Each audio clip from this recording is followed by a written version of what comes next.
Some time ago, countless races and demons invaded the Blue Star. And there became the battlefield of the Super Era. Humans began to awaken abilities. And to ensure survival, several lines of defense were created. And so, the greatest summons in the Empire's history began. And I returned from the dead to save my kind. Because the night is coming and humans have no way out anymore.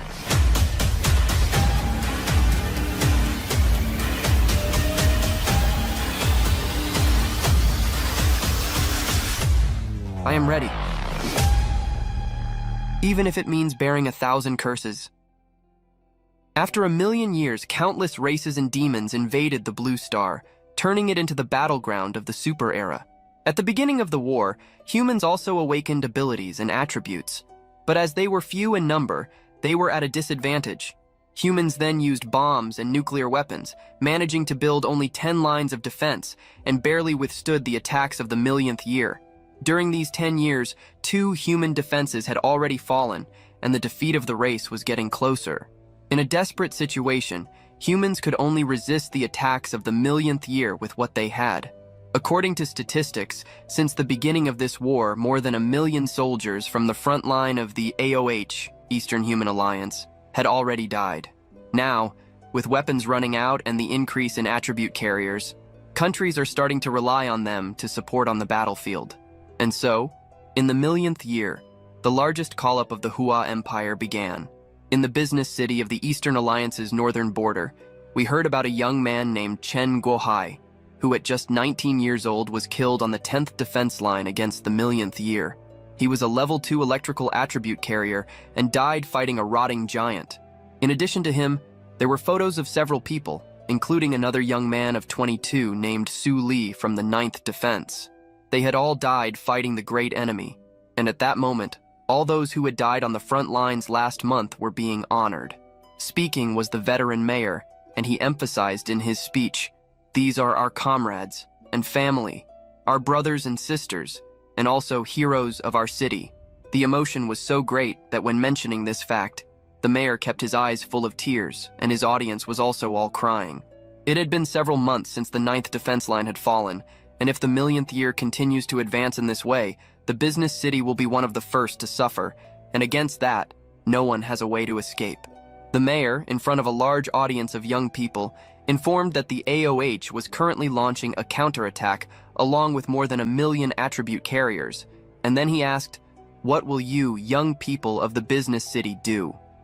With tears in their eyes and filled with inspiration, the young people shouted with all their might that they were going to defend their lands, mountains, and rivers, and with that, everyone in that place vibrated with a goal: to enlist. Quickly, a line of young people formed, all of them excited and feeling brave to enlist, to finally put an end to these damn creatures. And in the midst of them, there was our protagonist, a young man who to us is still as mysterious as his expression amidst the chaos of the place. All the young people raised their forms to receive the enlistment stamp, and so, with each name called, the line dwindled until it reached our boy.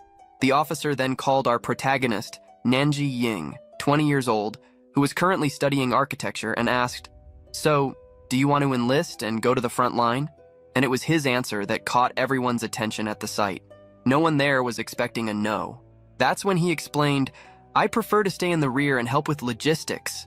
People still looked shocked, questioning why he didn't want to go to the front line, because those who stayed in the rear were usually old, women, or children. So to everyone, the young man was afraid of dying, and for the other boys wearing the same uniform, this was considered shameful. One of the young men next to him frowned and said, "Nanji, you're healthy and have good grades, and now, when the country needs it most, you want to hide in the rear?" The young man even pointed out if our protagonist had forgotten the atrocities these creatures were doing to their fellow countrymen. Coldly, Nanji turned to the man affirming that he hadn't forgotten, but this was the choice he was making. Another student shouted, "Hey, aren't you still the Nanji who saved colleagues during the wave of beasts? Are you afraid to join the fight for the country's survival?" But our boy couldn't take any more comments and put an end to it. The slightly older man suddenly appeared and emphasized that this wasn't something mandatory. It's more a matter of personal will and sense of responsibility. He then took the paper with Nanji's information, stating that he could stay in the rear, but that would be a real shame because the grades were really good. "Take the paper and get out of here," said the man with a suspicious look at the protagonist. And so, he left with several judgmental glares and insults from all the young people at the site. To the students, it was because of people like him that the human race was in this situation. And even leaving them behind, you could still hear them cursing him as a coward. The next day, several helicopters flew overhead in the sky following a convoy of troops on the ground. The soldiers were all excited, shouting war cries and motivational phrases. "Who said we are defenseless? As long as we unite, we will win. Because defending the homeland is what matters." They shouted this, and wherever they went, the bravery and courage of everyone infected the other citizens there. Amidst this chaos, our protagonist was lurking, observing the movement of the population for those who believed they were the true heroes. Then, he sighed heavily as he saw the main news on his phone. One of them spoke of the largest attack in AOH history, but right below was a piece of news about him. The recruit from the business city who refused to enlist. Within these news articles were several comments from various people, and he read each one of them. There wasn't one that didn't call him a coward, but the phrase that hit him the most was, "The real heroes on the front line are carrying the weight for you." Nanji had already thought about this. He agreed that everyone was a hero, but to him, this battle was like a moth heading towards the flame. What good would it do to gather 1,000,000 troops if they still underestimated the enemy? That's when he revealed, "In my past life, just like them, I enlisted early and went to the front line. In the end, I ended up joining the battlefield headquarters and became a respected tactical commander. While humans retreated, I used my life to explore the 5 great talents, and eventually, I put the 5 talents into myself. If the 5 talents reached their maximum level and were combined, our protagonist would change the course of the war. However, before he could finish his plan, humans were defeated, and he died at the hands of the most powerful in the 1,000,000th year. Nanji couldn't accept it, because if he had maximized his talents earlier, he could have protected humans. In the present day, Nanji was sitting on a park bench, surrounded by the heavy snowfall. For him, the reason for his return was due to his determination or just destiny, and the talents he had previously placed in himself were also brought back from the past, exactly as they were. About the 5 talents. The first was the talent of taming beasts. In addition to taming them, he could control blood and increase strength. The second was the elemental talent, which could summon forbidden elements like fire, water, thunder, among others. The more elemental points consumed, the stronger he became. The third was the berserk talent, which reveled in death. The more deaths, the more amplified his madness, becoming a berserk at the extreme of murderous fury. The fourth was the formation talent, where various formations could be used continuously, having infinite power. And lastly, the undead talent, with the power to resurrect and control the dead from the underworld. The greater the consumption, the stronger the invocation. Nanji's biggest problem was that leveling up these trees required a mountain of origin stones and time. However, our protagonist was certain and convinced that if he could maximize the 5 talents and plan this fight from a distance, even if all human defenses fell and he was the only survivor, he would still fight against the 1,000,000th year and thus protect the human race. Therefore, now it would be futile to go to the front line, as he wouldn't be able to do much and wouldn't obtain the necessary resources, so it would just be a waste of talent. Nanji wanted to quickly obtain the origin stones to put his plan into action, so he decided to go to the test arena, as there were many mutant beasts there, and he could get what he needed to improve his talent tree. Our protagonist headed to the test station in the rear of the business city. At the location, some people were working, pushing a dump truck to a truck, commenting on how unexpected it was to prepare the arena for attribute carriers, and since the young ones had already left, no one would be using it at the moment. They removed some bloodied bags from a truck, affirming that killing the bodies of mutant beasts and then using them to supply the soldiers on the front line had been a great idea.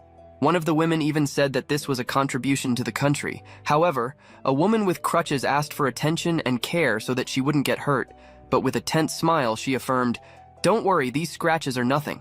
The important thing is not to delay the soldiers' supplies this month." Another woman lamented the fact that they were aging and, as a result, could barely hold the knife and steel. The mutant beasts were strong and voracious, which could only be faced one at a time. The girl named Xiao Liu looked at her crutch with a sad expression at that moment, but her daydreams quickly disappeared when Nanzi arrived asking to train in the test arena. Scratching the back of his head, he said, "You need help here, right? I can handle these mutant beasts." The girl gave him a cheerful smile, affirming that would be great because they were really want to go to the front line. The other woman looked scared at the phone, asking what he was doing there. However, they decided to draw their own conclusions, stating that it could be to make up for running away, but the reality was that they shouldn't care about that because they needed help, and these creatures were tough, but then they really wanted to see how long the coward would last. It didn't take long for a sword to pass, scratching the ground and causing an annoying noise. Awkwardly, the girl holding it couldn't bear it anymore, but had brought it for him. She emphasized that the mutant beasts were dangerous, and he needed to be very careful.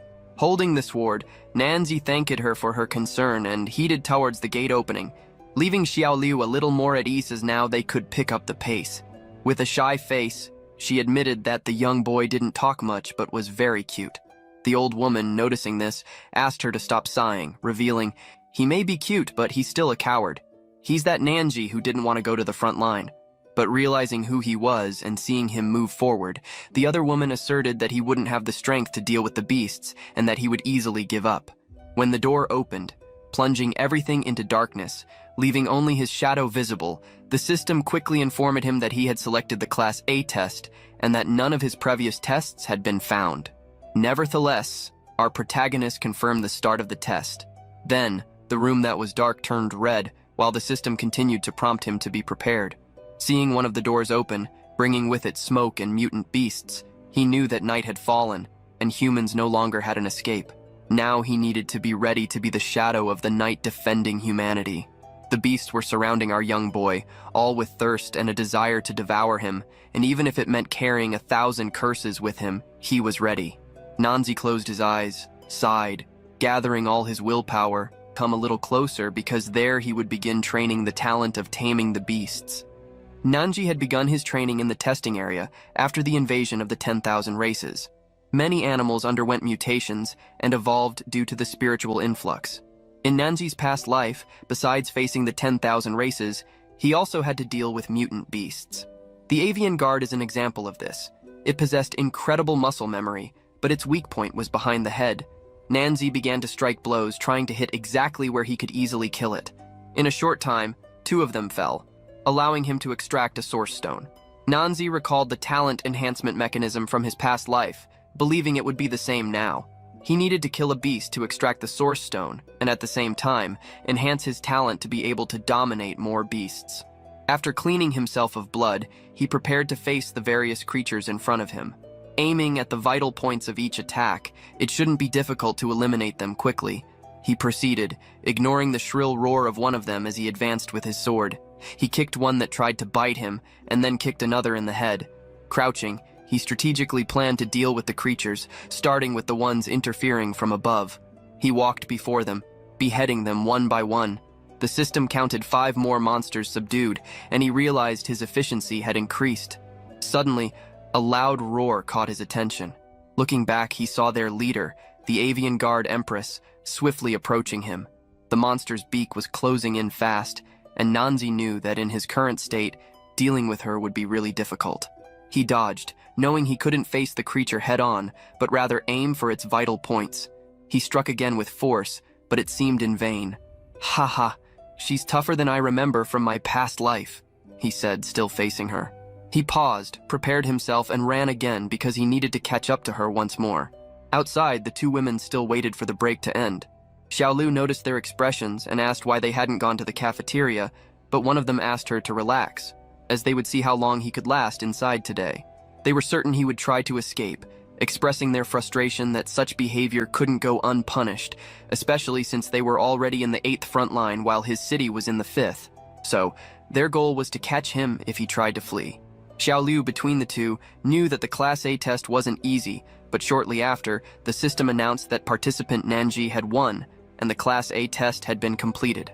Wang was satisfied, believing that the quick completion of the test indicated he had given up, something that had never happened so quickly. As she spoke, the other 2 women were wide-eyed. Then, Wang was struck in the face by something heavy, causing her to fall to the ground and scream in shock at seeing how Nanji was. He had won, eliminating 2,000 units. His body was exhausted, his face bloodied, and his clothes torn. "How did you end up like this?" the women asked, still shocked. "Did you pass the Class A test?" He lowered his head, confirming it, and the dirt on his face was visible. He kept walking and said, "The bodies of those magical creatures can now begin to be processed." Xiaolu looked back and asked the women to start organizing the processing, all surprised by the quantity. After some time, the sound of the shower was heard, along with Nanji's thoughts aloud. Under the shower, he thought, "The speed is more or less. The experience I need to level up has more than doubled. It seems that facing just the first floor of the test arena won't be enough to reach level 3 Beast Tamer." As he showered, the war bulletin was announced over the speaker.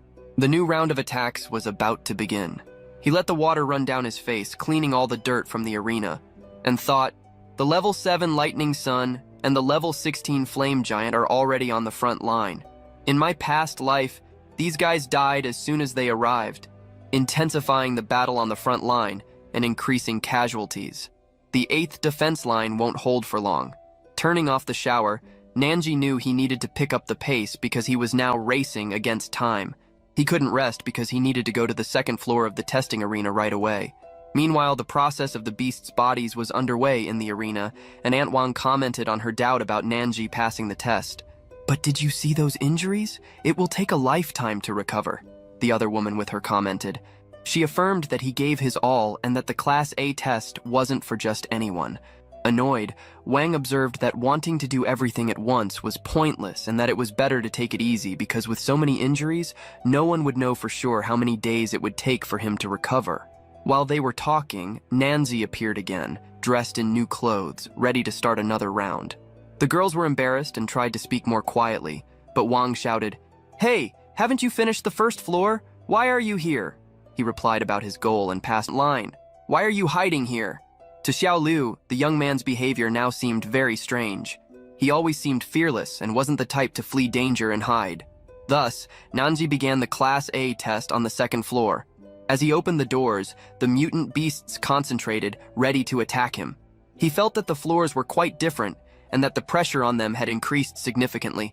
Nanzi was so fast in his movements that he left only red trails, but one of the minotaurs hit his back, throwing him to the ground. He rolled until he stabilized, lifted his head, and thought, "I have no size advantage, and I'm injured. I can't fight head-on." The beasts stared at him as if they knew he was a strong opponent, but Nanzi wasn't the type to play without planning. The beasts roared loudly, and everything around them was engulfed in a sinister aura. Nanji's eyes glowed against the shadow, and as the beasts advanced, he jumped so high, dodging and plunging his sword into the creature's skin. Several bloods began to spurt as the creature fell to the ground. The other creatures felt fear as Nanji showed a bright sphere in his hand. "Since the beasts are within my control range, all I have to do is dominate them, and the problem is solved." He walked towards them, activating his tamer talent, and in moments they were all surrounded by the red aura emanating from him. They roared loudly at his command, but soon all the minotaurs enchanted by his power fell to the ground, and he, with his heroic pose, stated, "This time they will behave. Oh yes, they will, and I will keep killing them, until I reach level 3. 3 days had passed, and in the training camp, all the people who processed the meat were working hard due to the amount of supplies they had acquired in such a short time. In the distance, looking exhausted, Nanji was sitting, reflecting that everything he had done that day had been enough. He was already at level 6, with a total of 12,000 beasts killed. In just 3 days, he had done much more than the front line. With his talent level increased to 6, Nanji was certain he could go into the jungle that night. There was a place where even a level 5 skill holder couldn't easily escape. The beasts rarely attacked the city directly because of the threat of firearms and super skill holders. But taming those beasts was the key to their strategy against the 10,000 races. An old man approached him and asked, "Do we need to work overtime today to move another batch? We can work overtime any time to send supplies to the front line." However, Nanji stood up, saying he didn't need to because he needed to leave early today, which was certainly seen by Wang as a sign of giving up. A man at that moment raised his voice and said, "Even though he chose to stay behind, our test tower's progress has increased greatly thanks to him. I think that guy is doing really well." Wang didn't like the man's defensive interference and claimed he wasn't even talking to him, but to Nanji, all that talk made no difference, and nothing affected him. As he was about to leave, Xiaolu called out to him and said, "We've caught up with the test tower delay. You can probably take a break now. You've been working hard lately." He smiled, thanked her, and then informed her that he needed to go. Awkwardly, Xiaolu wished him a good rest and said she wouldn't hold him any longer. After a while, at the large defense walls, several trucks were passing by. A man yelled, "Make way, don't block the road. We have wounded people from the front line and they need medical care." And so some trucks broke through the blockade set up by various people. Our protagonist noticed all the commotion and, seeing the number of wounded being taken to the city of Ye, in the 5th defense line, suggested that the situation at the front line was not good. 2 women who were passing by pointed to the sky, all happy, saying, "Look, rockets. Wow, it looks like we're gaining an advantage." In the sky, 2 rockets passed by, and when our protagonist observed this situation, he knew it wasn't a matter of gaining an advantage because the situation was critical and needed long-range support from the rear. He knew that the collapse of the front line was not far off. Some time passed, and our protagonist put on a protective mask, strapped his sword to his back, and equipped himself differently, stating, "There's no time for distractions." Everything indicated that he headed towards a place where snow was falling heavily. Meanwhile, elsewhere in this world, a convoy of trucks was making its way, but one of them had to stop at a very dangerous location due to a breakdown. One of the passengers got down to check and discovered the problem. A woman inside one of the trucks suggested leaving the vehicle there and resuming the journey in the morning since there were many mutant wolves around, and the priority was to ensure safety. The man agreed and mentioned that he would get the gear and pay for the ride with her, but suddenly saw something running towards him from afar. The person was moving swiftly past all the trucks like a shadow. The blonde woman from the truck immediately asked, "Who is that? Who's leaving the city at this time of night?" Worried, she warned about the great danger he could face as there were giant wolves ahead, but he continued on. The short-haired brunette woman beside commented, "Little sister, the director has been calling multiple times. The city hospital is full of frontline casualties. They urgently need our medicines." In response, the other said, "But even driving may not guarantee our safety. Leaving that person there could be dangerous." The girl explained how that area was a den of giant wolves, and how it would be risky if the wolves attacked, as the medicinal herb collecting team didn't have any defense equipment. She emphasized that they had over 10 years of experience in this situation and had seen many crazy and delirious people, and now they couldn't deal with that. Accepting her argument, the woman collecting team, but the shots didn't just attract his attention because as he turned around, he saw shadows approaching, revealing multiple red eyes. "They're not only attacking there, but also have a pack ambushing me here. This works in my favor as it saves me the trouble," he thought, staring directly at the pack.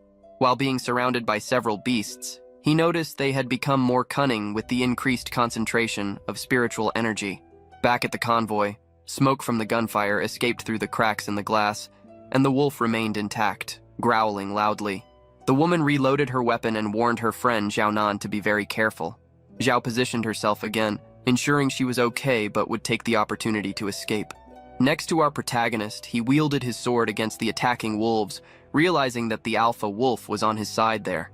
"If I deal with the pack, the medical team can be saved," he thought. The alpha wolf was even more intimidating, with a single horn in the middle of its forehead, even redder eyes and steel teeth, advancing towards Nanji.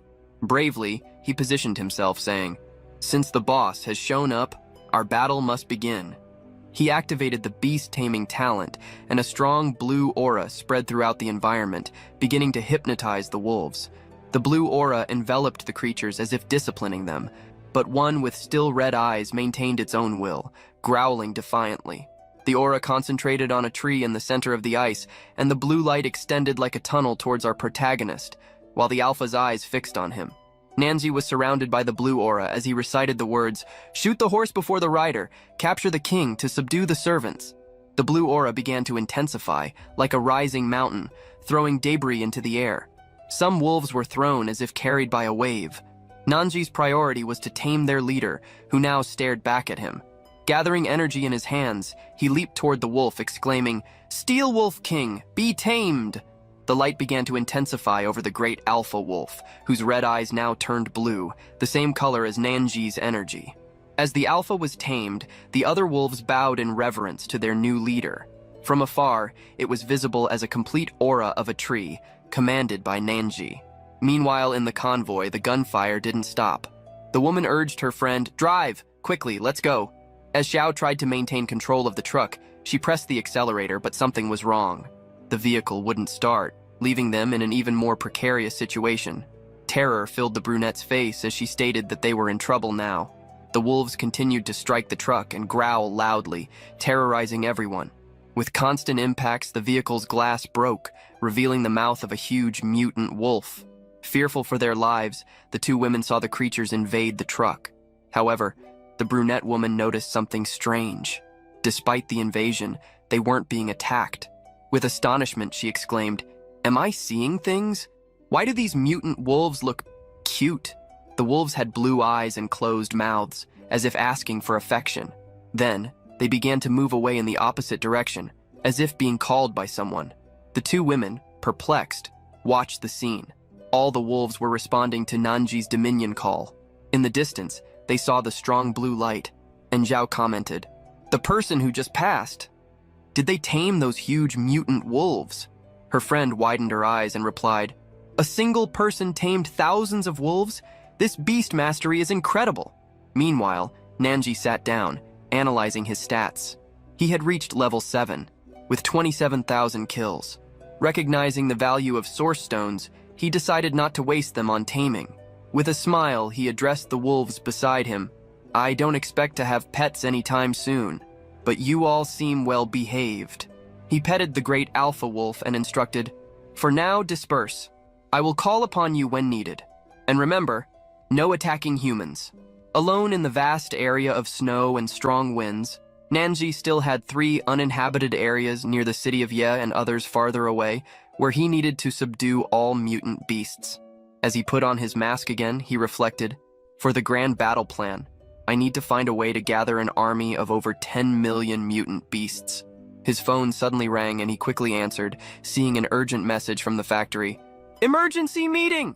He wondered what could have happened. Meanwhile, people began to gather at the test field in the Ye City branch. Someone in the midst shouted, "All of you at the Ye City branch, you've truly been a disappointment. We thought that with your rapid progress, you could alleviate more pressure from the front line." Xiao Liu ran forward to where the person was speaking out. The one shouting was a slightly older man, accompanied by 2 security guards.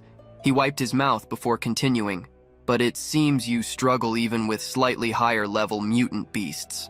Another man tried to justify to the officer, explaining that it was the first time the city had dealt with level 4 or higher mutant beasts, and that the factory was currently filled with elderly from the rear. "Handling these advanced mutant beasts may take a bit more time for us to get used to," he said, before being interrupted by the officer. "Time?" questioned the officer with an irritated expression, then shouted at the man, asking if they understood the gravity of the situation, stating that frontline troops were nearly starving. The officer, raising his voice even more, pointed his finger and exclaimed, "The stock of mutant beasts in the rear is dwindling. To supply the frontline military needs, we must start with these higher-level mutant beasts." Everyone there was shocked by the officer's rudeness, but the one receiving all the scolding affirmed that they understood, albeit with apprehension, and then said, "We will soon send more people from Ye City to continue this difficult task." However, the officer no longer felt there was a need for this, as he had monitored the Ye City branch for part of the day himself and knew none of them were of any use. It was then that he asked, "Still want to do this? You're not trying to delay military supplies and have the whole Ye City punished, are you?" At that very moment, Xiao Liu had managed to reach the spot where the officer was and spoke, "Officer, these high-level mutant beasts are almost at level 4, which is already beyond Ye City's capacity."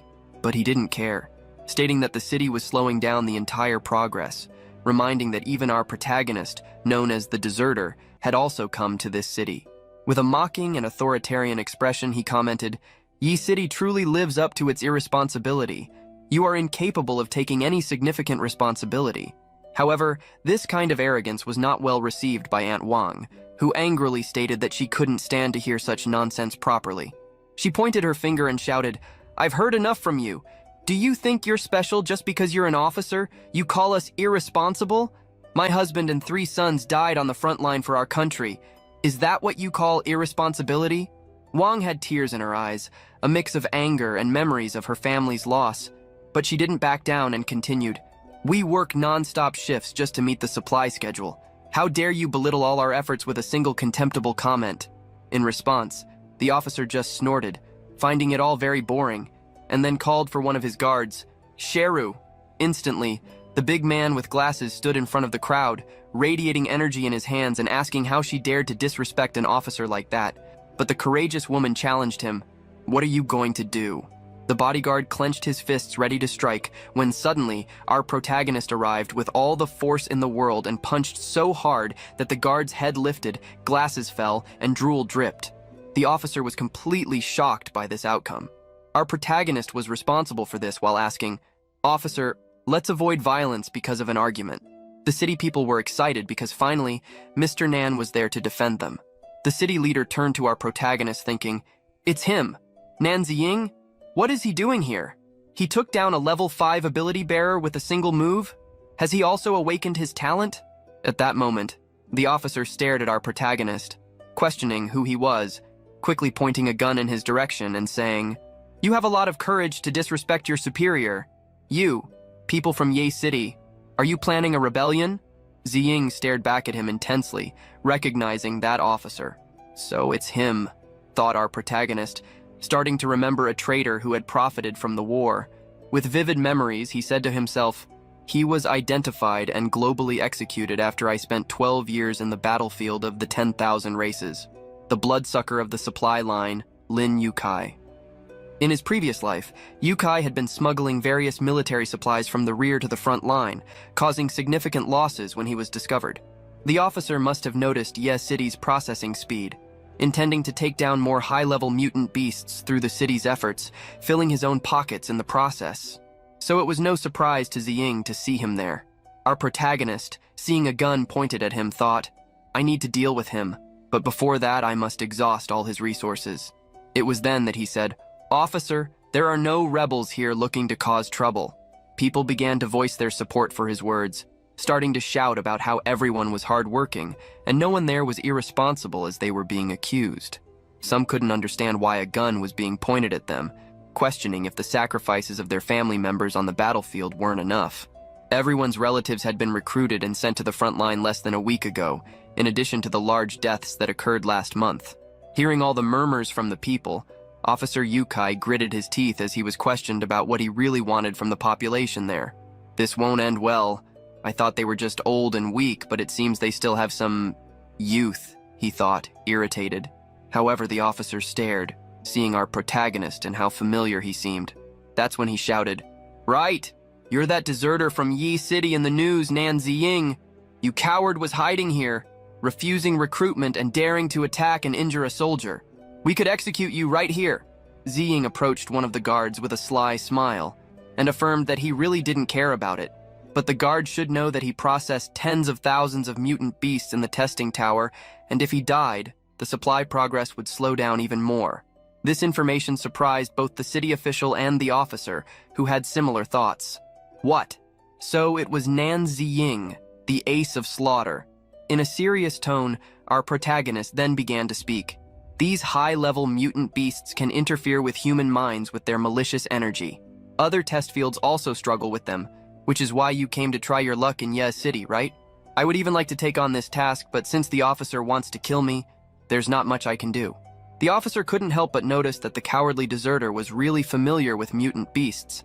And with that, Ziying had managed to turn the tables against him.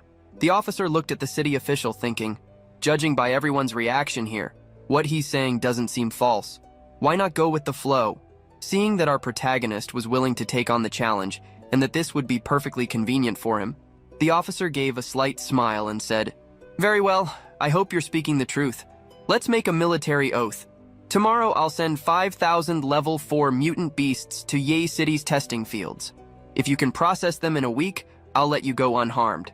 But if you fail, we'll settle all debts, old and new. And then Ziying didn't even need to think twice, agreeing. One of the people at the scene exclaimed, Nan Ziying, a military oath! Are you serious? If you fail, you might just... But this conclusion was interrupted by our cute girl, who slowly approached with her crutch asking, "Can you really do this alone? We can help." Ziying, with a gentle smile, asked everyone not to worry about him, as he would handle it, although it might be tough for everyone. He recalled one of the beasts in his thoughts and commented to himself, "Even among level 4 mutant beasts, this type is among the strongest, with high defense and strong mental disruptions. Not just as supplies, but the materials are also precious. Lin Yukai, that dog, he would really do anything for money. But thanks to him, these beasts are the perfect material to enhance my Asura talent. First, I'll slaughter all the beasts, enhance my talent, and then exterminate Lin Yukai and his connections once and for all." The next day, the logistics group people were at the port, where there were several containers, and one of them stated that Officer Yukai's 5,000 level 4 mutant beasts had been delivered, and the Ye City branch needed to verify and sign off on it right away. So, Xiaolu took her notebook and began to inspect the containers. The chubby guy, responsible for the delivery, was accompanied by a guard, and he started reading the work order.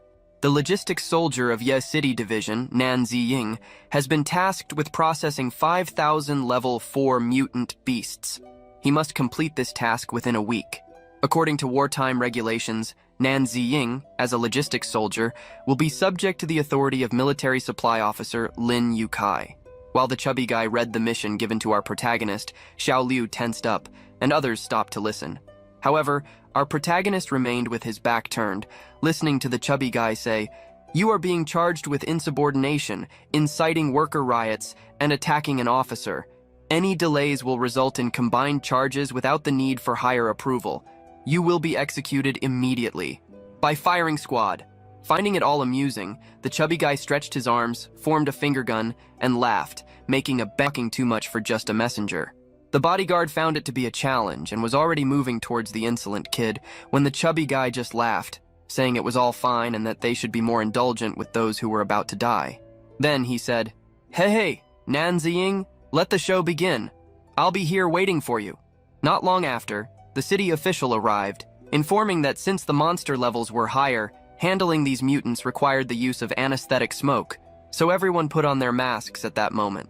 However, the main components of the anesthetic had been sent to frontline field hospitals, and they didn't have many at the location at that moment, even expressing uncertainty if they would have enough doses. So, he asked our protagonist to be extremely careful. With everything understood, he headed to the location along with Xiao Liu.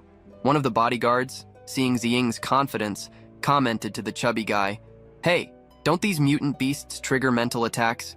Most test fields would avoid them at all costs. How come he seems so confident? Could he be a psychic?" However, the robust man warned that he had already tested his psychic abilities on that kid before, and he showed no reaction to mental power. However, level 4 mutant beasts have strong mental powers. Even the chubby guy found them overwhelming, so the only thing they could do was wait to execute Nan Ziying. The mere idea of this execution made the man laugh, thinking about the pain it could cause, and then he commented, "But he'll probably be insane by then, unable to consciously feel the fear of death approaching. What a pity. But come to think of it, the boss is really petty. He didn't like that I took a little more. To think he would trust a deserter, what a waste of time." The man looked at the guard with all his monstrous aura, his intense gaze as if he was pleased with everything he would do, and said, "After I execute this kid, all that loot will come to me. The boss sent him to oversee everything. You know how to report back to the boss, right?" The bodyguard, understanding the whole situation, assured him that he would faithfully report everything that happens there. While this discussion was going on inside, our protagonist was in the testing arena, observing the various red eyes of the monsters, exactly as expected from level 4 mutant beasts. Even when physically immobilized, their mental power was still formidable. He stared at them for a while, until his calm gaze turned surprised, even a hint of tension appearing on his face. Not bad, he thought. He stood before a large skeleton image that was bigger than him, and recognizing that the beasts could conjure such vivid illusions, that image opened its mouth and let out a loud scream that suddenly materialized into a skeleton. It lunged at our protagonist, who instinctively dodged, completely surprising it. That image dissipated into red smoke, revealing the monster responsible for the psychic power. Ziying hurled his sword at the monster, and amidst the illusions, our boy slowly approached the monster. He leaped and struck its head, asserting, "Nice try, but save your efforts." They're just illusions. With several monsters already fallen around him, he withdrew his sword from the monster, saying, "Until you can control me mentally, you're just stationary targets to me. I need more dark energy to enhance my Asura talent. You better show your true talents." At that moment, something caught his attention. Next to him, a kind of dark smoke began to form, leaving him surprised. "I like this," he said as he prepared for the newest assault. However, his eyes widened in surprise as he heard a voice say, "You're too tired. Let it all go. Life should be lived more easily. Think of the price you've paid. Think of those who died." The monster had triggered the memory of Ziying's father's death, but the voice continued. "Is it worth it? Given the immense power of the 10,000 races, how can you seek revenge? Protecting humanity is a joke. Haven't you seen the future of humanity? Instead of resisting fate, why not? Why don't you rest?" However, Ziying proves to be even stronger in his convictions and goals. He takes the smoke and crushes it in his hand as if it were nothing, asserting, "My revenge against the 10,000 races must be settled, and as for the fate of humanity, it is for us, humans, to decide." He holds the smoke, pulling that translucent thread of darkness as if he were holding the monster's power in his hands. The talent tree begins to appear, enveloping him, and when it was fully formed, the monster asks, "How can you withstand all this dark energy? Do you want to end up like a madman consumed by it? Give up now." It was then that Ziying, with his hands pointed at the monster, replied, "When I activate the Asura talent and enter its state, it will exponentially strengthen my body and mental power, and this dark energy will be the fastest shortcut to enhance my talent." A reddish aura began to emanate from his hands, running through the entire tree, causing our protagonist to assert, "Become my power obediently." Ziying's face begins to merge with the smoke, making him scream. The dark energy starts to appear in his eyes, turning them red, and all that power reverberates even more in a terrifying scream. The Asura talent had been activated. Meanwhile, in Yukai's quarters, he was shouting into the phone, "What? They're still pushing for the product delivery? Where are we going to get so much material now? Give up? You fool! Do you know how much money we're making from these materials? Keep the other party under control while I figure something out." The woman serving the officer a glass of wine asked, "It seems like the boss is working hard even with the end of the world. How about spending more time with me?" However, he, watching the wine pour into his glass, began to think about how the demand for products was becoming more urgent, as if not only the country of Hua but also other countries were in worse situations on the front lines. He thought it would be best to make some quick money while he had the chance. Otherwise, all the mutant beasts he had worked so hard to prepare would go down the drain. At that moment, he thought about his subordinates and how they had a big appetite, which was already annoying him. He still needed to be careful in dealing with the secret investigations of those military dogs. Yukai drank all his wine in one go, thinking that all this was actually giving him a headache. His phone rang again, and the woman with a mischievous smile picked it up to hand it to her boss. However, Yukai's mind was far away, thinking, "Damn, where can I find a stable place to deal with high-level mutant beasts?" The woman sensually approached Yukai to return the phone, and the person on the other end of the line said, "Sir, about the military order placed on the Ye City branch regarding their task." Yukai, losing what little patience he had left, asked, "Are those useless idiots so unreliable? Has that guy Nan Ziying been taken care of?" But in response, the man said, "No, sir. We just returned to the Ye City branch today from elsewhere. It's only been 4 days and now they're almost done." At that moment, Yukai remembered when Xiao Liu had stated that these high-level mutant beasts were almost at level 4, which is already beyond Ye City's capacity. Yukai, surprised by this information, didn't have much of a reaction other than saying, "What did you say? They finished this?" The bodyguard repeated again, "Yes, sir. The task of dealing with 5,000 level 4 mutant beasts has been confirmed as completed. All of this was done by soldier Nan Ziying. He carried out the slaughter." Yukai was taken aback so much that he couldn't even enjoy the moment with his subordinate and yelled into the phone, "How is that kid named Nan holding up? Is he still hanging in there?" The man on the phone informed him that Nan seemed tired and worn out, but was okay overall. However, Yukai asked him to keep an eye on the boy for him, and if he did anything other than killing mutant beasts, the bodyguard would have permission to do what he was assigned to do. Meanwhile, the chubby man had a stern look on his face, not believing that our boy had really completed the task. The chubby man watched our protagonist being taken care of by the team and remembered that last time he had clearly investigated our boy and knew that he had no psychic abilities whatsoever. So the big question that remained in his mind was, how did he manage to do this? Meanwhile, Ziying was analyzing his system screen, which provided details about the talent tree. The current level of Asura was 5, with the skill Malevolent Blade of Binding unlocked. The description added a level 1 cutting property to the weapon, ignoring defense to some extent with a duration of 5 seconds. Seeing this information, our protagonist couldn't stop thinking, in these past few days, both my physical and mental strength have increased. Even though I haven't reached level 6 yet, I've got my hands on the first skill of the Asura talent. Now I can venture deeper into the forest to tame higher level beasts, accelerating my plan. Suddenly, Tia Wang pointed at Ziying, who looked tired, and said, "Comrade Ziying really earned us some respect. Otherwise, our city would have been scorned by certain people." She was speaking to the chubby man, who started getting irritated with the whole situation, hearing further, "It's clear they couldn't handle this on their own, so they used us. They act like they're the big shots." Ziying observed people saying all those things that he was already starting to forget. He knew someone wouldn't be happy about him completing the task, remembering that the chubby man had ended up being a holder of abilities. Meanwhile, the chubby man thought, they cut off my source of income, and yet these nobodies have the audacity to insult me. This kid seems suspicious. I need to investigate him again.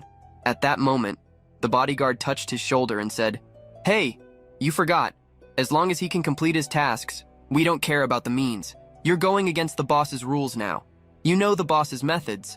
Even if something seems suspicious, we should wait until the boss is done using him before getting rid of him. And there's a lot of residual mental power from the monsters here. You'll be interfered with if you act hastily." Still dissatisfied with it all, the chubby man just ordered to end the nonsense because he would personally report to the boss when the time came. At that moment, the chubby man was so irritated that he started emanating an aura toward our protagonist, who instantly sensed this presence. "It's a trick from the psychic ability. Is he trying to attack my mind? Too bad you miscalculated." Ziying knew this could be the perfect moment to test his Asura abilities. So, he allowed the invasion into his mental system, which left the chubby man completely surprised. He found himself in a dark place, as if there was only water below him. But, what's going on here exactly? He thought as he looked around. After invading someone's mental system, I should be able to see mental entities. Why can't I see anything in this total darkness? It was then that he turned around, seeing something that left him perplexed. A voice was heard calling out, "Hey, over here!" It was like a living flame that formed the face of our protagonist. The flame was much larger than the chubby man, who was astonished when he realized it, saying, "Mental entities condensed from dark energy." Still surprised, he asked if that entity also had psychic abilities and what level of skill it possessed, because he had investigated before. So how could it have increased so much in such a short time? It was then that the man, filled with rage, and shouted, Who the hell are you?" But that fiery figure started laughing, asserting that it didn't matter who he was, and turning the tables, questioned him, "Weren't you the one who wanted to spy on my mental world?" It was then that energies began to emanate from him, and the chubby man realized there was a high level of dark energy in him. Unable to withstand so much power, he begged, No, please spare me. Spare." But our protagonist's mental entity only wanted to put on a good show for him, so it exploded, blood splattering everywhere. Outside, people started to realize that something was spiraling out of control as they heard the chubby man's screams. He kept shouting, "All of this is mine, and the money is all mine too. Don't even think about taking a cent from it." He was truly unhinged, running in circles, saying, "Lin Yu Kai is an idiot. I could have handled all of this by myself. Yes, I could handle it all alone." Tia Wang was confused by the man's actions, thinking, "What's going on? Is the pressure of being a leader that intense? No way. Couldn't he handle just a few sentences? I won't be held responsible, right?" The chubby man was still in a frenzy, shouting in every direction, "Die! Anyone who dares to touch my money dies." It was then that the bodyguard thought he might be influenced by the mental power and had simply gone mad. The man needed to do something, because if he continued like this, he would tarnish the boss's reputation. The bodyguard snapped his fingers, preparing to take action, and then delivered such a strong punch to the man's face that blood immediately spurted out, shocking everyone and leaving them surprised. The bodyguard turned around, blood still dripping from his hands, and said, "Sorry for the disturbance, folks. He was influenced by the mental power of the monsters. He could have hurt all of you, so I had to take him out." The bodyguard approached our protagonist and saw him still unconscious. Analyzing the whole situation, he thought, "He passed out. It seems like he really was mentally affected." Seeing Ziying immobile, the bodyguard couldn't help but curse him. Now he needed to report the chubby man's death, and also inform that this kid couldn't be of any more use. Then he turned, leaving everyone in the testing arena, and said, "Someone will come to sort things out here. Everyone else, keep up the good work." Ziying maintained an unwavering smile in his mind as he looked at his current level of Asura ability. He had just reached the 6th level. Gradually, Ziying began to open his eyes and slowly started to see Aunt Wang and Landlady Xiao Liu, along with the others, happy because he had finally woken up. One of the excited women commented, "Mr. Nan is awake! Everyone, come quick, he's awake!" Ziying got up, still feeling a bit dizzy, and holding his head, wanting to know how long he'd been unconscious. It was then that Landlady Xiao Liu replied, "You've been asleep for over 2 days." Aunt Wang didn't want to worry him with too much, so she was just happy he had woken up and asked everyone to return to their tasks, or they would never finish things on time. However, Ziying couldn't help but worry and soon asked, "Has Lin Yukai sent more mutants?" Wang, with a downcast expression, affirmed that no, and that half of the branch employees had been withdrawn to help in other factories and in the military needs of the front line had doubled. Ziying was surprised as the woman continued to explain. The battle on the 9th defense line ended, and humanity was pushed back to the 8th, completely defeated. The situation is extremely serious. Whether on the ground or in the air, our troops stand no chance against the mutants of the 10,000 races. The expected leader of level 7 ability holders, the Son of Thunder's punishment, barely survived with a missing arm, and the powerful level 6 ability holder, the Giant of Flames, made the ultimate sacrifice for our country. Ziying seemed surprised. Even knowing that defeat was inevitable, he always hoped that something could happen. He never thought the collapse would come so soon in his life. Wang approached our protagonist, who was still lying down, and said, "Oh yes, Ziying. Regarding the conflict among the officers during the special mission 2 days ago, the superiors have already made their decision. They said the officer who was killed was influenced by a monster's mental manipulation. Our test grounds are completely blameless." But her aura shifted the atmosphere as she, a bit more serious, commented, "Compared to what I just mentioned, what is to come is even more crucial." Surprised, Ziying wanted to know what else could be looming. That moment was interrupted when Xiao Liu entered calling for him. She seemed happy, as did the others accompanying her. She held a paper in her hand as she spoke. "Including those who went out to help, everyone unanimously elected you as the head of our Ye City Test Tower branch." Then, the paper she held in her hand was an appointment letter, and she handed it to him, stating that this was the official appointment from the superiors. This left him a bit flustered, but soon Aunt Wang, with a kind smile, said, "Ziying, this is everyone's recognition for you. Your Aunt Wang here has offended you a lot in the past, so please, you'll have to put up with me from now on." "All right, we can't keep calling you Ziying. We should call you Chief Nan Ziying." No, that's not right. It should be Chief Nan." And so, with shining eyes, Xiao Liu called him Chief Nan, as did the others, affirming that everyone would work hard and always give their best. However, Xiao Liu approached with a more serene look and informed, "But the leadership tasks are much heavier than before, with our team reduced by half and the need for military supplies doubled. How many of us will be standing after a month without eating, drinking, or sleeping?" It was clear that Miss Xiao Liu was concerned about these issues, so she asked, "Chief, you decide. How should we handle this workload?" Ziying remained seated, still analyzing his talent tree and thinking, "Our workers' efficiency won't change much, so it's all on me now. With mastery of level 7 beast control, level 6 Asura talent, and proper use of beast taming abilities, along with some attribute cutting techniques, efficiency can be doubled. This way, even with regular shifts, the new tasks won't affect the schedule. And with this chief position, dealing with Lin Yukai after draining his resources just became much easier."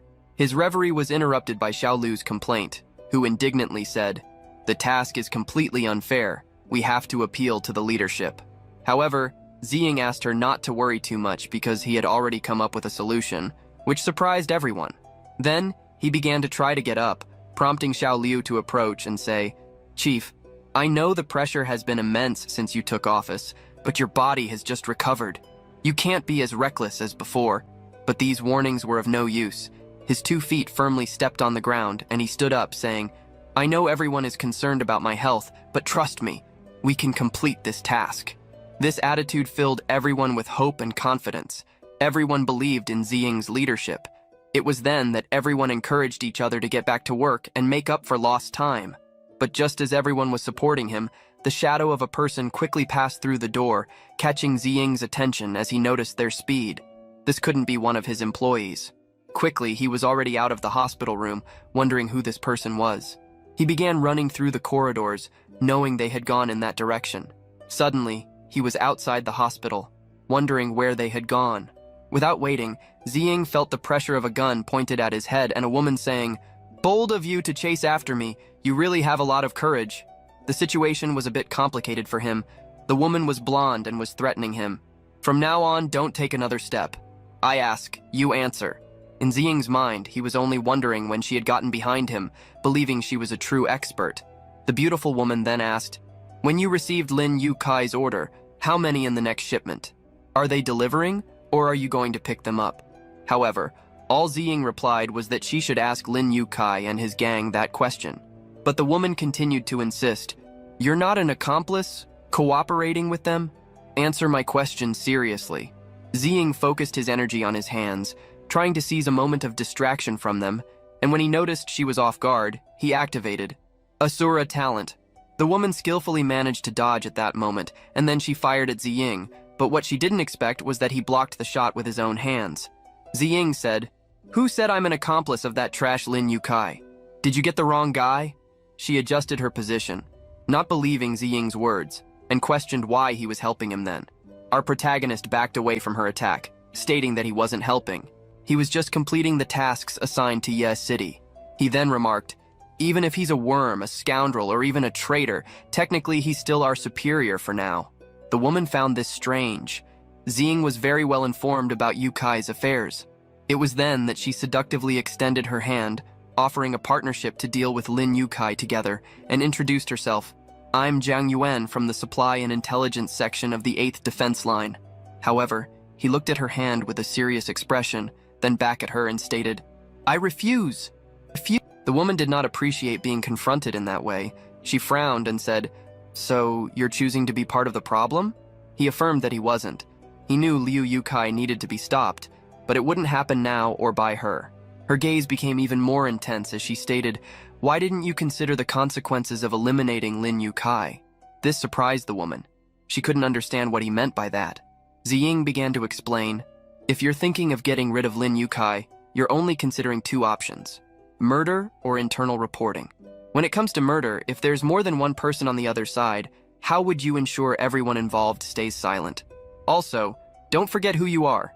If the murder attempt fails, what do you think will happen to you? At that moment, the woman was speechless. All she could do was widen her eyes. Ziying continued. As for handling it internally, investigations will drag on, and humanity has just suffered a new defeat. If rumors of fights over supplies leak out, outsiders will interpret it as discord within our ranks. This will inevitably trigger a chain reaction, throwing the entire rear into chaos. In Ziying's mind, he could vividly see people trying to flee with their belongings. The woman placed her hand on her waist, took a deep breath, and sighed. She didn't want to say anything, and only grumbled a bit.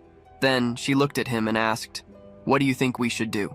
It was then that Ziying affirmed that he would take care of it. Of course, the woman was astonished. What? You? Then she approached Ziying, touched him with her finger and said, Rest a bit, okay? Don't think I don't know who you are. You're just a deserter, and I can't even deal with them. Yet you... Not wanting to take this insult lightly, Ziying interrupted the woman by activating his aura in his hands. Then, his eyes turned black, and his body emitted a reddish glow as he said, Are we not fighting right now? Maybe I didn't say much a week ago, but now, what are your chances of defeating me? She looked at him startled by how unusual his reaction had been at that moment.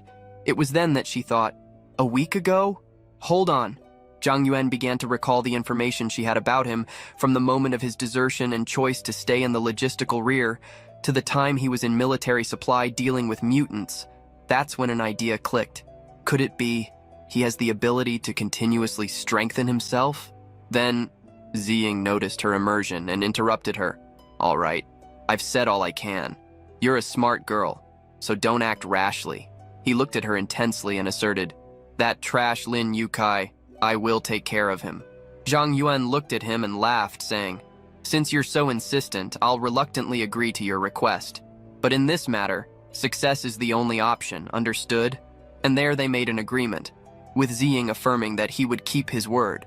Then he said, but once I deal with Lin Yukai, I'll depend on you for the mutants we need. She was surprised. What? You need more? How many mutants do you really need? Your current strength wouldn't be considered weak even on the battlefield. Continuously strengthening yourself but staying hidden. Are you planning something against humanity? At this moment, she even suspected which side he might possibly be on. However, our protagonist said she was overthinking things, as it was obvious he was on humanity's side, but to drive out the 10,000 races, he wasn't strong enough yet. He turned to her before bidding goodbye and then waved, giving a farewell. She stood still, feeling the wind in her hair. She found our protagonist a very unsettling figure, but his eyes didn't seem like those of a liar, so she felt she could trust him. A few days later, their group was walking among the containers with the bodyguard and Officer Yukai. Xiao Liu and Aunt Wang were talking about how Chief Ziying had managed to complete the last mission without any problems. They were going to assign a new task to Ye City and hoped for their good work again. Holding the information sheet, Xiao Liu stated that last time, they were all level 4 mutants, but this time they were almost at level 5. Wang emphasized that they had increased the difficulty level again. Then Landlady Xiao approached our guy and said, Chief, last time dealing with level 4 mutants left you quite injured. What are we going to do this time? However, our protagonist affirmed that it was fine. He could handle this task without any problem. The officer had stopped to listen to their conversation, and then started laughing, affirming that Ziying was always so straightforward. But then he stopped and thought, this Ziying guy isn't just more competent than that dead fatso, he's also crucial because he doesn't take bribes. And those thorns from the supply immobilization group have been behaving well lately. It's great not to have people causing trouble everywhere. His mind wandered about how much money he could make, imagining a rain of money as he said to himself, with the war going badly, military supply orders have doubled compared to before. It's a divine opportunity to make a fortune, haha. He then put his hand on Ziying's shoulder and said, work hard, and if you need anything, just ask. If you perform well in these upcoming batches of tasks, I, Lin Yukai, will be willing to personally award medals to Chief Nan and his team. Then, Ziying raised his hand and shouted, Aunt Wang, everyone to your stations, let's work. And so everyone followed as Ziying instructed. This batch here, send it to the first floor of the Judgment Tower. Hey, pay attention, these are level 5 mutants. Send them to the second floor. Observing this, the officer noted that the working atmosphere in Ye City was very comforting, but soon assured that he wouldn't bother them anymore, seeing everyone getting busy, and then bid farewell. Ziying, seeing him off, smiled, thinking, Lin Yukai, all these things you've been hoarding, they're all nourishment for my talent upgrades. Ziying was already within the testing area, and his whole body enveloped in a crimson aura, with his eyes modified and his whole demeanor different. He activated Evil Blade Alloy. Taking his sword and heading towards various monsters, he swung his sword and then activated the ability, starting the process of increasing his capabilities with each kill. While our protagonist battled monsters in the arena, news reached him every day he entered that room. On March 20th, at the 8th line of defense in Eagle Land, there was a brutal battle that lasted 4 hours. Over 800,000 soldiers fell, 50,000 died, resulting in the collapse of the defense line. On March 22nd, the 8th line of defense on the northern glacier crumbled, and the 10,000 races invaded the homeland, resulting in the death of 600 soldiers. On March 24th, the 8th line of defense on the southern glacier faced the Steel Massacre race, and in just 1 hour, 500,000 soldiers were completely annihilated. On March 26th, the 8th lines of defense in France and the nation of Kawasaki collapsed completely in just half an hour. But no one could think of anything other than annihilating the 10,000 races. After all these events, his moment arrived. His crimson aura still circulated through his body and sword, like a mere spark about to unleash all its power. It was after defeating numerous monsters that he was finally able to release the full strength of Asura Returns. His max level ability granted him a new appearance, It seemed like fire had consumed part of his clothes, leaving some parts of his body exposed and his hair completely spiked. The energy was so intense that everything around exuded this power, with the wind swirling and blending with the red and black of the environment. This was the hell on earth mode. There were still some creatures that dared to face him. Wolves that growled and drooled with the sole purpose of tearing a piece from that human. With eyes turned black and pupils glowing red, that moment was perfect for testing the wolves. Our protagonist pointed his sword at the creatures, seeing the number of glowing eyes on the horizon increasing. The tip of his blade glowed with flames, and it didn't take long for a massive strike to emerge from it, hitting a vast area and raising debris all around. From the small mountain where Nan Ziying stood, the damage caused was visible along the path. At that moment, he realized the power he had upon reaching the maximum level of this ability. "It's exponentially different from the previous level," he said. Satisfied, he deactivated his ability, making his altered appearance disappear. In the now empty place, only a few spheres glowed in the atmosphere. He murmured, "The source stones harvested these days can now be used to tame beasts. As for Lin Yukai, he will be rich, but without a life to spend it." Currently, only the Eastern Alliance, the United States, and Mao's country still desperately resisted. The Eastern Alliance issued another call for recruits, lowering the minimum age to 16. This information left everyone apprehensive, and our protagonist, already present at the scene, could only think about how the collapse happened too quickly. Even with his powerful Asura talent, he was just one person and knew he needed to plan something quickly. Aunt Wang was startled by Ziying's presence and the fact that he had finished so quickly. It wasn't just her who noticed this, but also Yukai, who arrived at the scene saying, "Chief Nan's efficiency has improved again. I am very satisfied. Tell me, what official position would you like?" Our protagonist just looked at him with an intense expression and stated, "I want yours." This, of course, left the old man surprised and puzzled about what he meant. Even the guard accompanying him was sweating at the thought of having to act against the young man. But then, Nan Ziying smiled and explained, "I want you to go to the northern jungle tonight and bring a batch of steel wolves. Let's deal with these beasts quickly." Yukai had a relieved and somewhat awkward smile on his face, but admitted that the young man had serious resilience, even stating that he had a good intuition, everything he admired. While he praised him, he was caught completely off guard and surprised when the young man bowed in respect, saying, "Then I'll leave this to Commander Lin," to which Yukai replied that he need not worry about it. Even with this friendly attitude, Yukai knew it could all be an act. If by any chance that kid was planning some kind of trick, he would finish Nan Ziying. The young man straightened up again, with a smile on his face and the thought, "With external enemies invading and you as a parasite in the rear, you are beyond redemption." Meanwhile, in the northern jungle, on a full moon night, Nan Ziying was there, wearing his mask as the wind whipped his cape. If I remember correctly, when high-level espers awaken, the 10,000 races will soon launch assassination plots. I must act even more discreetly from now on. For those who don't know, espers are individuals with psychic abilities in fiction plots.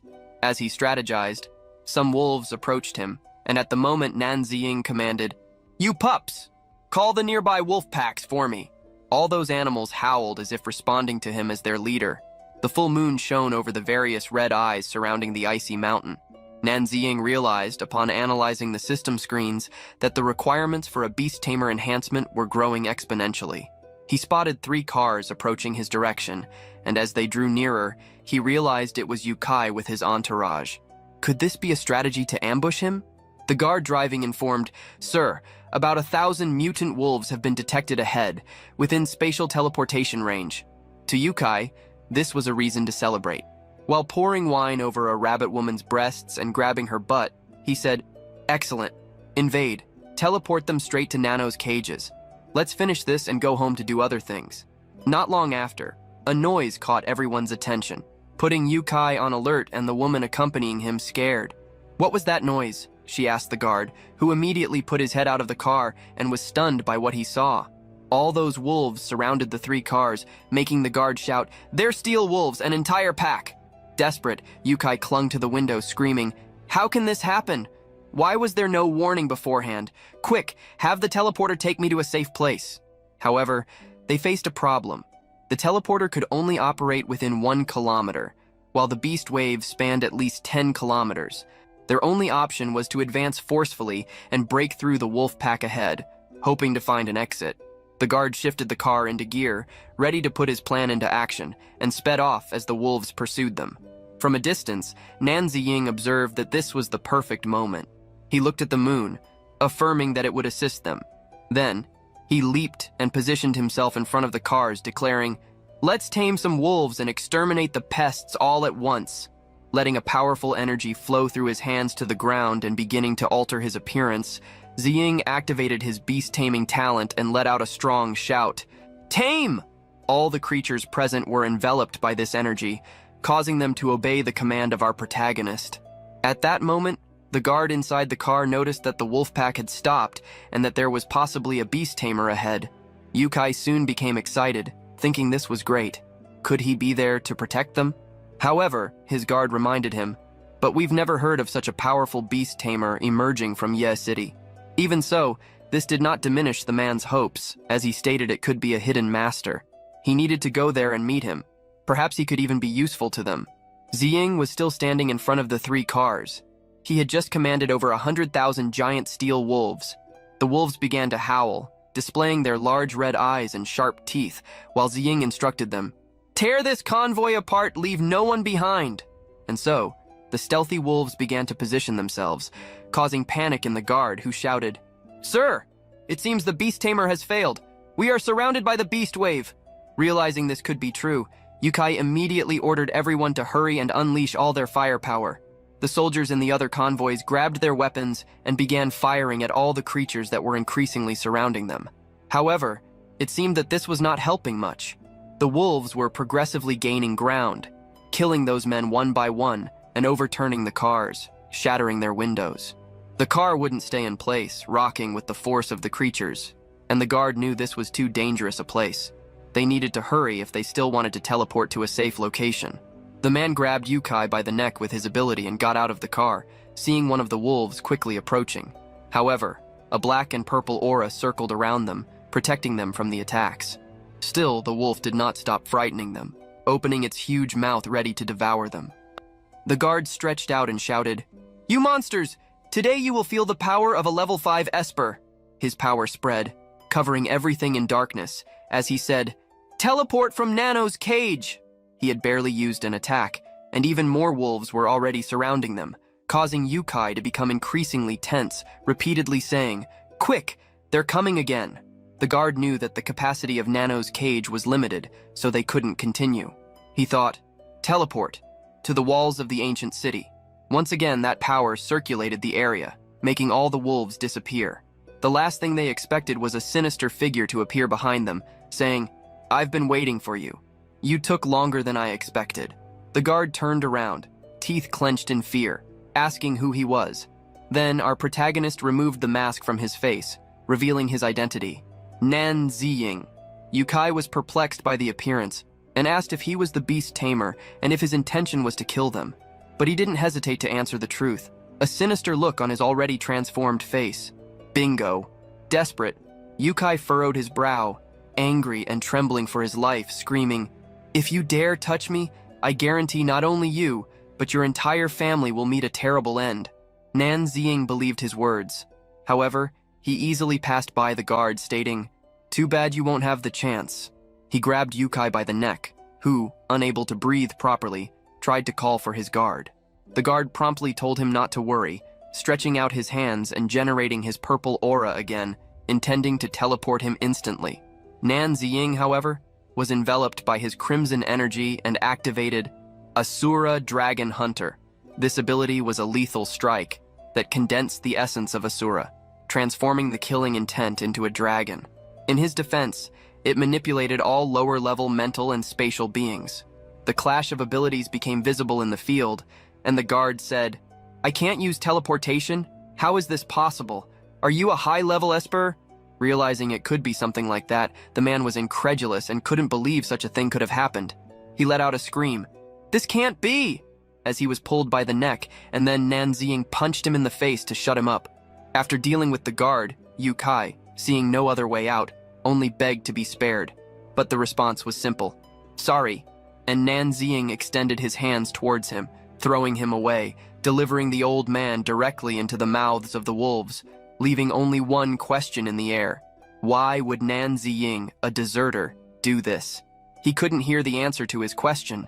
The wolves caught and devoured him instantly, while Nan Ziying stood under the full moon, his appearance altered by the Asura ability, bidding farewell to that unscrupulous old man.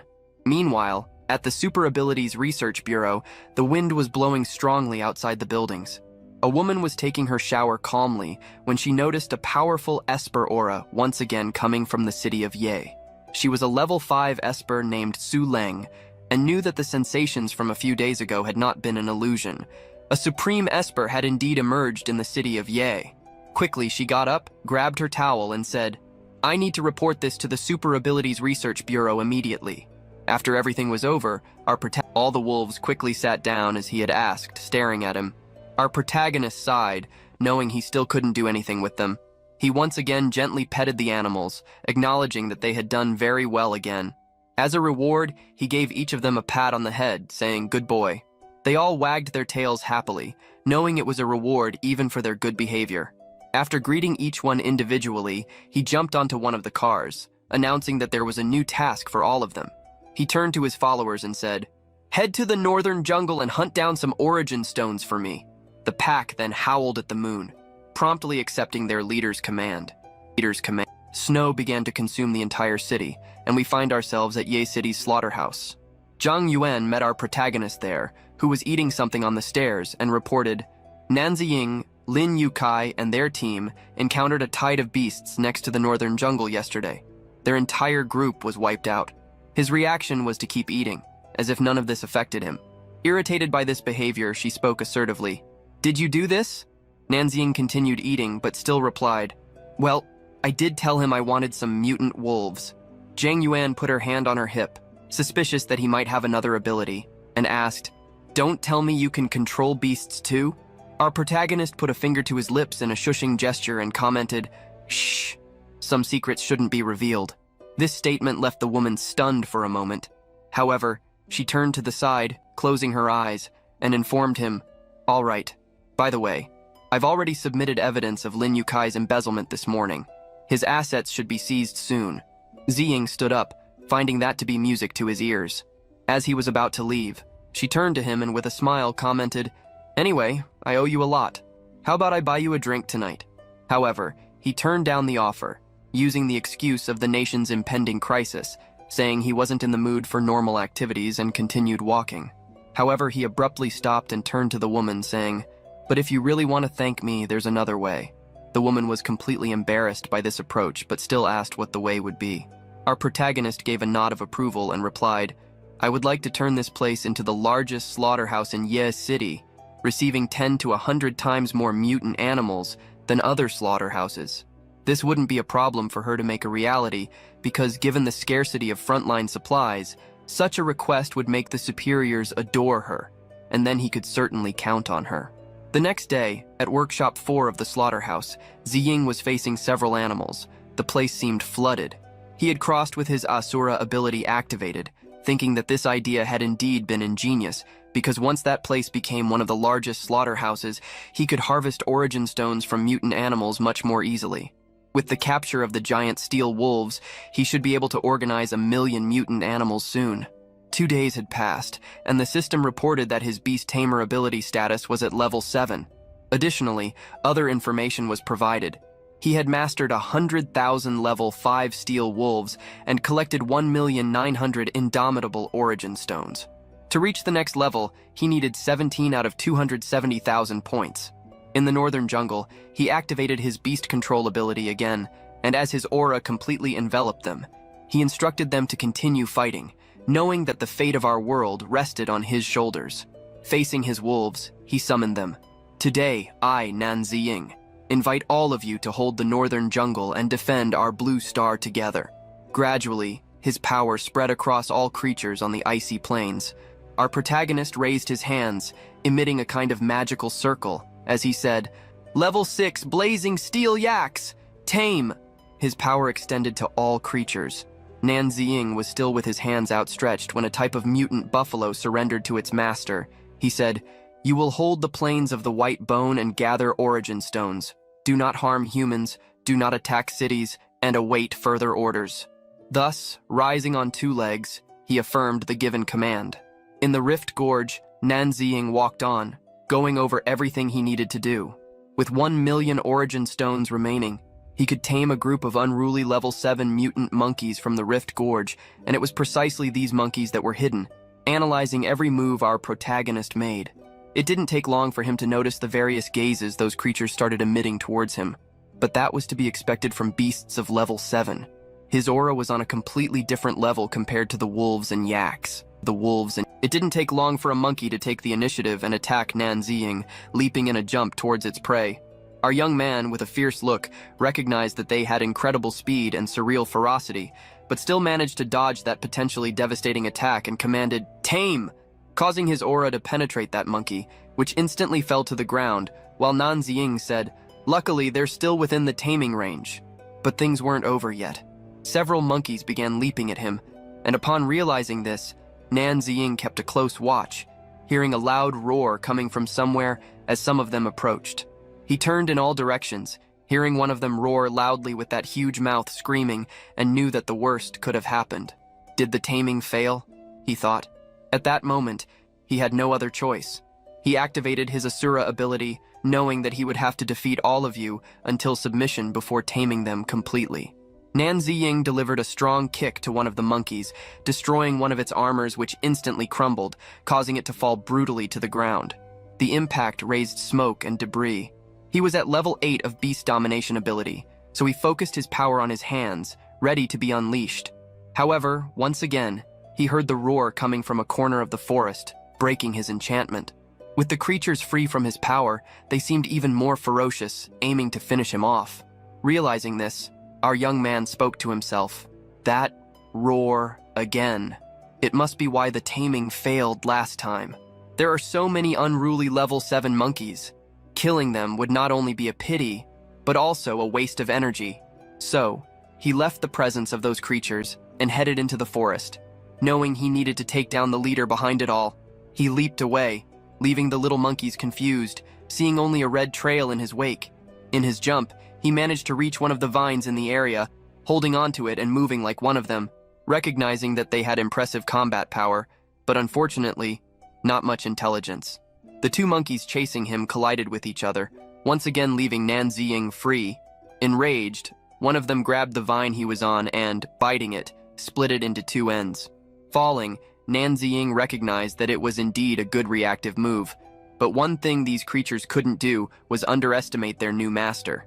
He landed on top of the monkeys' heads, making them roar, and then leaped again to a flatter spot, managing to land right at the cave where the boss was. Nan Ziying commanded, "Come out now," and facing an imposing figure, stated that it was time for a change in leadership there. As the creature began to move out, Nan Ziying started to realize how impressive its size was and commented, "Overwhelming pressure. I'd be on my knees in seconds if it weren't for my Asura ability. This Monkey King must have been at least level 9, or perhaps even higher."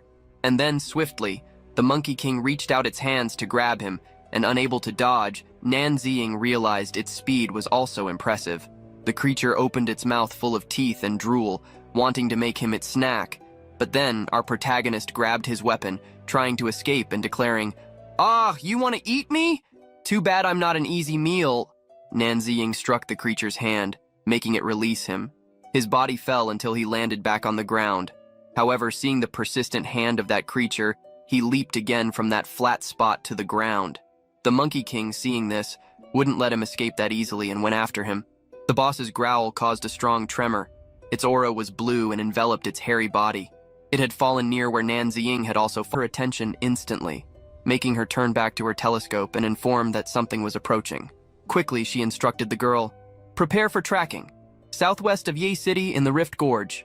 The girl, named Chen Kier, was a level 5 aura perception esper, and promptly focused, starting to concentrate something in her hands.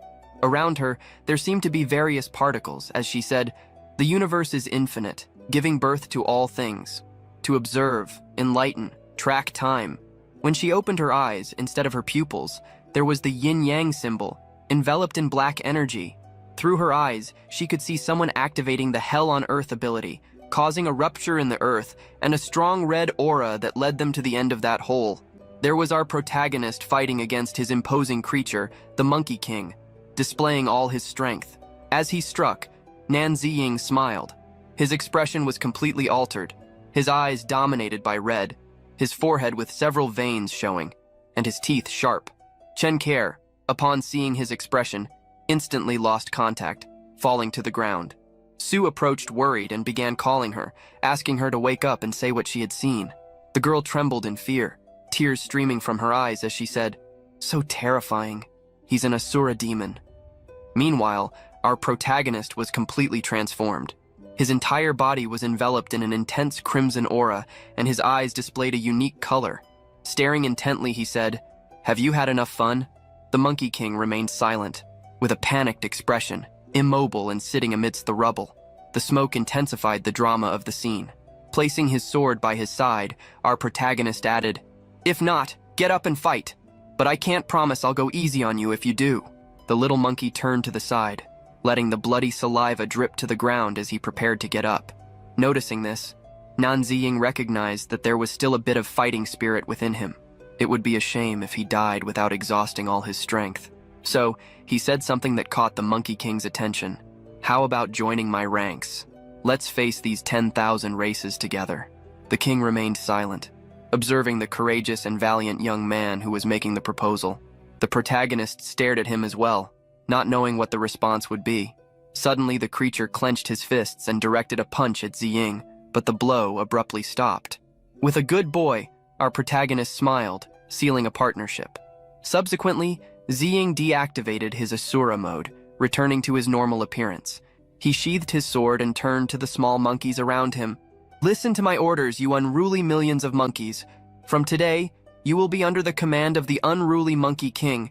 You must protect the Rift Canyon and harvest source stones." And he instructed them not to harm humans or attack the cities. There, in front of the Monkey King and surrounded by other baboons, he sealed the new agreement, concluding with, "Stay ready for new orders." The red night was falling, and the wind was blowing strongly in the area. The system notified him that he had reached level 8 of the beast tamer, and then reported, "Formation.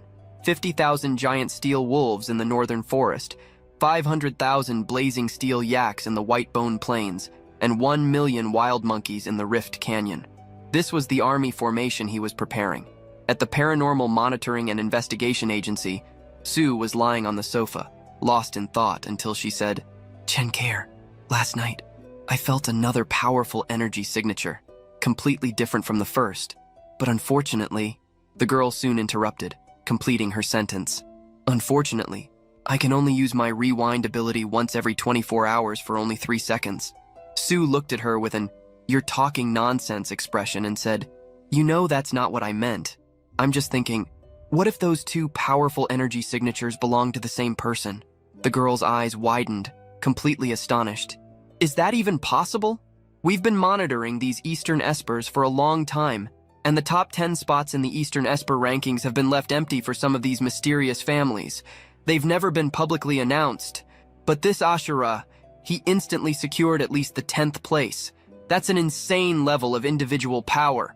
Su put her hand on her head, throwing herself back on the sofa, and replied, "True, maybe I'm overthinking it. Let's go ahead and announce the rankings." And so they did, announcing the rankings from 1 to 9, and then the 10th, informing that it was a mysterious man dressed in black with an unknown level ability. The 11th place was occupied by Lan Bingning, with an 8th rank elemental ability, and finally the 12th place by Chu Tian, with an 8th rank spatial ability. The next day a post was published. A mysterious black-clad figure appears in the Rift Canyon of Yi City. With his destructive power, he has secured the 10th place in the Eastern Alliance Esper rankings. This caused an uproar on the internet, generating various comments. One commented that they had finally released the top 10 rankings. Another revealed that an Asura Esper had appeared in the West, and that now they could hardly believe there was one in the East too. 10 years of drinking ice would be something to be proud of if it were another type of Esper, but an Asura, exclaimed another comment. Another explained, "The power of an Asura Esper comes from the will to kill, and they usually end up being consumed by it. turning into soulless killing machines. Another comment said, "Look, all I'm saying is, I hope this guy isn't from Ya City. All the men are already on the front lines." That's when they remembered that our protagonist, labeled as a coward, was still in the rear, and when mentioned, the comments ceased with, "Don't talk to me about Nan Ziying." Meanwhile, Xiaoli was with our young man. She hands him a towel while saying, "Chief Nan, clean your face first. Your phone hasn't stopped ringing." Then he picked up the phone and saw a news that said, "The MI country, the MAO country, and the 8th Defense Line have fallen. To protect our homeland, the Eastern Alliance has fully activated the policy of recalling veterans to the 5th Defense Line." He had a tense expression as he was still drying himself, stating that they were not only losing faster this time, but the recall of veterans was also happening much earlier. Suddenly, his cell phone rang, and this caught his attention, as it was none other than his father, sending a message. "Hey brat, if you have time tonight, come home for dinner. Your mother and sister miss you." This was something neither you nor I expected, but our protagonist came from somewhere, didn't he? Meanwhile, an older man, dressed in an apron, was cooking something while apologizing to the reporter who was in his home. "My wife, son, and daughter are all coming home for dinner tonight, so I had to cook some dishes. Sorry for making you wait so long. You're invited to join us if you don't mind a simple meal." She looked at him and responded, "You're very kind. We just want a quick interview about the veteran recall." The man took off his apron, going to the living room and stating that she could ask him anything now that he was available. The reporter, Fang Shan, then asked to record while starting her interview. "Mr. Nan Xiangshan, we heard that you immediately signed up for the veteran recall as soon as you heard the news. What were your thoughts at that moment?" He completely changed his expression, becoming more serious as he spoke. "It's my duty." Without a doubt, this was a gift for the reporter, who smiled ironically, and of course mentioned his son. "Your son, Nan Ziying, became famous for refusing to enlist when he reached the appropriate age. What's your opinion on that?" Mr. Nan was silent for a moment, understanding the point she wanted to make. His expression remained closed, but all this was interrupted when his family entered the living room. His wife, happily, said, "Dear, I just arrived at the neighborhood entrance and found Xiaoying and Xiaoshan." But soon after, she noticed that he was in the middle of an interview and became completely flushed, showing that she was extremely embarrassed. Mr. Nan got up, receiving his wife, and asked everyone to make themselves comfortable, saying that as soon as he finished, he would join them. Then he turned to the reporter, still looking proudly at his family and mentioning that, as she could see, this was his family, and they were rarely all together like this. His wife, Qin Shuimei, was a volunteer. His dear and beautiful daughter, Nan Zishan, was a medical esper. Then he looked at his son, who was at the table, and said, "My son didn't go to the front lines, but he works hard in the slaughterhouse to support the frontline supplies. In my eyes, he's a good boy. As long as he doesn't go against ethics, I support his choices." The reporter didn't expect that response, and a drop of embarrassment passed through her head. "And if that's still not enough, I'll go in his place." The room fell into an awkward silence.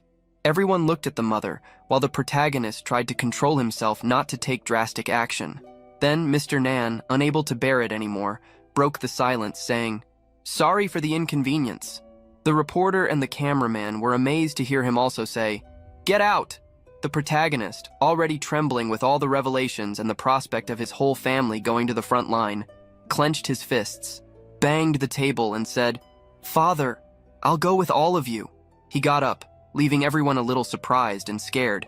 His mother asked, "Xiaoying, it's so late. Where are you going?" His expression was gloomy, but it was clear that he was deeply upset by the situation. He replied, "You all eat first. Something happened at the slaughterhouse." Even so, his mother insisted. "The war elephants." Something in the forest caught his attention and made him stop immediately. He looked to the side of the forest, and it seemed like someone was watching him back. Then he shouted, "Come here, I know you're there." The silence was broken by a loud roar. An elephant was coming towards him, with a piece of tree trunk in its trunk. The creature was so big that it left the protagonist alarmed. The elephant tried to hit him with the trunk, but Nan Ziying quickly dodged. Then he pushed off the ground and jumped on the animal's head. He held his sword, and his overwhelming energy was remarkable. Then he said, "Listen, I'm in a hurry and I don't have time for games." He raised his hand and put all his power into the creature's head, which quickly surrendered. The elephant's eyes were taken over by Nan Ziying's red, who then said, "Go tell all your companions. Any dissent will be punished with immediate execution." The elephant roared loudly, raised its trunk, and struck the ground with both feet, as if calling the others to meet it. Thus, a herd began to approach, shaking the ground and raising dust. They all seemed brave and determined. However, their charge was interrupted by the black aura that appeared. Nan Ziying walked through the raised dust, his whole body enveloped in that energy, while saying, "Hear my orders, war elephants. Guard the submerged primordial forests, collect source stones, and await further orders." Nan Ziying stood before several elephants, who, without hesitation, allowed themselves to be led by the tamer, fully accepting his orders. The system then announced, "Beast Tamer level 8 with 3 million beasts tamed." He now had 500,000 giant steel wolves, 500,000 flaming steel yaks, 1 million unrestrained monkeys, and now 1 million war elephants. Seeing this information, Nan Ziying clenched his fists and said to himself, "I've finally unlocked the formation tree, and now I need to accelerate my leveling." With that in mind, he turned his back on the elephants, stating, "I'll go to the slaughterhouse to get some source stones." Returning to the slaughterhouse in the city of Ye, our protagonist had already done a great job of killing several mutant beasts. The system evaluated the availability of 100,000 source stones and 10,000 deployable formations, which was already enough for an upgrade. Analyzing the system screen, the protagonist said, "Let's see what this sword chi formation can do." And so he released a few more beasts, which let out various sounds in his direction. Nan Ziying closed his eyes and uttered the following words, "By the power of heaven and earth, I invoke 1,000 blades." In the next instant, various types of sword blades appeared as vibrant particles in a light blue. This dynamic energy whirled like a hurricane spiral above Nan Ziying. Then he finished saying, "Sword chi formation." The blades began to move in all directions, spinning quickly and hitting the creatures present without giving them a chance to escape. Nan Ziying, standing still, observed all that power and ability, saying, "It seems that a single level 1 sword chi formation is still too weak. So let's stack them, 2,000 sword chi formations." The blue around him intensified. A ray of the same color shot out of his eyes and his hands emanated energy. The intensity was so great that his hair began to get disheveled. Suddenly, everything went black, and the only visible thing were the trails that this ability left as it cut through the air. As a result, our protagonist was in the center of a magic circle, surrounded by the dead creatures. "Once I set up the formations at each workshop, this place will practically run itself." Nan Ziying was now in the second slaughterhouse workshop, and he proclaimed again, "Among the weak the strong shall rise. Let the thirst for blood feed your blades. 2,000 bloodthirsty formations. Activate." Numerous blades formed like rain, cutting down all the monsters in the area. An hour later, the system reported the upgrade of the Formation Master. Formation Master. Formations deployed. 10,000. Skill level 2. Available formations: Blazing Flame Formation, Tenfold Amplification Formation, Elemental Sword Chi Formation. Note: each formation requires 20 source stones. Formation power can be stacked infinitely. Requirements for the next promotion: deploy 500 formations. Source stones available: 0. Nan Ziying was sitting atop the building, waiting for dawn. He had spent the entire night deploying formations. Eating something unidentifiable but warm, he thought. It's daytime. I guess it's time to say goodbye to everyone and go to the front line. He closed his eyes, aware that this moment would come, and was ready to face it. Not too far away, Xiao Liu was coming behind Aunt Wang, cheerfully humming a good morning. However, she kept her eyes suspicious, looking at something. As we move away, we see that the door was open. Something strange enough for everyone to be curious. "Did Chief Nan work all night again?" she asked. She sighed and said, "That boy probably came back right after dinner. He can't keep doing this." Aunt Wang was clearly angry. "All because of those damn reporters. They are the culprits," she said, as the two wondered, "What reporters?" Aunt Wang turned around, showing the phone, and asked, "Didn't you see the news? I spent the whole night fighting trolls in the comments." She then showed a news article. Nan Ziying's father answers the veterans' call, heading to the 7th Defense Line. The funniest news she found had a total of 4,509 likes. Breezy Day said, "In ancient times, Mulan went to war for her father. Now we have a father going to war for his son." Aunt Wang, furious, replied that her boy was slaying monsters by the thousands every day. So, What had that boy in the comment done besides digging up shit with that keyboard? Another user don't like it. Fight me, said. I can't stand that spineless coward Nan Ziying. If I were him, I'd rather die in battle. Aunt Wang, the aunt of creative comments, replied, Huh, so why aren't you dead yet and are still babbling here? Go get a life. These comments are the best. Another comment from Rational Hot Blood said, It's all clear now. They've spoiled him too much. A cowardly son with a heroic father. With that, the aunt attacked again. At least he has a loving family. Unlike some people here. The irritation infected Xiao Liu, who quickly grabbed the phone, shouting, Those idiots! They've gone too far! But all this was interrupted when Aunt Wang exclaimed, Chief! The three turned around surprised, seeing our protagonist arriving, all in black and with a more serious expression than usual. Then he began to speak. Ah, you're all here. Just in time. I need to hand some things over to you. Xiao Liu, embarrassed, repeated, Hand things over? For a moment everyone was silent until she completed, Chief, don't tell me you're going to... Suddenly, a slightly older man entered the location, informing our protagonist that his father had asked him to deliver something. That moment froze Ziying, who thought, Old man, you really... The man handed over a letter, which he immediately took and read. The content was, My dear Ziying, son, by the time you read this, your sister and I will be on the battlefield. I know that saying none of this is your fault would only make you feel worse and question everything. So I'll say this. We share the burden of honor and disgrace, whether it's a small family, a great nation, or all of humanity. Your old man may be a kitchen god, but I'm also a soldier. Never forget that, boy. Your sister feels the same. I may not know exactly what you're planning, what you're enduring, but I know it's something big. You've never shied away from a challenge. Just like me, ha ha ha ha ha. You rascal. You can't fool your old man with that mask, you know?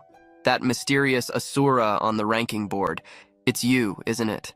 You thought you could hide that from me? All this time you've stood firm. Don't let it be us who break you now, son. Don't listen to the whispers. Most people are full of contradictions anyway. Remember, boy, a rising tide lifts all boats, and a falling tide sinks all ships. You're doing something important, Ziying. Don't let them make you think otherwise. Oh, and take care of your mother for me. She's still in the city.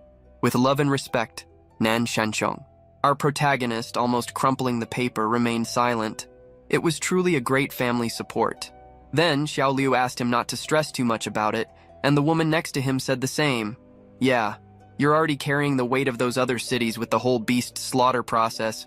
They wouldn't last a week without you. They need those supplies on the front line.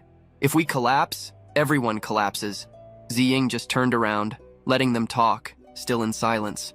Aunt Wang, irritated, turned to Liu and stated, Exactly. And with Aunt Wang here, anyone on the network who dares to speak ill of you, I'll shut them up myself. Leave those trolls to me. Aunt Wang will protect you. However, he turned to them and thanked everyone, stating, I'm fine, really. But there's something I need to tell all of you. You know that announcement about building that 5th reserve defense line? Xiao Liu looked incredulous as he continued, saying that he would apply to be the engineering chief there. But Ziying smiled and said, Don't worry, I won't let this delay the slaughter work. In front of a statue, several convocations were being assembled. Trucks and a crowd of people were there. Ziying, mixed in with that crowd, wore a hood while thinking about his father and how he was willing to take his words seriously. Immersed in his thoughts, he commented to himself, You're right. Going to the battlefield now would be good for nothing but killing a few more monsters. It wouldn't change anything, and I'd be disappointing you and my little sister, leaving Mom unprotected. The Xenos aren't carbon-based life forms. We can't harvest source stones from them, which means no more improvements for me out there. They'll keep sending stronger and more powerful enemies. With my current power, humanity wouldn't have a chance in the end. I wouldn't be able to protect anyone. He sighed, put his hands in his pockets, and left that cold farewell, heading back in the opposite direction of the trucks that were following the front line. If we want to win, I have to focus on that 5th defense line. That will be humanity's last stand. Don't worry, old man. I promise I won't let you down, he said. 3 days later, he had become the engineering chief, and on the platform, someone said, Chief Engineer Nan, you are indeed one of the best graduates from the architectural department. The man talking to him was Senior Engineer Li, and he continued, The 5th reserve defense line, according to your design, will be a 30-meter high and 10-meter thick steel wall. It will be electrified and stretch 300 kilometers along the northwestern border, connecting 20 cities. Not even tanks will get through that. Our protagonist smiled as he heard him say all this. As he walked through various stairs with the constructions and platforms, he reflected that all this was only possible thanks to him and his construction team, and then mentioned, "Unfortunately, an electrified steel wall is just a smokescreen. It won't hold those monsters. The real defense is in the formations." The wind takes us to a frozen place, where our protagonist was in the center of a location surrounded by various flat mountains. There, he said, the formations require a lot of source stones. The system then informed, available source stones, 3,500,000 at level 1. Available formations, 175,000 at level 2, 350,000 at level 1. The area between Ye City and the 5th defense line was uninhabited, making it the perfect place for the formations he wanted to create. Ziying opened his hand, conjuring a red sphere, and declared, "By the fury of heaven and earth, by the power of the sun, blazing flame formation, 50,000 formations per kilometer. Unlock!" At various points of the location, bands of lights appeared, creating red magic circles on the ground.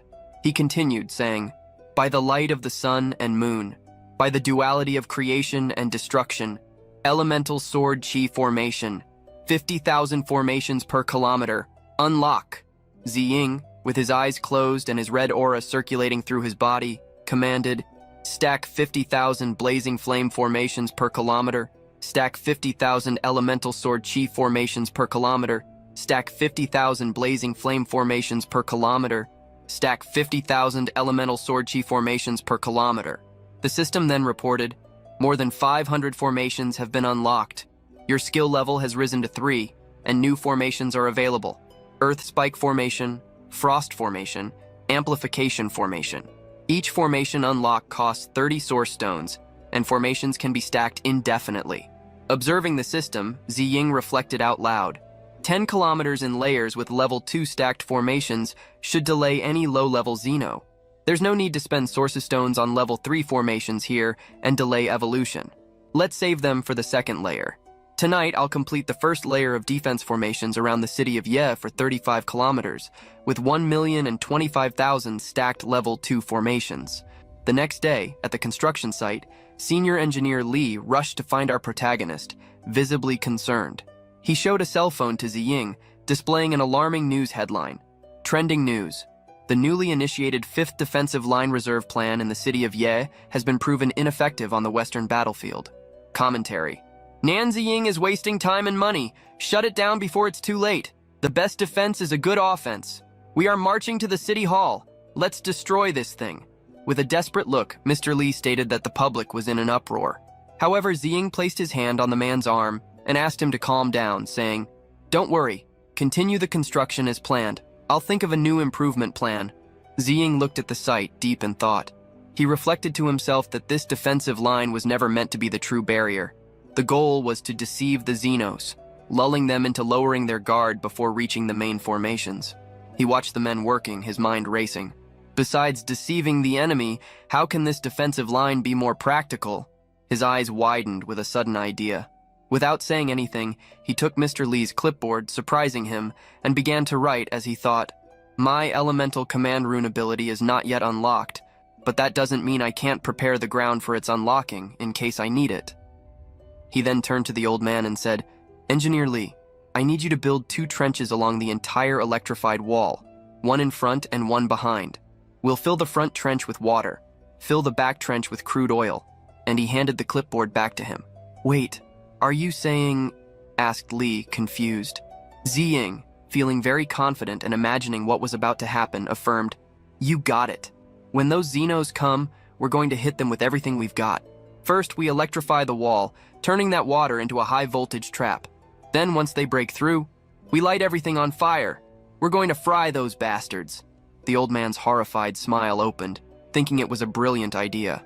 "I'll immediately take this news to the city hall," he said, climbing one of the exit stairs, leaving our protagonist alone. Ziying was still thinking, "Once I unlock the elemental command rune, this defensive line is going to get a lot more interesting." He began to recall the beasts he had recently taken down and the domination of the beasts, affirming to himself, I have enough for a level jump. I'm now at level 4 to be exact. Not long after, he was back at the training grounds, telling himself that the cities of Kan, Q, and Gan now have a fortified defense line of 45 miles, with 375 stacked level 2 formations. He placed his hand on the ground, reflecting that the next upgrade might take a little time, when suddenly a noise caught his attention. Several birds flew away frightened from that location. Wait, that familiar aura. A powerful Xeno? He said, surprised. However, what shocked him the most was that there was also a powerful human aura. He jumped off the flat formation where he was, fearing that this could not be something good, trembling at the possibility that things might happen even faster than he expected. The Xenos are trying to assassinate one of ours, he exclaimed, with a fixed and intense gaze. In the hidden Chu clan, in the depths of the mountains where snow fell upon the clan's castle, a cloud of dust rose. Xinghe, why did you come out of isolation 2 years early? You should only come out of isolation after 12 years since the invasion? Chu Changxiang, the patriarch of the Chu clan, an old man with a long white beard, declared before the young man. I felt it, master. A powerful aura emanating from the northwest border. It resonated deeply within me. This helped me achieve my advancement early, and so I had to come out of isolation. Chu Xinghe, a young man with brown hair and light green traditional clothes, the 307th prodigy of the Chu clan, responded, emerging from the center of the dust cloud. The northwest border, but that region is practically devoid of spiritual energy. How could, Changxiang asked, to which Xinghe replied, that is precisely why this is so significant. Master, I have decided to personally visit the northwest border. The young man turned and looked at his master with his curly hair, as the old man looked at him with concern. But Xinghe, there are rumors of Xenopatrol searching for the ancient prodigies. It is too dangerous, he declared anxiously. The young man, however, floated in the air and said, in this apocalyptic era, danger is inevitable. Flight domain. If I could even receive a little guidance from such an expert, this journey would be well worth it. An hour later, Xinghe was flying above the clouds, spotting red location markers. These formations are incredible. Could they truly be the work of a single person? I have never heard of anyone in our nation with such mastery over formations. Indeed, the greatest masters have hidden themselves in the northwest, he declared, observing the formations. When suddenly, a presence caught his attention. A winged creature with blades was quickly approaching him, flying in front of the moonlight. Xenos, Iron Destroyer, Unit 3578. The creature was a fusion of different weapons, blades, maces, and armor. A Xeno, he exclaimed, evading the attack that nearly hit him. Xinghe landed, taking the battle to the ground. But when he looked behind him, he could see a second creature, a mountain of mass with a huge tongue and tentacles emerging from its face. Their aura, each of them is an elite. I just came out of isolation and they are already upon me. Clearly, they have been observing our ancient clans for a long time, he thought. Observing the mutant with tentacles and 3 eyes called Xenos, Rotting Colossus, Unit 1324. In his mind, the Xeno executed the following reading. Prodigy detected level 10, Esper, exterminate. The Iron Destroyer leaped towards Xinghe, attacking him, but the Prodigy activated his domain control, making a hand sign. A purple energy expanded from him and he declared, Domain Sword manifests, Raging Inferno, Azure Spirit. A large blue dome enveloped the 2 Xenos, trapping them, while Xinghe shouted, consumed by rage, those who transgress against me will face my eternal fury. Meanwhile, our protagonist continued his journey, facing the fierce snowstorm with a jacket and a mask suitable for those low temperatures. He advanced swiftly, thinking, so many things have changed in this timeline. The defenses are crumbling faster, my father is already in the 7th line, and if things are so different, I fear that even the prodigies may face changes as well. In the last timeline, the ancient human prodigies did not reveal themselves until the 12th year of the invasion. They united humanity and gave us hope when all seemed lost. Their combined strength gave us 8 more years of war. We fought tooth and nail, but the Xenos still exterminated us in the 20th year. I know for certain that the Xenos sent their best assassins to Earth last year, lurking, searching. They were waiting for the prodigies to emerge so they could eliminate them before they became a threat. This world needs my plans, but it also needs them. I will not let them fall before their time. Xinghe continued his battle, and the Iron Destroyer unfurled its blade wings, launching projectiles, similar to Kai'Sa's ability from League of Legends. The Colossus, on the other hand, charged towards him using brute force as expected. Receiving the attacks head-on and serving as a shield, Xinghe spat blood due to the effort and the remnants of the damage that passed through. Damn! Fighting against two of these elite Xenos at the same time is wearing me down, he cursed. The two advanced together, attacking simultaneously. The Colossus charged a punch that sent Xinghe flying and broke the ground around him. Coughing blood and with difficulty, the boy said, "Could it be that I, Chu Xinghe, who has just entered the world, am destined to find my end here?" Then, as he fell to the ground, he knelt, faced the two great creatures, bit his finger, and preparing a final spell, declared, "No, even if I die here, I will take at least one of you with me." But before he could finish, Ziying burst onto the battlefield, shouting, "Look out!" and scooped the boy into his arms, taking him away. "You are the powerful senior I sensed," Xinghe asked, leaning against the tree, looking at Ziying, who in turn was observing the creatures, and asked, "Are you all right? Are you still able to fight?" Xinghe stood up, supporting himself on the tree, and replied, "With your help, I can." Our protagonist turned to the beasts and declared, "Then let's do this. I'll focus on the Iron Destroyer. You provide long-range support and keep the rotting Colossus occupied. They are both elite assassins, so be on your guard." And he shot towards the destroyer while Xinghe went to the left, saying, "Understood, senior." In the Xeno's mind, the executed command was, "Unknown level detected, Esper. Exterminate." Ziying quickly approached the beast with his crimson eyes glowing and his hands joined with the active energy, shining with a red aura, while thinking, "It's been a long time, Iron Destroyer. You're just in time for me to use you in my formation." Then our protagonist declared, "Level 3, Twisted Earth Spine Formation, activate." Several stalagmites emerged from the ground, cutting and immobilizing the destroyer. The earth and ice spikes rose, taking over the space around it. However, the creature still seemed able to move and was about to break free. Ziying then declared, "As expected, a level 3 formation alone is not enough against you. In that case," he touched the ground, merging his energy with the soil and creating an orange energy vortex, declaring, 50,000 Twisted Earth Spike Formations, stack R. 50,000 Frostbite Formations, stack R. More ice and earth spikes emerged from the ground, forming an ice mountain over the creature and trapping it. The snow continued to fall, and ice chunks rained down the area as the battle continued. Xinghe looked at the entire formation in shock and thought, "These formations are several times stronger than the ones I saw from afar before. What overwhelming power! And yet he has been hiding in the shadows in the northwest, laying down formations without being known. And his fighting style, it's unlike any of the ancient clans. Who is he? And what is his purpose?" Flying on a lavender sphere, the child prodigy observed the creature inside the ice mountain. "He froze it," Sherlock declared. The colossal Xeno took advantage of the moment of distraction and raised its tongue, preparing an attack. "Be careful! Don't let your guard down!" shouted our protagonist as he saw that Xinghe would be hit. The colossal approached with its mouth open, salivating for death, and a powerful explosion occurred. That's when Ziying had to intervene, running towards them and saying, "Asura, Berserker!" With his altered red aura, he unleashed a series of attacks driven by intense rage. "Asura!" Xinghe wondered from afar, seeing him fight with eyes burning in a vibrant red and with the aura burning. "Don't tell me he's that mysterious level 10 Esper Asura?" he thought in shock, with his outline intact. Ziying continued fighting while thinking, "Such a good live combat opportunity is rare. Instead of ending this quickly, why not use it to enhance the Prodigies experience? The potential of this prodigy is off the charts, but he hasn't fully grown yet. If I could just accelerate his growth..." Wait, the amplification formation. What if, instead of being an area of effect, I could apply it directly to a person? Looking back with his black orbits and red irises, he saw the prodigy apologize, saying, "Sorry, senior, I held you back." Ziying approached him and ordered, "Don't move." With a red flame on the tip of his finger, he wrote something on his forehead. "Senior, what is this?" he asked. "An amplification formation, 10-fold amplification." The boy fell to the ground, screaming and holding his head. "Continue," Ziying ordered. However, the system interrupted him, notifying, "Warning, the human body cannot withstand more than a 10-fold amplification. Exceeding this limit will result in death." Ziying ended the amplification, and the boy fell unconscious to the ground.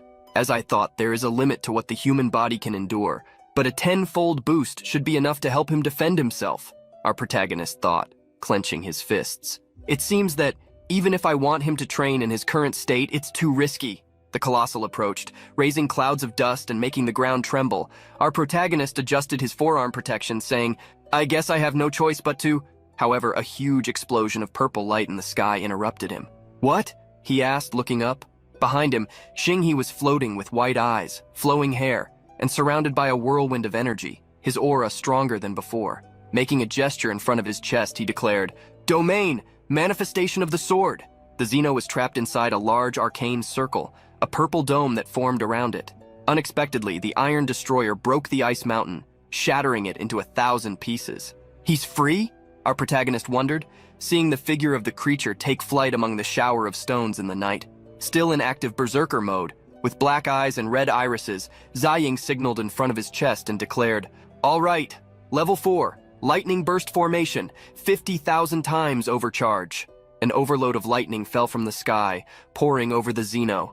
Blue lightning formed an energy pillar that discharged while the destroyer was electrocuted, and Ziying shouted, "Destroy that monster!"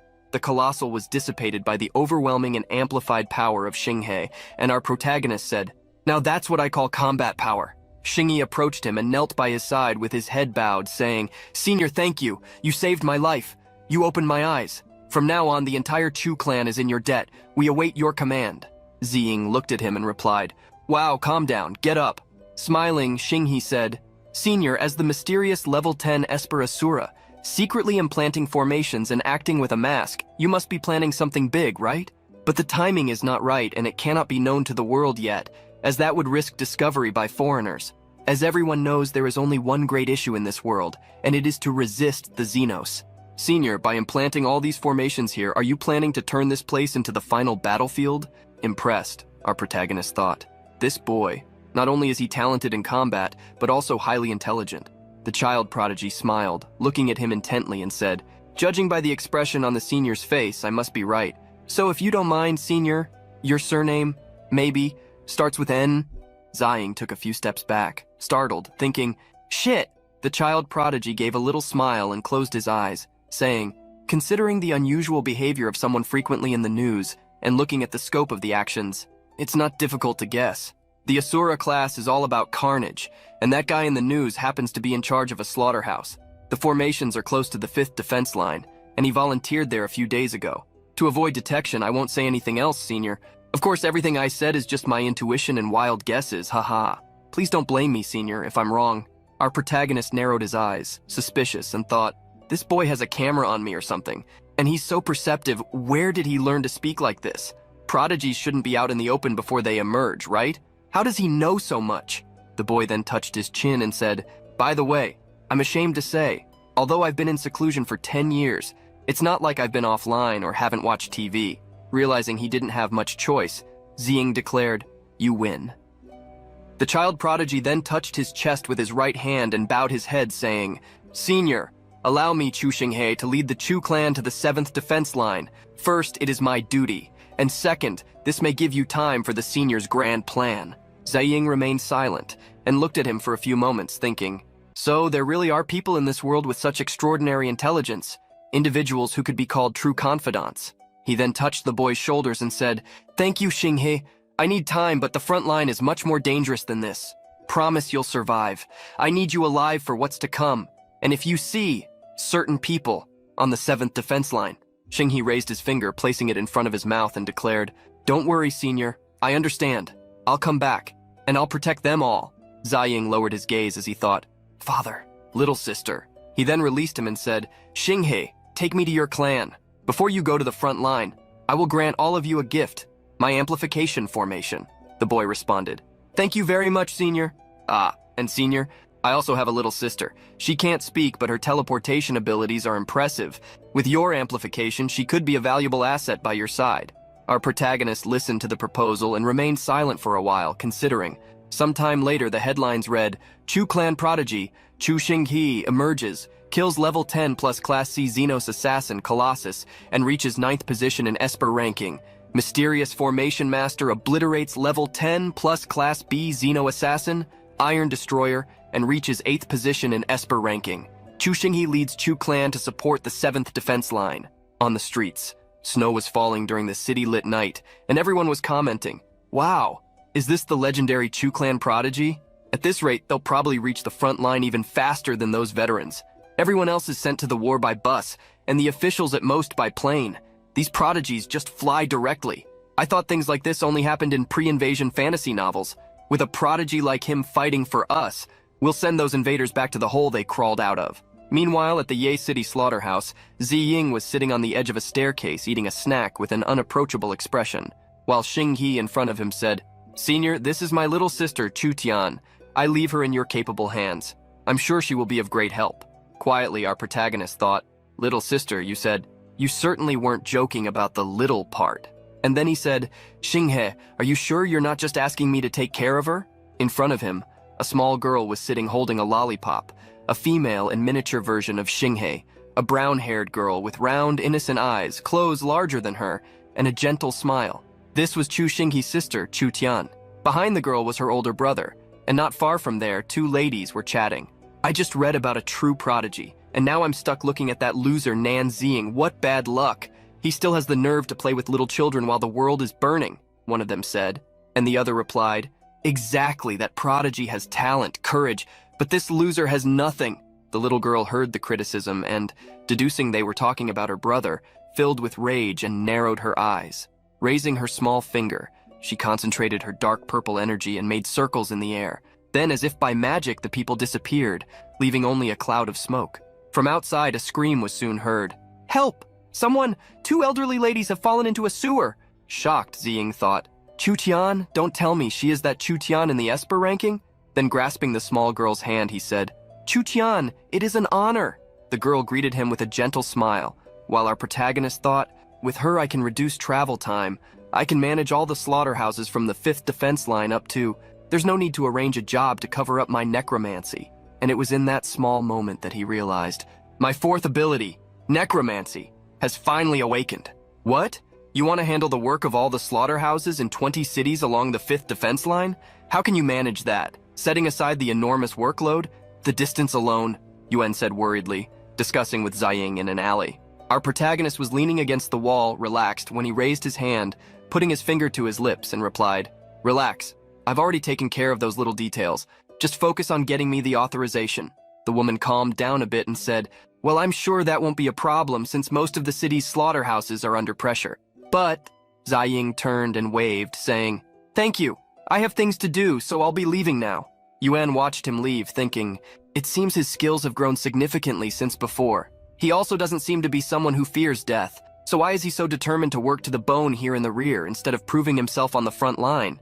Ziying, on the other hand, was walking, thinking, with the huge influx of source stones from all these slaughterhouses and Chu Tian's teleportation ability, we'll be able to upgrade and deploy at an unprecedented speed. So approaching the little Chu Tian, he declared, "All right, Chu Tian, let's go." The girl nodded and opened a rift in space-time, teleporting them to another location. "Good job, keep it up," Ziying said, seeing that they had already arrived at the chosen destination. At the site, the system informed that there were 99,500,000 source stones remaining, and Ziying's necromancy was at level 1. Smiling as the girl was already petting a large animal by her side, Ziying thought, "Let the summoning begin. We have source stones to burn." Then he declared, "Chu Tian, to the Qin Emperor's mausoleum, 100 kilometers away." The girl opened another portal, still close to the animal, and in front of the creature's eyes they disappeared, leaving them confused. Reappearing on the edge of a cliff, Ziying asked, "This is not the mausoleum. Did you teleport us to the wrong place?" And the girl, still silent, pointed forward, reactivating her power. "Ah, so there is a limit to the teleportation distance. It seems even the amplified single teleportation distance is limited to 100 kilometers, he thought, watching the portal reopen and the rays glimmering from the girl's finger. So they disappeared and reappeared at the Qin Emperor's mausoleum, a desolate place with snow falling and a strong wind. Ziying immediately ordered, "Chu Tian, go find a safe place." But before he finished speaking, the girl had already disappeared. "She's even smarter than her brother," he commented, observing her attitude. Our protagonist then raised his voice and declared, "Necromancy, awaken, spirit of the great Qin dynasty." A red circle expanded beneath his feet, and a green energy was invoked, filling the place. Ziying was surprised by the intensity of the light illuminating the mausoleum. A large spirit of an old man with a beard, traditional robes, and a translucent green body appeared. "Who dares to disturb the rest of this emperor?" he asked. The system informed who he was. "Ying Zheng, the Emperor of Qin, level 10 summoning, cannot be summoned at his current level." Ziying watched him floating high above the mausoleum, already holding his sword while thinking, "Even after 1,000 years, that presence, that is the aura of a true emperor, a king among kings. Perhaps I can argue with him." Drawing his sword, which was already emitting red flames, he declared, "Your Majesty, my world is in danger. I beg you, lend me your strength, lend me your army." The emperor was deeply offended and replied, "Insolent child, do you think my soldiers are at your disposal, boy? If you desire my army, then prove that you are worthy."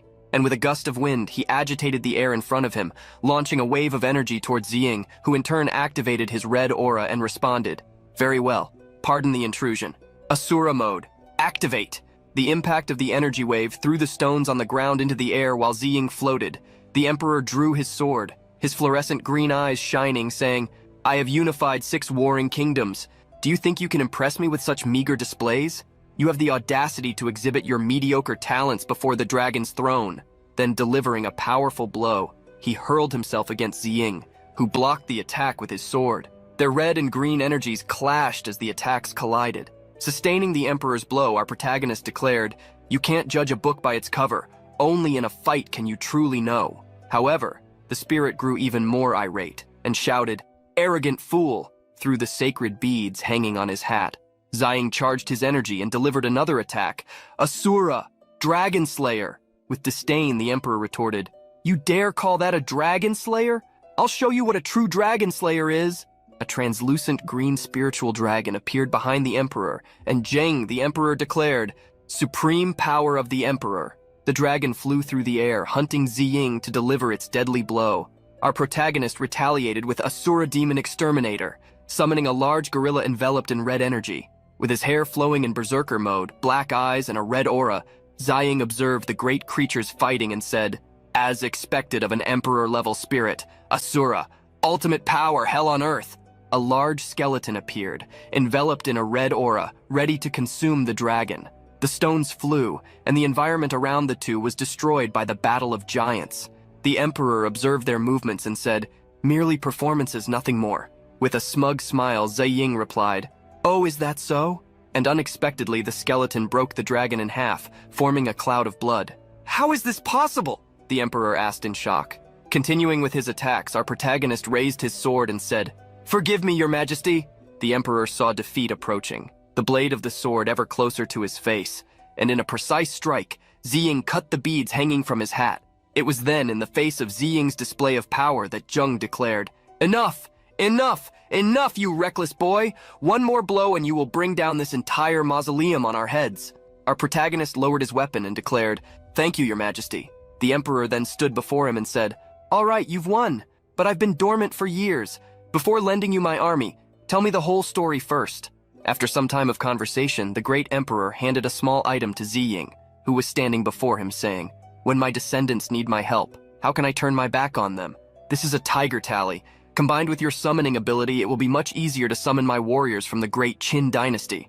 Our protagonist thanked his majesty and declared, holding the small jade tiger that was glowing in his hands, "Warriors of Qin, heed my call. The enemy has invaded our borders. I summon you to defend our homeland. Rise, rise, rise." At the sound of his voice, green rays extended from the jade, traversing the entire mausoleum. An army of combatants appeared, translucent spirits emerged, and the system informed, "Necromancy, skill level 3, current summons 10 million Qin soldiers. Trait, unwavering loyalty, undead. The warriors will continuously regenerate unless specific conditions for their destruction are met." Around him, a spirit appeared while various symbols and spheres rotated around him. The tree of forbidden elemental spell skills has finally been unlocked. A new notification appeared saying, "Caster of forbidden elemental spells, current level 1. Skill, to conjure 10 devastating forbidden elemental spells. Their power increases with each level. Harness the power of heaven and earth to amplify your power." Something gathered on the horizon of the sky, catching Ziying's attention, who quickly turned and said, "This is not good. I feel the presence of Xenos assassins. They are targeting 2 of the ancient prodigies at once, and from opposite directions. I cannot save both alone." The fighting spirits presented themselves, each saying, "Wang Jian, Meng Tian, your servant is here." The emperor then declared, "Come, let's take down these invaders." Ziying, however, turned to Zheng and asked, "Your Majesty, please go east. I will deal with the ones to the west." Then raising his voice, he said, "Chu Tian, teleport us." The girl fulfilled her role, and our protagonist reappeared 20 kilometers east of the Qin Mausoleum, in the so-called barren desert. At the site, a horde of creatures was attacking a boy who was floating in the air, with red lines coming from his hands. "What the hell?" I just came to check what's causing this huge energy wave around here, and I end up facing this? Speak of bad timing, said the prodigy of the Su clan, Su Chang'e, the so-called ghost-wielding master. Making the creatures collide, enveloped by his red threads, Chang'e cut them, saying, "Collision of 100 bound ghosts. Die, you bastards." The green creatures collided with each other, but the Iron Destroyer emerged among them in the midst of an intense bright light. Chang'e began to run, saying, "It's not enough, you parasites have to get involved in this too." His red threads bound one of the creatures and immobilized it, throwing it in front of him. "Don't worry, he's your companion, he wouldn't hurt you, would he?" he said mockingly at the creature, which found itself vulnerable to the Destroyer's attack. The Xeno advanced, delivering a blow and tearing the creature apart. "Get up, damn it! These aliens have no limits. They don't hesitate. They have no mercy, not even for their own allies," he said, seeing the veracity with which it attacked. Using his control abilities, he pulled his threads and controlled the creature like a puppet, while speaking in a mocking tone. "Don't worry, you're strong, you can handle it. Show me what you're made of. Fight for me." The two fought intensely, exchanging blows that raised sparks and left trails of light. Another creature emerged from behind Chang'e, who noticed the surprise attack in time, and turned the monster to use it again as a shield to block the other attack. Seeing the strong impact of the collision between the two creatures that collided, he declared, "Damn it, you're like a pack of rabid dogs when you attack like that. If I fall, I'll take all of you with me. You won't get out of here alive, alien scum." But at that moment, just as had happened with his other familiar, a friendly sword appeared. "Huh? What's this?" he asked, hearing the sound of the blades colliding. "Fear not, young man. I have come to offer my aid in the name of another," Emperor Zheng declared, appearing before him. The boy, disbelieving, exclaimed, "Qin Shi Huang," which was another name by which the emperor was known. "Let's go. There's no time to waste. Let's finish this right now," the emperor replied. "I'm still not sure what's going on, but thank you, your majesty," Chang'e said, hesitating. The creatures leaped towards the emperor, who raised his gaze and his sword, saying, "So these are the invaders who dare to threaten my descendants and their homeland. Show them no mercy. Leave no one alive." The fighting spirits responded, "Yes, your majesty," appearing behind each creature and carrying out his order, wielding their swords and plunging them into the bodies of the aliens in the midst of a chaotic battlefield, now dominated by ghostly combatants subduing the aliens. Meanwhile, 20 kilometers west of the Qin Mausoleum, in the barren desert, the prodigy of the Qin clan, Qin Sui, a blonde-haired girl, waited attentively behind her brother, Qin Ying, the plant summoner. Both were dressed in cold-weather clothes, ready to face the constant blizzard. "Sui Sui, when I give the signal, run, don't look back," the boy said, but the girl retorted reluctantly, "No way, brother, we're in this together. We fight together, we die together." As the Xenocolossi approached, surrounding them, he declared, "Sui Sui, please, just listen to me." Then the boy touched the ground, making a large circle of yellow rays appear, and declared, "Plant summoning, solitary wooden behemoth." A large wall appeared, preventing the passage of the Colossi, while a cloud of dust rose, covering everything around them. "Now while you have the chance, run!" Ying said to his sister with urgency in his voice, but before she could take any action, the destroyer leaped, breaking the barrier and surprising the boy. "Vine binding!" he shouted, summoning a series of vine branches that immobilized the mutant, preventing its advance. However, before the mutant was completely stopped, Sui ran and placed herself between the Xeno and her brother, blocking the blade the mutant had secretly projected to hit the boy. She had her back torn and the blood gushed strongly. The boy cried with tears in his eyes and bloodstains on his face. "Sui Sui, how dare you touch my little sister? Strangulation!" Then, a large branch wrapped around the creature, breaking it in half. The girl had survived and, looking back, warned her brother, "Brother, I'm fine. Be careful. Above you." A colossal was approaching, preparing an attack, when a large red energy tunnel opened, neutralizing the threat. The two ducked to protect themselves as they saw the energy mix with the creature's blood. Ying asked, hugging his sister, "What was that?" Two figures then appeared before a large purple pillar, and a voice could be heard. "Chu Tian, teleport all those damned Xenos a kilometer south, now!" Ziying and Tian appeared in front of the two. Confused, the boy asked, "What?" Our protagonist, leaning on his sword, replied, "Don't move. Don't speak. First, I'm going to amplify you tenfold." Then, extending his hand, he touched their foreheads. Initially reluctant, they soon surrendered. Green rays surrounded them, and as the Xenos approached, Ziying declared while carrying a large concentrated green energy sphere in his hands, "As soon as your amplification is complete, you will eliminate half of those damned ones. As for the other half, let's see how you Xenos handle the power of my forbidden spells." Elemental lightning, forbidden spell, 100% overload, Ziying declared, stretching out her hand and releasing a surge of lightning and thunder that descended from the skies in the form of electricity. The Xenos were electrocuted, engulfed in lightning and energy. "Hey, Benefactor, you said you would only eliminate half," Qin exclaimed upon seeing that Ziying's attack had affected a large portion of the Xenos. "Leave the rest to us," Qin pleaded, wishing that the two brothers could prove themselves.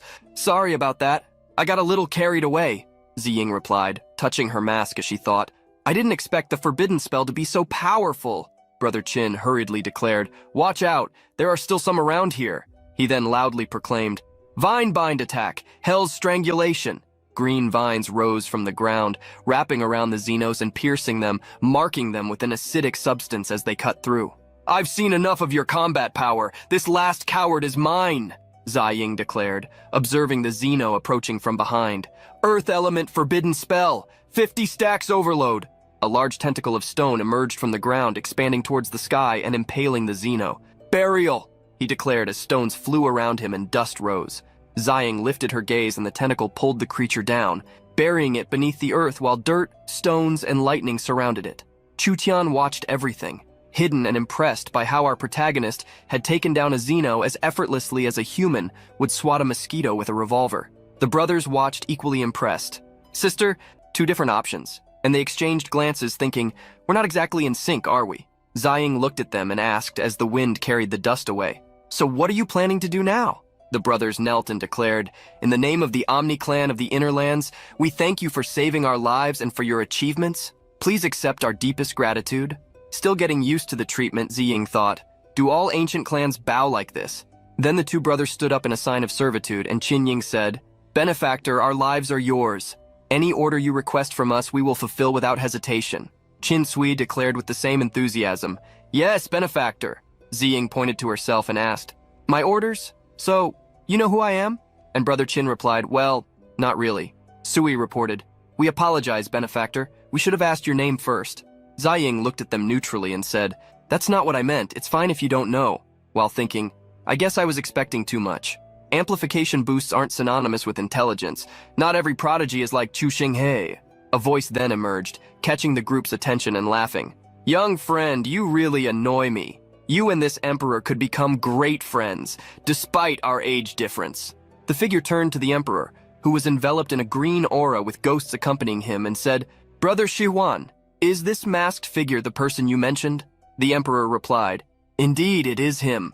Su Chang'e, the man with light brown ponytail and a skull necklace, approached Ziying and declared, "Brother, thank you for saving me. Normally I should make a grand bow, but I'm not used to all this. Anyway, I, Su Chang'e, am in your debt." Our protagonist looked at him with his hands in his pockets and thought, "Finally, a prodigy who isn't speaking cliches." He then said, "All right, I have two requests. Take me to your clans and prepare for a collective amplification increase." Chang'e looked at him still in doubt, and the Qin clan brothers declared, "Thank you, Benefactor." Chang'e took a few steps and said, "Amplification? What amplification? And what's the deal with these scary guys, you two?" Before the prodigy could finish his sentence, Ziying touched his forehead, releasing sparks of red lightning, and said, "It's this amplification 10 times." The prodigy screamed and fell to the ground, enveloped in red lightning thrashing about. "Besides," Ziying spoke but was interrupted by Qin, who suddenly shouted with great excitement, "Benefactor, what else do you need? Just say it, and we will go through hell for you." Ziying looked at him thoughtfully. "Should I tell them to go to the front lines? They're all waiting for orders. Unlike the others, these guys won't be affected by the battlefield for another year. While I'm currently strategizing in this area, I've gotten used to looking at the front lines. If this continues, will I really have to send them to the front lines?" Our protagonist closed his eyes and then turned, saying, "Just take care of yourselves."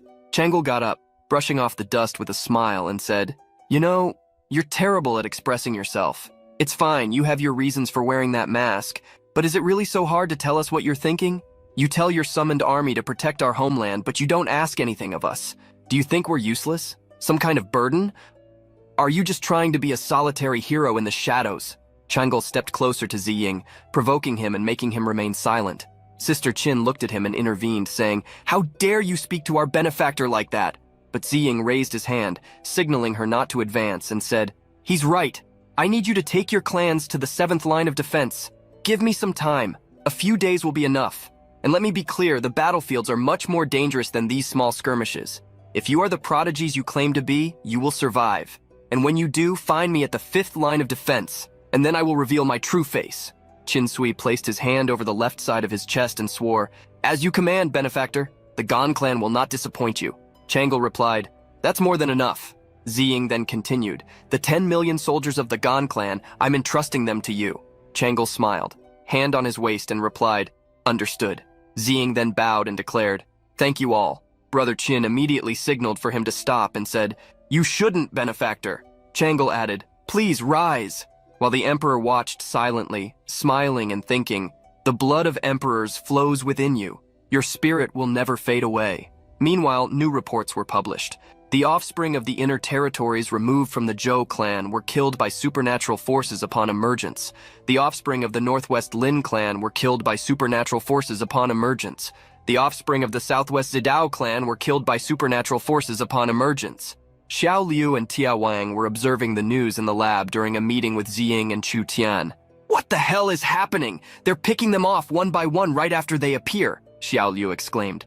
"Those kids, they were our future. The front lines are barely holding, and now the clan prodigies are being constantly killed," Tia Wang said, and her friend commented, "They should be the strongest among us humans. Who on earth can protect them?" Ziying observed everything, thinking, "The prodigies are awakening earlier in this life. This isn't sustainable. Even if I hurry to save them, I can't guarantee that I'll be able to save everyone." He then turned, walking, and declared, "It's like trying to empty the ocean with a bucket. We need to attack the core of the problem, or nothing will change. Chu Tian, let's head to the northern jungle." The petite girl began to activate her power, and purple lightning shot from her hands hidden in her long sleeves as she followed the boy, who said, "Let's awaken the 5 great prodigies ourselves. Let's draw all the assassins that these Xenos have." Then, as the teleportation activated and purple lightning enveloped our protagonist, his hair flew with the wind, and he declared, "Watch as I capture them all at once." Landing among red energy waves and causing a great impact that shattered the stone ground, Ziying declared with red eyes, "Chu Tian, take us to the nearby Han tombs. My great ancestors of Han, awaken. The world needs you once more. Please respond to the call of Sun Fei's army. Emperor Wu, General Wei Qing, General Huo Kubing. Those who offend the power of Han, no matter how far, will face our wrath." Amidst a vortex of red lights as stones floated with suspended gravity, the system displayed the effect of the summoned ability, Necromancy, skill level 3, currently summoning 10 million soldiers of the dynasty, of which 20,000 are soldiers of the dynasty. Summoning, Heart, Loyalty, Undead, increases command abilities and restructuring, unless specified otherwise for destruction. Destruction condition, 1.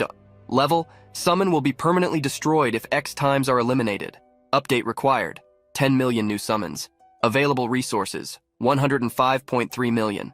Ziying stood up and declared, 20 million warriors of the Han dynasty, I command you, march upon the northern jungle and destroy the invaders. It is time for the 5 great prodigies to make their grand entrance. Let's begin with Asura. The top of the mountain exploded in red lights as Ziying's power expanded. Maximum level, hell mode on Earth, he declared, causing another explosion of red aura, with winds accelerating around him and dust rising. At the Paranormal Monitoring and Investigation Agency, they could observe his movements. It's him, the mysterious Asura. His aura is countless times stronger than last time. He must have become completely uncontrollable, Girl Chen said, sensing our protagonist's aura and creating an energy sphere in front of her stomach. We need to report to the military team immediately. We are in the northern jungle, Su Leng declared urgently. Ziying was now in his berserker mode, long black hair in the air, black eye sockets with red irises, and a strong red burning aura.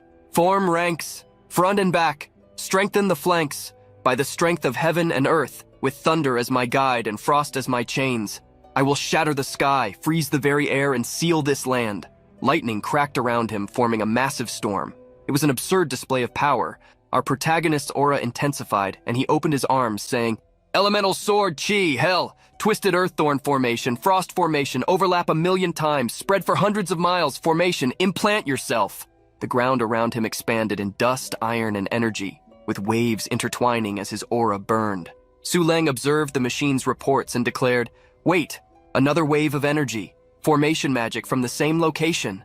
Girl Chen held her head and clenched her teeth, saying, Could this be the mysterious formation master from the Esper rankings? My energy is gone, I can't see. Ziying raised his hand and declared, "Necromancy? Great Han spirits!" And in front of him, a wall of green spirits appeared. "Destroy the invaders, for the glory of the great Han!" Among them were Emperor Wu and Huo Chubing. The spirits charged with battle cries, marching into combat and shouting, "Attack!" Observing through the telescope, Su Leng was impressed by the wave of energy and exclaimed, "What? What is happening now?" Girl Chen leaned in with wide eyes and said, "I have never felt such a powerful undead aura. They are the spirits of the dead." Su Leng's eyes filled with tears, and with a flushed face she said, "Are you saying that, besides Asura and the Formation Master, there is a prodigy, necromancer in the wild lands of the north?" Girl Chen's hands trembled as she spoke. "This energy signature is beyond anything we have ever recorded. It's not even on our 10-level scale." Su Leng turned and declared, "If we had to classify it, we can only say divine level." Chen turned, surprised, and repeated, "Divine level? Are you saying there are 3 divine-level espers in the wildlands of the north right now? This is insane." Su Leng then quickly turned and with urgency declared, "That's right. We have to report this to the higher military command immediately." Inside the energy vortex, Ziying continued to unleash his power with arms wide open. "Forbidden spell, element of light, 100 stack overload," he declared. But he could have simply said, "Let there be light," as a massive explosion of light occurred in the sky, illuminating the entire area like a supernova over the earth. Did I fall asleep and wake up at dawn already? People wondered. "What? But it's 10 at night?" Another declared, seeing the sky fully illuminated by the explosion. Everyone rushed to the windows. The city was bathed in light, and they wondered, "What's happening? Is this some kind of supernatural phenomenon? No, quick, check the trending news." On the internet, on television, in all media outlets, the news spread. 4 divine prodigies converge in the northern jungle. Internal military dispatched aircraft to investigate. Soon people were commenting, "Divine prodigies? Damn, I've never heard of that before." Another replied, "Dude, that light show in the sky. I bet it was one of them." Some looked on positively, saying, "Is this the peak of hope for our East?" Others seemed agitated. Even the internal army is involved. This must be something big. As everything unfolded in the interior command center, military helicopters flew across the battlefield. "Go! Take me to the northern jungle, northwest border, now!" One of the superiors shouted inside the vehicle. "Sir, even at maximum speed, it will take over an hour to reach the area," the pilot replied. "Less talk, more flying. Get us there as fast as you can," the leader responded. Meanwhile, our protagonist continued his mission to unleash every ounce of power he could muster. The red aura expanded as he declared, 500,000 steel wolves, 500,000 flaming steel yaks, 1 million rampaging monkeys, 1 million war elephants, gather! A group of ferocious beasts appeared, roaring in the region with red eyes. News alert. 4 massive beasts detected in the north, converging in the northern jungle. Beast specialist suspects involvement. People watched in shock, completely stunned. Wow, what's happening in the northern jungle? 5 divine-level beings, espers, all at once, out of nowhere? Others seemed confused, not understanding. Where did they come from? Why have we never heard of them before? Others questioned. It wasn't completely without signs. We had those beast attacks near the city, but they suddenly stopped recently. They continued discussing. When you see it this way, it all makes sense. In the pharmaceutical factory in the city, Chen Lianyi, a woman with short purple hair, was talking to Su Xiaonan, a woman with black hair tied in a ponytail. Both wore tight black uniforms with military green jackets and gloves. "Hey, look at this. Remember that pack of wolves in the northern jungle?" Chen Lianyi asked. "How could I forget a guy like that? Controlling all those wolves. Do you think he's 100 times stronger than he was back then?" Su Xiaonan replied, arms crossed, scratching her chin. At the resource center, Zhang Yuan recalled the conversation she had with Ziying, speaking to herself. "Asura? Beastmaster? Why is my mind going straight to Nan Ziying? Could it really be him?" Meanwhile, in the East Sea and the territory of the Lan clan, the sea roiled under the sky illuminated by the supernova. The prodigy of the Lan clan, Chang Kong, a muscular man with a thick beard and huge brown hair, was surfing on a whale. Chang Kong looked up and said, "A beast tamer of this caliber. I need to meet this person." Inside, at the Zhuge clan's farm, the prodigy Zhuge Yuan sped towards a massive stone creature. Wearing a black hoodie and gray pants, he smiled and said, "Forbidden elemental magic, mastered by someone who seems to be much more powerful than the northern jungle. This could be a golden opportunity for our Zhuge clan." Other prodigies from various clans also arrived. A blonde boy from the Xianshan clan, a boy surfing on a sword from the Huang clan, another with white hair riding a large tiger from the Yu clan, and a speedster from the Shu clan. Now, holding his sword and waiting, our protagonist said, "This kind of commotion, it won't just be the invaders who notice. All the ambitious prodigies will be drawn in. Now this is a good chance to amplify them. Everything is in place. All that remains is to wait for those Xeno assassins to show up." Back in the interior, the Xenos were now gathering, approaching the prodigy, Huang Xuan. Humanoid creatures wielding double blades in both hands. "Am I, Huang Xuan, going to die here? No, I won't fall like this," the prodigy thought, finding himself cornered. Then regaining his composure, he declared, "Come and get me, filthy animals. Do you think you can underestimate me?" Suddenly, the Xenos stopped and turned their attention elsewhere, as if something was happening. Then they turned and beat a retreat. "What? They fled? What's happening?" Zhuan wondered, confused. The group of Xenos then united in one place. Various creatures of different types, all with a single purpose. Humanoid and beast alike turned towards where our protagonist was, constantly releasing his aura. "Finally here. Beast tides. Inhuman.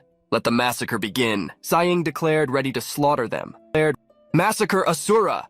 Ziying declared, charging forward and slicing one of the beasts in front of her with multiple cuts.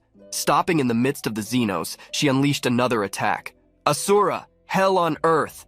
She spun her sword, causing a massive explosion, leaving a red arc in the air and kicking up dust and stones as the Xenos were sliced apart. One of the Xenos, in the form of a purple-skinned demon, was attacked and devoured by two summoned wolves that bit into it, spilling blood as the creature howled in pain. The beasts fought among themselves, and Ziying's summoned beasts faced the Xenobeasts, while our protagonist floated on a tide of water and stones, observing everything and saying, "As expected, the tides of beasts and the undead spirits are much more formidable with amplification. But even with amplification, the beasts, apart from the Beast King, are still outmatched by those Xenos of the counter-type. The same goes for the undead spirits. If this continues, although it may be an exciting battle, it will inevitably lead to unnecessary losses." The tide of water and energy rose, lifting him in the battle, and Ziying shouted, "Beasts of the tides, undead spirits, hear my orders. I will draw your fire to the center, you surround them. Form a perimeter and crush them from all sides. Beasts of the tides, you target the steel killers and the trolls. Undead spirits, you fear no poison. Your targets are the venomous frogmen and the rotting behemoths." Listening to the orders, the beasts and spirits turned and obeyed immediately. The encirclement was formed. Ziying leaped into the territory of the Xenos, standing in the middle of a large circle of beasts, then declared, "Overlapping formation," and burying her hand in the ground, she broke the stones, causing a massive explosion and creating a tunnel of light that expanded into the skies. The impact created a dust wave that swept everything around. In the center, Ziying declared, "Chu-tian, I need your help with this next part." The little girl appeared behind him quickly, and he said, "If any of those Xenos break the formation and head towards the city walls, teleport me straight to—" He interrupted his speech, puzzled by the girl's expression, who pulled out a lollipop and began the teleportation process, swirling her hands. Suddenly, Ziying found himself face to face with one of the giant trolls. He was taken aback, unable to believe it, and the troll stood silent, confused. Then, Ziying reacted, shouting, "Forbidden spell, wind element!" and struck the giant creature with 1,000 cuts and an overload of 50 stacks, forming a fire whirlwind in its direction. The troll fell to the ground, the beasts approached him, and Ziying landed. Chu-tian appeared floating beside him, smiling and laughing. "One troll down," and our protagonist replied, "Good job, Chu-tian, but next time maybe you could aim a little higher," knowing he was dealing with a child. What he didn't expect was that in the next second, he would be teleported again to face another beast. "Maybe I'll get used to this over time," he said, sighing, as one of the beasts rolled its eyes. He then shouted, activating, "Forbidden spell, lightning element, overload of 50 stacks." One more strike took them all down at once. Ziying remained enveloped in his berserker red aura, fists clenched as he said, "The Prodigies are almost here. The army shouldn't be far behind either. I need to finish this now." He then expanded his aura again, lightning crackling around him, and a strong shockwave surged forth. "Forbidden spell, winged earth hunter, overload of 500 times, bury!" Our protagonist declared, and the stones rose, floating around the beast while the red light bathed the battlefield. The explosion spread, devastating everything, an unnamable power destroying the entire area around. "By the ancestors, what kind of being is this? How can he manipulate the earth to such an extraordinary level?" Zhuge Yunnan, the prodigy of Zhuge, declared while observing from a distance. Suddenly, something caught his attention. "What?" he thought, seeing a light coming toward him, but before he could react, the red sparks hit his forehead. Zhuge Yunnan fell back, touching his head, eyes white, writhing and screaming. The body amplification was active. Ziying ran swiftly, touching all the prodigies who were watching from their hidden perimeter, placing his finger on their foreheads and saying, 10 times amplification! Activate! The red lightning surged from his body and shot toward the prodigies, who fell back, now being amplified. Complete amplification! Now get us out of here, teleport us! Ziying declared after amplifying all the prodigies present. One moment, sir. If I may be so bold, could you tell us your name? The Zhuge clan would be eternally grateful. The prodigy of the Zhuge clan exclaimed. We left a message for you and the army in the northern tundra of the Gobi. If you wish to reward me, just do as I say. Ziying replied, enveloped by the purple energy of teleportation, his hair billowing towards the sky and his red aura emanating from him. The teleportation was executed, and he disappeared in a sphere in front of the prodigies. He vanished after the amplification. That must mean he's not ready to reveal his identity, Zhuge Yunnan thought, and then pointed forward, saying, Let's honor his request. To the northern tundra of the Gobi. Let's see what this message is about. In the northern tundra, where Ziying said he had left a message, helicopters were clustered crossing the snow-covered icy landscape. Is this the right place? Why is it so deserted? Where are the prodigy and the xenomorphic assassins? The supreme commander of the Internal Military Command, Xu Chuyang, asked. Yes, Commander. Our intelligence pointed to this location, but we don't understand, his assistant replied, standing next to him, until suddenly stones began to fly and monsters made of gravel rose from the ground. What is this? The commander shouted, trying to balance himself as the ground trembled. I knew it! The formation prodigy buried them! Every xenomorphic assassin! Zhuge Yunnan replied, landing beside him. I see, the commander responded. So you're telling me that you really found the 5 mystical prodigies? Who were they? Where are they now? He asked, looking at the prodigy. I only found the formation prodigy. He was wearing a mask. I couldn't identify who he was. He even disappeared right after amplifying our abilities, Yunnan replied, stroking his chin thoughtfully. Same here, the other one beside him added. But he said he left us a message, another commented. Until finally, a distant voice shouted, The message left by the 5 prodigies is right here. They carved something into this stone. The prodigies turned their attention, saying, Let's see what it says, and ran over. Gathered in front of a stone with carved inscriptions, they said, Take a picture of this. And the commander said, Summon all high-ranking military officials and leaders of ancient clans to the 5th line of defense for an emergency meeting. Soon his assistant replied, Yes, Commander, and followed his order. Ziying watched everything from afar, thinking, Sorry guys, it's still not the time to reveal myself. This is the only way to get the army's help. I've taken care of most of the alien assassins in the inner territories, but if they knew the 5 prodigies were just one person, the retaliation would be 10 times worse. Moreover, human nature is unpredictable. In times of war, there will always be others who side with the enemy. If I reveal my identity now, everything I've done will be in vain. That's exactly what happened in my past life. Human conflict only accelerated our downfall in the last days of the war. Our protagonist then declared, Chu Tian, back to the slaughterhouse, and turned to the little girl, still with his red aura emanating from his body. The purple flames of Chu Tian's teleportation surrounded him again as he thought, Now that everyone thinks I'm a coward, it will be hard for ordinary people or aliens to associate me with the prodigies. As a strategist working in the shadows, playing the coward is the perfect disguise. Meanwhile, the news continued. Prodigy Zhuge Yuan leads clan members to reinforce the 7th line of defense. Prodigy Xuanyuan Hong leads clan members to reinforce the 7th line of defense.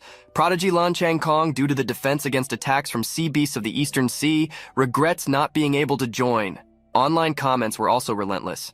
Why are so many prodigies from the inner territories suddenly rushing to the 7th line of defense? This must be connected to those 5 divine prodigies that appeared last night. Probably. But why haven't they revealed their identities yet? They're likely keeping it secret to protect them. They are our best chance to win this war after all. As the internet speculated and judged, an emergency meeting was taking place in the military conference room of the 5th line of defense.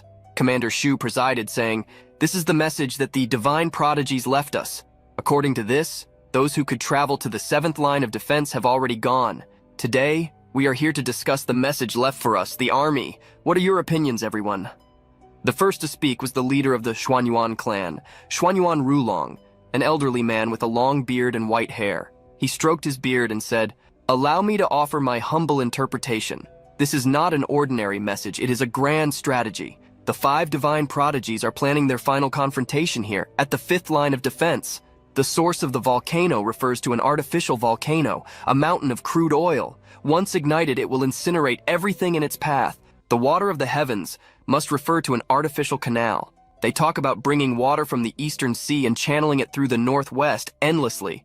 A forest of steel means creating an impenetrable jungle of metal, or perhaps cultivating colossal metallic giant trees. And the stones that burn the sky must refer to source stones, a large enough stock to engulf the skies in flames. Next, General Fang Lin, a man with short black hair and dressed in black, spoke. First of all, based on these cuts, this message was probably carved by the Asura prodigy. Second line of defense, the Asura is an unpredictable person, prone to going mad at any moment. Betting everything on the word of a single unpredictable individual is reckless. The next to speak was General Li Fei from the 3rd line of defense, who said, General Fang is correct. Let's refrain from mentioning Asura for now. We still don't know who these 5 divine prodigies are, risking the fate of our nation, our very survival, on an enigmatic message from an unknown source. It's madness. It was then that Zhuge Chengming, leader of the Zhuge clan, cleared his throat and asked, Ahem, my esteemed colleagues, if you would allow me a moment. The discussion continued, and they did not stop, but he insisted until he gained his moment to speak. Ahem, my esteemed colleagues, if you would allow me a moment. Even if this message was carved by the Asura, the other divine prodigies were undoubtedly present. Otherwise, the formation prodigy would not have informed us about this message after amplifying our clan members. Commander Shu then spoke. Furthermore, consider their demands. The volcano, the canal, the steel, all of these point to great formations, powerful spells that require the very earth to fuel them. Rulong gestured and stood up, saying, The 5 divine prodigies chose not to reveal themselves for a reason, probably considering the bigger picture. Well said, brother Zhuge. We are on the brink of collapse. If there was ever a moment to take a risk, it is now. I have a feeling this will be the best decision the East has ever made. The ancient clans are united in this. Commander Shu listened attentively and declared, The 5 divine prodigies managed to eliminate thousands of level 10 alien assassins in less than an hour. There is no one else in the world who could have accomplished this. We are bound by blood. Our destiny is one. To hell with it. Let's do this. With a determined look and an aura of authority surrounding him, the announcement was then made. With the power of the entire nation, the Northwest will soon commence 4 monumental projects: the artificial volcano, the Great Canal Project, the Steel Jungle, the Mountain of Source Stones. Public opinion, however, had its divergences.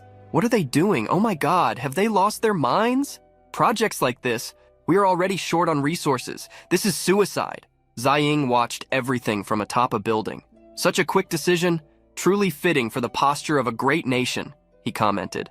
Congratulations, you made the right bet. You placed your faith in me, and I will not disappoint you. Chief Engineer Nan, these projects are quite similar to what we are working on. It seems the superiors really like our plan, Engineer Li said, approaching him with a smile, until something caught the attention of everyone present in the building. What is that red vortex in the sky? Someone shouted. Ziying looked up at the reddened sky and said, It's coming from the 7th line of defense.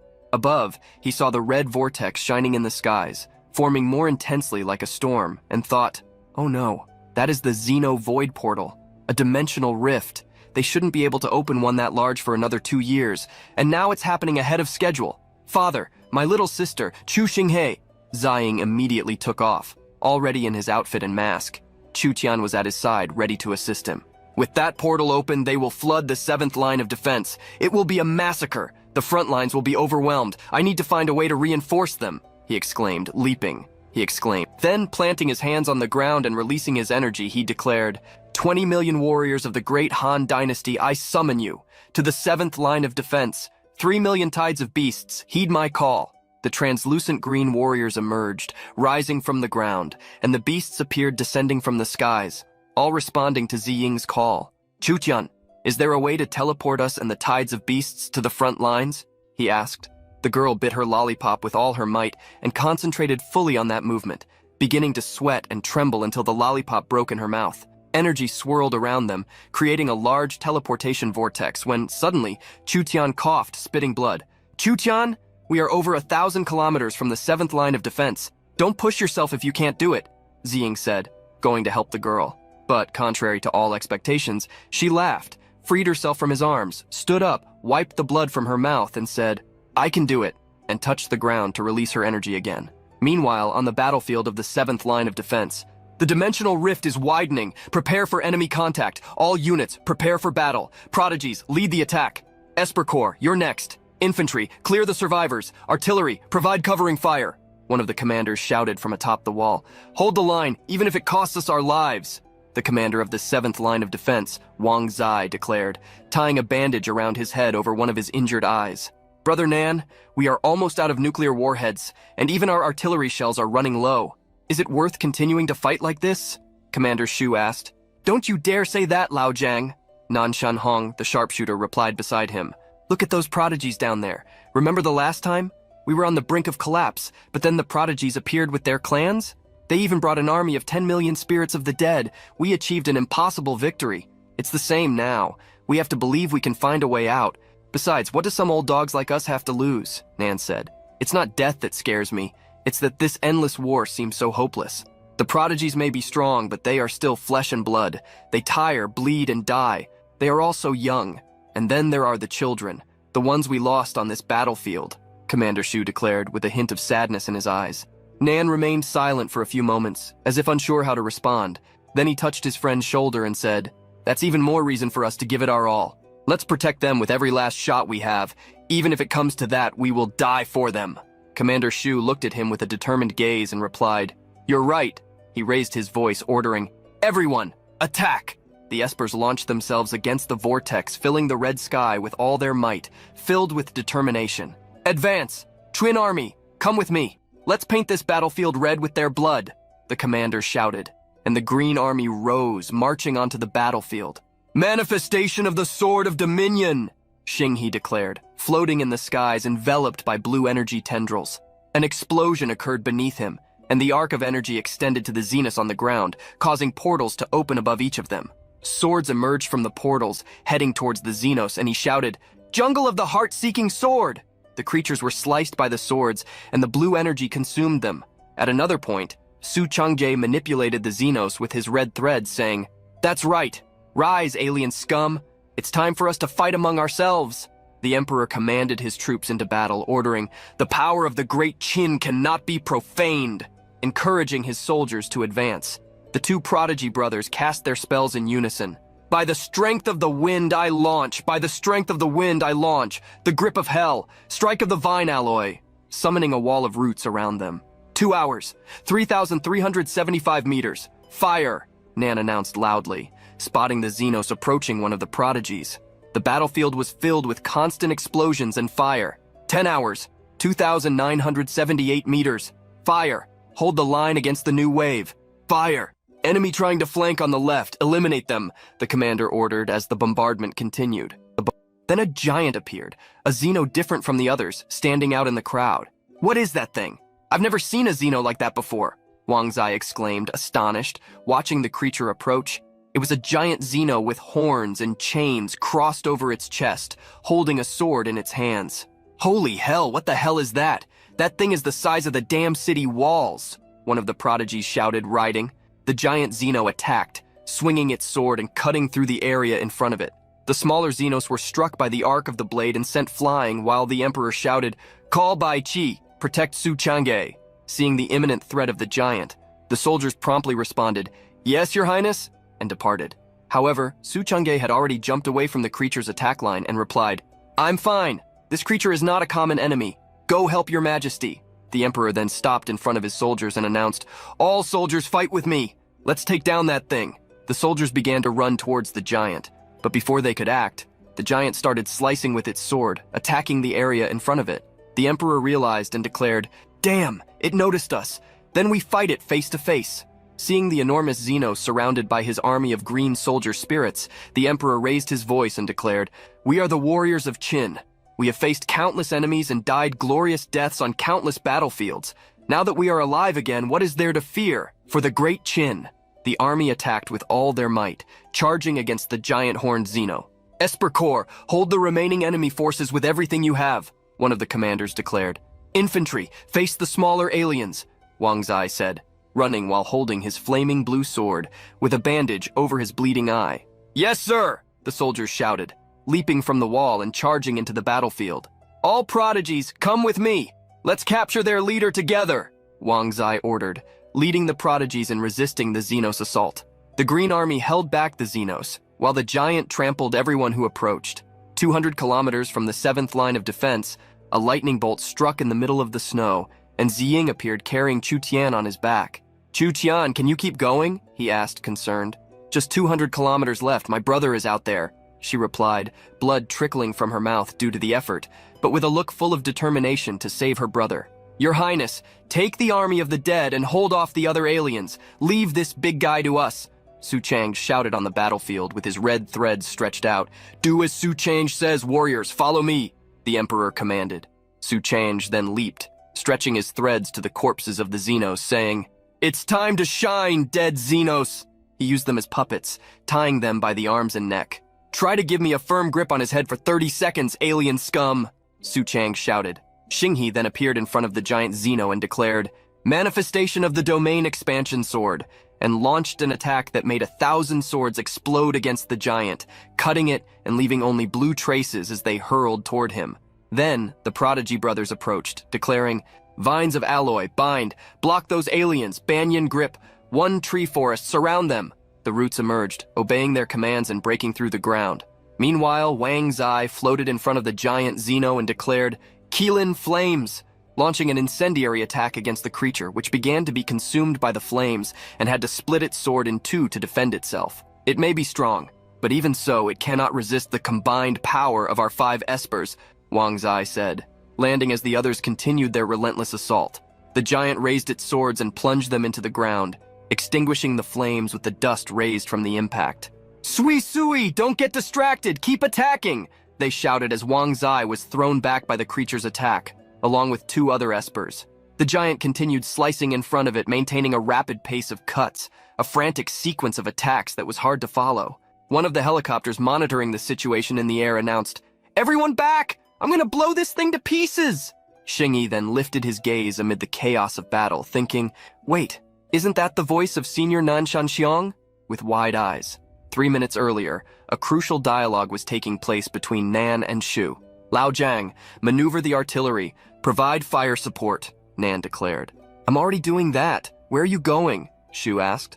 This alien is not a common enemy. We have a small ship loaded with a mini-nuclear bomb in the arsenal. Just in case, we need to be ready if the Prodigies fall, Nan replied. Lao Nan, this is suicide. This should only be done if we have absolutely no other choice, Shu responded. There is no other choice, we are disposable. But if the Prodigy team falls, it's the end for all of us, Nan replied. The two exchanged glances with the understanding that 2 military partners during war can have. And then, with tears in his eyes, Zhu replied, I will follow your lead, and turned to carry out the order. Now, flying close to the giant Xeno, Nan declared over the megaphone, All right, you gigantic monster. Let's see how you like the taste of human explosions. I hope you brought your appetite for fireworks. The ship began firing at him, and Xinghe knew what that meant. In desperation, he shouted, No, stop! But Wang Zai couldn't let the boy succumb to his emotions, and amid the flames shouted, Don't just stand there. Focus all your strength on crowd control and support. Don't let your sacrifice be in vain. From the top of the aircraft, holding the bomb activation button, Nan declared, The weight of this war. It all depends on you now, kids. I will go first. Just as Nan was about to press the button, the voice of our protagonist could be heard. Forbidden spell. Wood element. A massive root emerged, cracking the ground and wrapping around the helicopter. Pull that helicopter back, he ordered with Chu Tian in his arms. Be careful, take it easy, Ziying said, guiding the root. Inside the helicopter, Commander Nan heard and thought, That is the voice of my son, with an incredulous expression as sweat trickled down his face. Everyone watched in awe, saying to themselves, What was that? He came. Benefactor, wow, what an entrance. Ziying then threw Chu Tian to his brother and said, Chu Xinghe, take care of Chu Tian, now! Then shut down all satellite communication devices. The boy took his unconscious sister, but feeling calm, knowing he had fulfilled his duty, in his arms and replied, Yes, sir. Wang Zai didn't understand what was happening and questioned, Who is that man? And why does he want us to shut down the satellites? Xinghe looked worried at his sister, who still had blood on her mouth, and replied, Just do what he says, Commander. You'll understand soon. At the command center of the Internal Territories Defense Line, those responsible for communication were trying to understand what was happening. We've lost contact with the 7th Defense Line. Send a reconnaissance team immediately, the commander informed. Yes, sir, the soldiers present replied, departing. Just now that giant alien raised a tornado. We fear the Prodigies may be in serious danger. Don't tell me the 7th defense line has already fallen so quickly, the commander said, worried. Back on the battlefield, Ziying was still falling through the air in front of the giant when his transformation began. Eyes with black orbits and red irises took over him. Asura mode, full power, he declared, crashing to the ground and causing a massive explosion that caught everyone's attention. The espers present were astonished by the amount of energy released. When the Xeno struck forward, burying its sword, Ziying stopped the blow with his raised forearm. Well, well, look who we have here. The Xenoblade Titan of Bloodline A. Long time no see, you bitch, our protagonist said with red lightning being released around his body. Could that be the mysterious Asura everyone is talking about?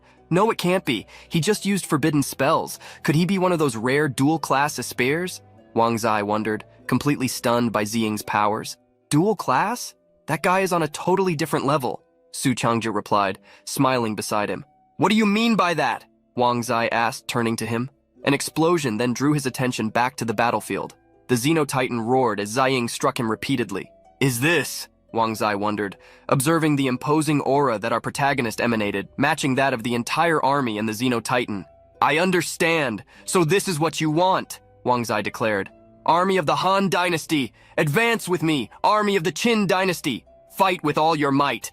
Don't let the Han army outdo you, the emperor ordered. Ziying then leaped and said, all soldiers and prodigies, take this chance to heal and catch your breath. We will handle this wave, fall back. Xingyi turned with his sister in his arms and said, let's retreat for now. I'm sure he can handle this. It was then that the Xeno-Titan, now with small purple wounds opened on its body, declared, an exceptional talent. I must not underestimate, I cannot show any mercy. Ziying dodged one of its attacks, letting the blade pass over him, and activated Asura Berserker. With a mischievous smile on his face and his clothes torn, exposing his chest, Ziying charged at the Titan, cutting into it. Asura, Dragon Slayer, was the next form activated. He circled the Titan, creating red bonds around it, and activated Asura, Demon Slayer. Then with a spiral cut that pierced the Titan, he declared his final attack. Hell on Earth. The Titan fell to the ground, raising a cloud of dust. He took down the Blade Titan like that? The 5 of us could barely scratch that thing. Although he is powerful, the Blade Titan shouldn't have been so easy to defeat, commented one of the espers atop the wall. But it didn't take long for the Titan to start moving slowly, and the pieces that had been sliced began to rejoin. The Blade Titan is transforming? They exclaimed. Ziying watched calmly, still with his Asura activated, observing the transformation. Is this a spherical form?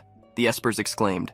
The Titan had transformed into a giant slimy ball with blades embedded around it and eyes scattered on the surface.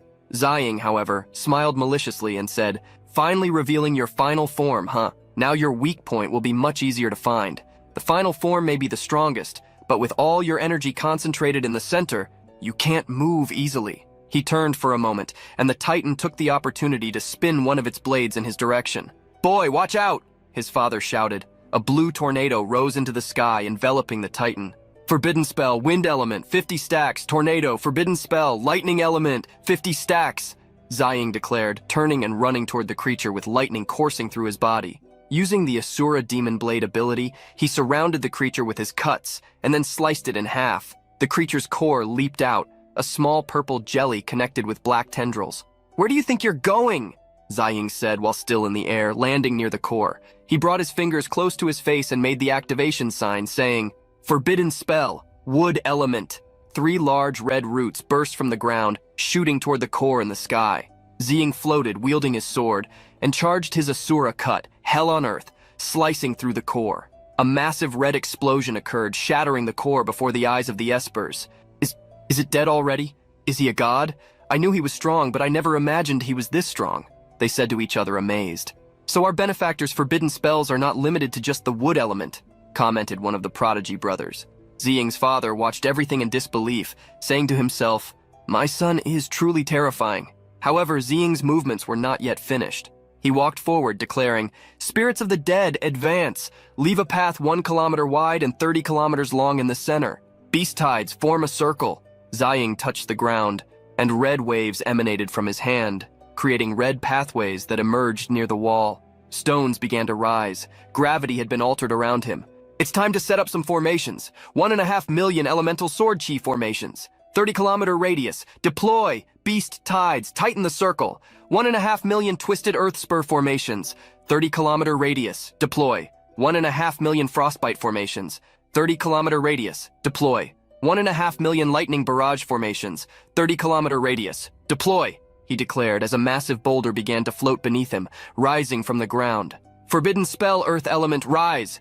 From the primordial chaos of heaven and earth, the ancients shall rise again.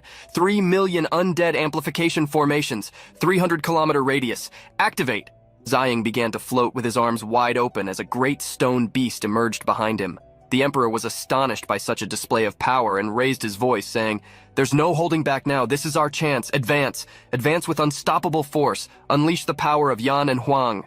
He led his army, which spread across the battlefield, along with the extension of Ziying's waves of energy. Our protagonist saw a status window appear before him saying, "Formation Master, skill level 5. Requirements for the next level, deploy 50 million formations."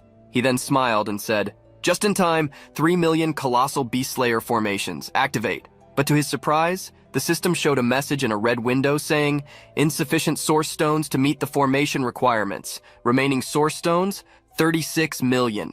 With a frustrated expression, Ziying wondered, "Insufficient source stones? Was I accelerating too much after all?"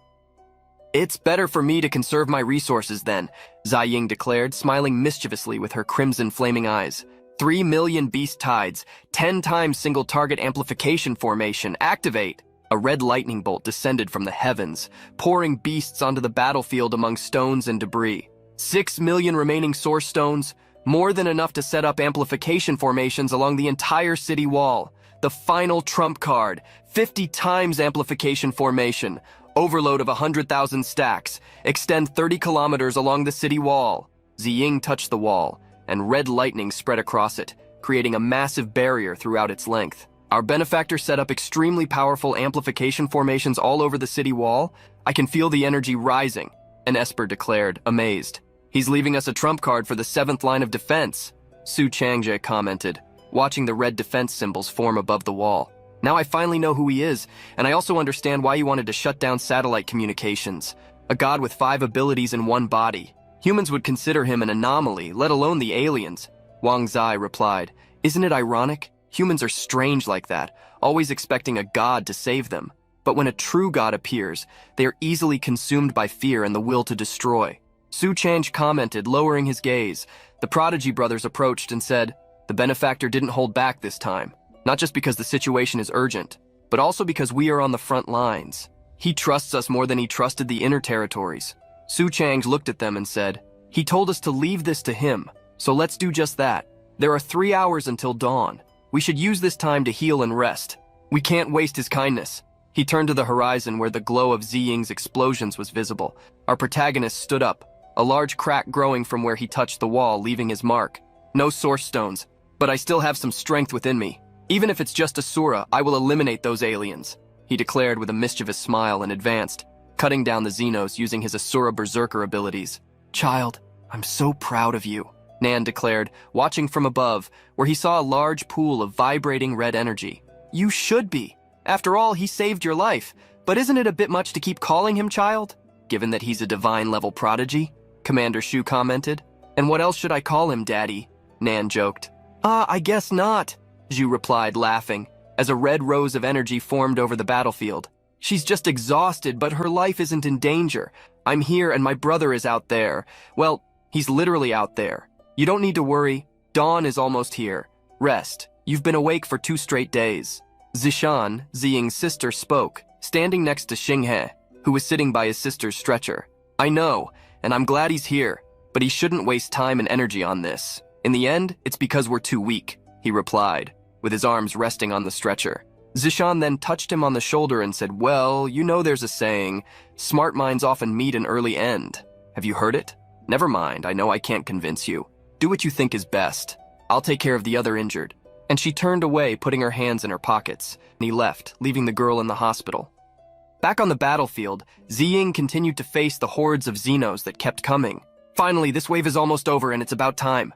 I've been at this all night," Ziying said, panting and sweating. "Tian'er is awake, you can go out," Ziying declared inside the slaughterhouse, and then began to think. Moreover, the spirits of the dead summoned earlier are all on the front lines now, so I need to replenish them quickly. I've already reinforced the front, but the Xenos will retaliate with even more force. I doubt they can hold out much longer. The 6th line of defense is practically useless. I need to finish setting up the 5th before the 7th collapses. Back at the research center, Tia Wang, her friend, and Xiao Lu were talking. You know, strange things have been happening everywhere lately. Last night, during the broadcast of the 7th line of defense, the battle was intense. And then boom! The signal was lost, Tia Wang said. Then this morning it came back, and there were dead aliens everywhere. Xiao Lu commented, laughing. Yes, it's like the place is haunted, her friend replied. Haunted? The only dead ones are aliens. If anything, it's divine intervention, Tia Wang declared. Right, it's a divine haunting, her friend said, trying to change the subject. There's more strange stuff beyond that. Recently, many plants in the northwest started mutating, Xiao Lu commented, smiling. Even the grass by the roadside has become dense and sharp, Tia Wang said. It's not just the plants. Lately, I feel like I've awakened something too. I'm much more efficient at work, Xiao Lu commented ahead of them. Now that you mention it, I really feel like I have endless energy these days, her friend replied. It seems that with every portal those aliens open, the spiritual energy of the earth increases. So while the alien invasion is rising, the awakening of the earth is too. Looking at it this way, it's not all bad, Ziying thought as he passed by them and overheard a bit of the conversation. Boss, you were in the slaughterhouse all night again? You need to take care of yourself, Xiao Lu said, waving to our protagonist, who waved back and smiled, saying, Don't worry, I'm going home now to catch up on some sleep. He then headed outside, where he found Chu Tian already recovered and said, Chu Tian, we're going to the Meteor Valley. It's time to tame a group of level 7 giant mutant eagles. Meanwhile, at another point on the battlefield, people were running in desperation, being attacked by giant eagles shouting, A storm of eagles is approaching, an entire tide of giant mutant eagles. We can't hold this valley. Retreat! A giant eagle grabbed one of the espers with its claw, carrying him into the sky. Fist of the Great Flood, the boy declared, raising his fist and concentrating golden energy into it, before delivering a punch to the bird's chest with his free hand. However, the strike had no effect. What? I'm a level 5 esper. How can I not even leave a scratch? He asked in disbelief. The boy tried to squirm between the eagle's claws, shouting, Help! Anyone! Anyone at all! You cowardly, spineless people! None of you are willing to help your friend? Until the eagle seemed to change its course, a purple arcane circle appeared in the sky, attracting the creature's attention as if it were hypnotizing it. What is that? He wondered. Suddenly, our protagonist appeared with little Chu Tian by his side, landing on top of the giant eagle's head and saying, Tame giant steel eagle, heed my command. Do not attack any city. Do not harm humans. You must guard the Meteor Valley, gather source stones, and await further orders.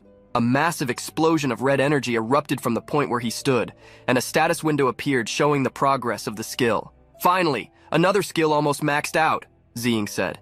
You're the legendary divine-level beast tamer of the Northwest, aren't you, senior? The esper trapped in the eagle's claws spoke. Ah, I almost forgot about you, Ziying replied with a carefree look. Giant eagle, hurry up and free that guy, our protagonist ordered. No, I mean, you're not... The boy tried to protest, but the eagle opened its claws, dropping him into the air. The esper fell freely, screaming for help. Ziying then gave the eagle a light smack on the head, saying, Stupid eagle! You're so big, but where's your brain? Can't you see he doesn't have wings? What are you waiting for? Go quickly and save him! The eagle dove through the air and reached him, catching him by his clothes with its beak. Are your injuries okay? Ziying asked. Phew, thank you, senior, for saving my life. It's just a superficial wound, the boy replied. Who are you? What are you doing here alone in this territory of dangerous beasts? Ziying asked, jumping off the eagle as soon as they landed. My name is Huang Jia, and I didn't come here alone. Everyone else ran away. We are from the Huang clan of the Inner Territories, subordinates of the prodigy Huang Ziao. We were sent to the northwest border to explore and take possession of the spiritual mountains, Jia replied, panting, standing in front of him. Take possession of the spiritual mountains? Ziying asked, still unfamiliar with the concept. Yes, senior. You may not know, but the spiritual energy in several large mountains in the northwest border has suddenly increased in the last 2 days. Prodigies from various families in the interior are rushing to the northwest to claim these spiritual mountains for their cultivation, Jia explained. Ziying then looked up, thinking, this sudden increase in energy must be due to the Void Gate, the dimensional rift opened by the Xenos.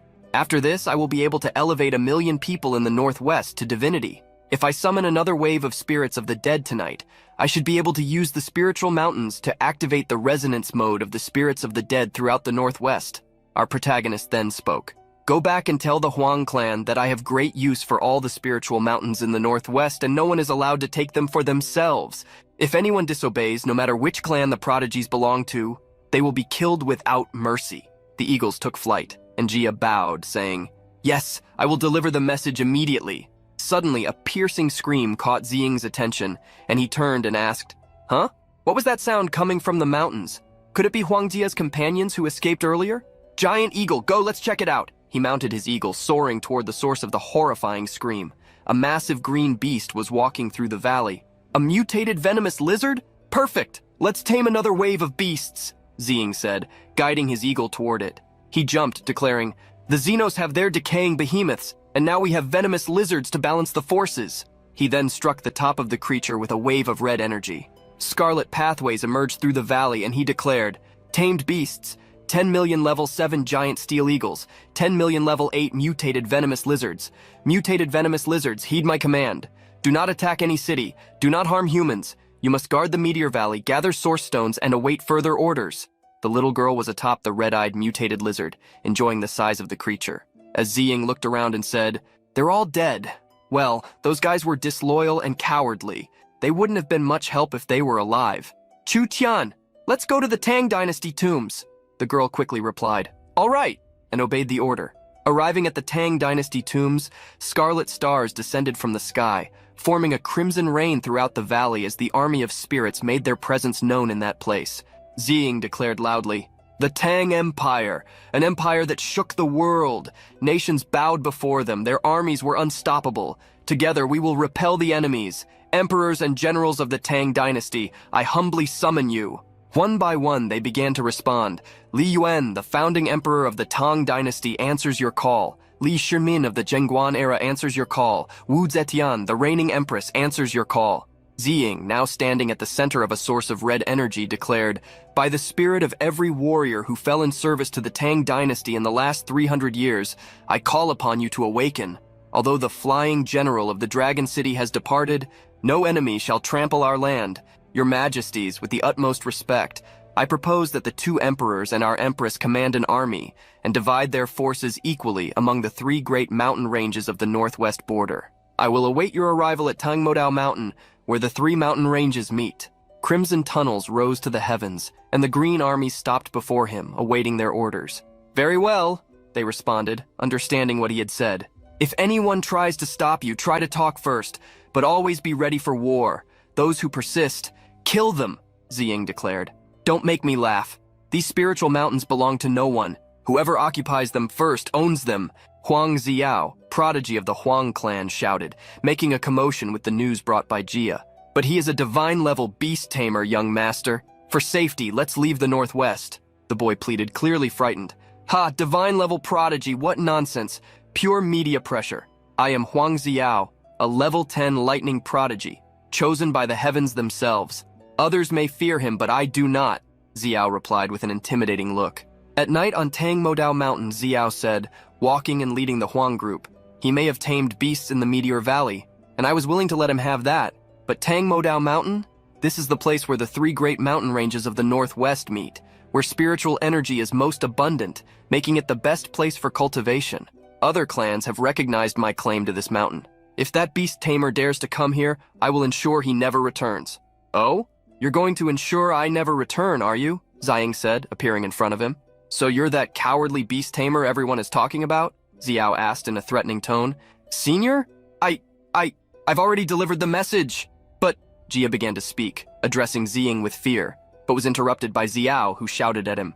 Huang Jia, you've brought shame to the Huang clan. Get out of my sight. Don't let me see your pathetic face again. Ziying, however, did not like the way the boy was treated and started walking toward him, holding his sword with an intimidating look, saying, Honestly, he clearly has more brains than you. Given that you're a prodigy, I'll ask one last time.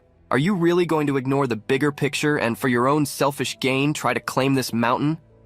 Huang Ziao activated the golden lightning in his hands, saying, I am not just any prodigy. I'm already practically at the level of a half-sovereign king. If you back down and leave now, maybe I'll let you live. Don't think for a second that a mere beast tamer like you can do anything against me. Let me tell you, every beast on this mountain has either been killed by me or ran away with its tail between its legs." Ziying stood firm with his sword in hand, red lightning surrounding him and a defiant look on his face. Xiao understood the silent response and declared, "Since you are so stubborn, don't blame me for what's going to happen next." The red lightning from our protagonist spread towards him, surprising him, and he wondered, "Lightning? Shouldn't you be a beast tamer? How can you use lightning?" Ziying swung his sword and commanded, "Enough talk. Lightning blade." Jia sensed the danger and tried to warn his young master. But before he could finish speaking, Xiao lifted him with one hand and placed his body in front of him, using him as a shield against Ziying's attack. Our protagonist watched Jia fall and in disgust asked, What kind of trash prodigy are you? You are worse than an animal." Xiao dropped Jia's lifeless body and replied, "Servants are nothing but pawns, sacrifices to protect me. So what if you know some lightning techniques? I'll show you what real lightning is. Celestial lightning strike." He formed a sphere of golden lightning in front of his body and, with a manic smile, asked, "Are you scared now? Want to beg for your life?" "Too late." Ziying maintained his stance, holding his sword as the red lightning surrounded him, and replied, "I won't use my blade because I don't want to be accused of intimidating you. Do you think you're better than everyone else, you despicable arrogant? Today I'll show you what it means to give someone a taste of their own poison." He expanded the red lightning around him, intensifying his power. Xiao surrounded himself with lightning, saying, "I am the embodiment of lightning. Your pathetic tricks are nothing to me." And our protagonist mocked, "Oh, really? Forbidden spell, lightning element, double overload." Xiao raised the sphere of golden lightning, using it as a shield while feeling surprised. Ziying's attack pierced through the sphere, hitting him squarely in the stomach as he screamed, unable to believe it was possible. Ziying walked up to him saying, "You will learn what it means to be on the other side, trash, no matter how high and powerful you think you are. Level 10, half-sovereign king, you are nothing compared to my level 2 power." And he stepped on Xiao's face as he tried to deny the situation. Suddenly an earthquake struck them, and a voice emerged declaring, "I am Huang Jutian, patriarch of the Huang family. Who dares to cause trouble in the spiritual mountains of the Huang family?" Our protagonist looked up thinking, "Another one? Does the Huang family want to see their lineage exterminated like this?" Jushian raised his voice and said, "Xiao, inform your father and the rest of our people to move here was supposed to be a blessing. However, I never imagined that you, the prodigy of the Huang family, would bring trouble." He then turned to Ziying and asked, "Who are you? Why did you hurt the prodigy so much?" The man beside him interjected, shouting, "Patriarch! Do we really need to ask? He clearly came to take the spiritual mountains. My son must have claimed them first, and this person arrived later. My son refused to—" The patriarch interrupted him and declared, "The Huang family has always been reasonable. Let him speak first. If he is truly in the wrong, I will take him down myself." Xiao's father tried to protest, but against the patriarch of the family it would be useless. Ziying turned to him and replied, "As expected of the patriarch. Very well. Then allow me to explain everything clearly. I am one of the 5 divine-level prodigies of the Northwest, the forbidden spellcaster." Everyone was taken aback and began to comment, "The forbidden spellcaster of divine level that everyone is talking about? I saw this in the news before. The 5 divine-level prodigies of the Northwest exterminated those Xeno-assassins." Our protagonist continued explaining, "To ensure the survival of humanity, all the spiritual mountains in the Northwest must be handed over to the 5 of us. They cannot be claimed privately. I warned your prodigy, but he refused to back down, driven only by his selfish motives, ruining our grand plan." The patriarch looked at him seriously and replied, "He did that? So Xiao was really in the wrong." Xiao's father activated the lightning in his hands and impatiently shouted, "Patriarch, is everyone just afraid of his title? You may fear him, but I do not. Even if I die today, I will avenge my son. I will avenge—" Judian slapped the man on the back, reprimanding him, "Impudent. Xiao's actions show that you spoiled him too much." Xiao's father fell to the ground prostrated, unable to believe that the patriarch was serious. The patriarch declared loudly, "Silence! Do you understand what is at stake for humanity? Our Huang family did not seek to claim the spiritual mountains to increase our strength so that one day we could fight against the aliens, but your actions are putting the cart before the horse." He then turned to Ziying and bowing said, "Our family was wrong. Sir, please do not take it badly. As you need these mountains for a greater purpose, we will back down." Ziying returned the bow, saying, "The patriarch is truly just." Jutian ordered that Xiao be tied up and taken away, declaring that he should be punished for his insolence. Watching this, Ziying thought, "When the Huang family can join the battlefield, I will empower them in due time." On Dragon Mountain, the Jade Army declared the 5 divine-level prodigies of the Northwest Decree. Due to the needs of the Great Era, this mountain cannot be claimed privately. All other prodigy families must evacuate immediately. On Hua Mountain, the same was happening. They informed, those who disregard the greater good and refuse to listen will be killed without mercy. On Kunlun Mountain, the army contemplated the writings on a stone, saying, truly worthy, our descendants are wise and just, living up to great expectations. Well said, Di Qing. Well said. Finally, at the summit of Tangmodao Mountain, Ziying raised his voice, declaring, it's time! And he spread his hand on the ground, causing red waves of energy to spread in all directions as he chanted, Resonance of Dead Spirits Level 6, activate. Through the 4 seas, the Emperor's wind blows, 1,000 years of virtue, the waters flow brilliantly. No more soldier's garb, our victory is near. Today we leave our burdens behind, under the limitless sky. The ancient passages of Qin, now humble, seem low, while to the north flows the Yellow River, a powerful current of cleansing. The waves began to penetrate the soldiers as Ziying continued proclaiming, to the Jade Gate, the strength of the heavens sweeps fiercely. 10,000 li resonate the Hu songs that the Han hold.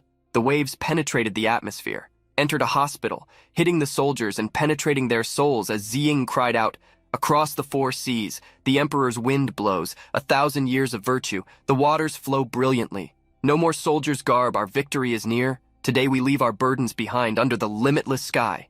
The soldiers awakened, feeling a wave of energy and saying, the song of Wang Qin's triumphant march? Where is this coming from? I don't know why, but I feel like a wave of power is rushing through my veins. At the support defense line, the workers commented, is it just me? Or have I suddenly awakened some kind of superpower? Me too. Earlier I struggled to lift steel beams with help, and now I can carry them like toys. And Ziying finished her chant. The new era of the Holy Emperor inaugurates a glorious sight as loyal servants behold his grand vision slaughterhouse. But look at the land, where war has relinquished its hold. See, an era of peace. A calm autumn unfolds. Inside the research laboratory, they exclaimed, it's real! We really awaken powers. Xiao Liu lifted a mutant bird crossbow with one hand and said, now I can lift this alloy blade, and I feel like I can even try to take down mutant birds. It's not just you, I've gotten stronger too. And carrying sandbags on the battlefield, an old man said, even this old man feels it. Finally, I've become a bit useful. The news broadcast declared the latest events. Preliminary reports confirm that last night, 8 million people in the northwest border, men, women, children, the elderly, the sick, all awakened the ability of Spirit Hunter. Base level 4. This is the greatest spectacle in recorded history. People looked at their own bodies, commenting, I never thought I would see this day. At my age, I'm practically 1 foot in the grave, and now this. This is a divine blessing for our Northwest. No, it's a divine blessing for all of humanity.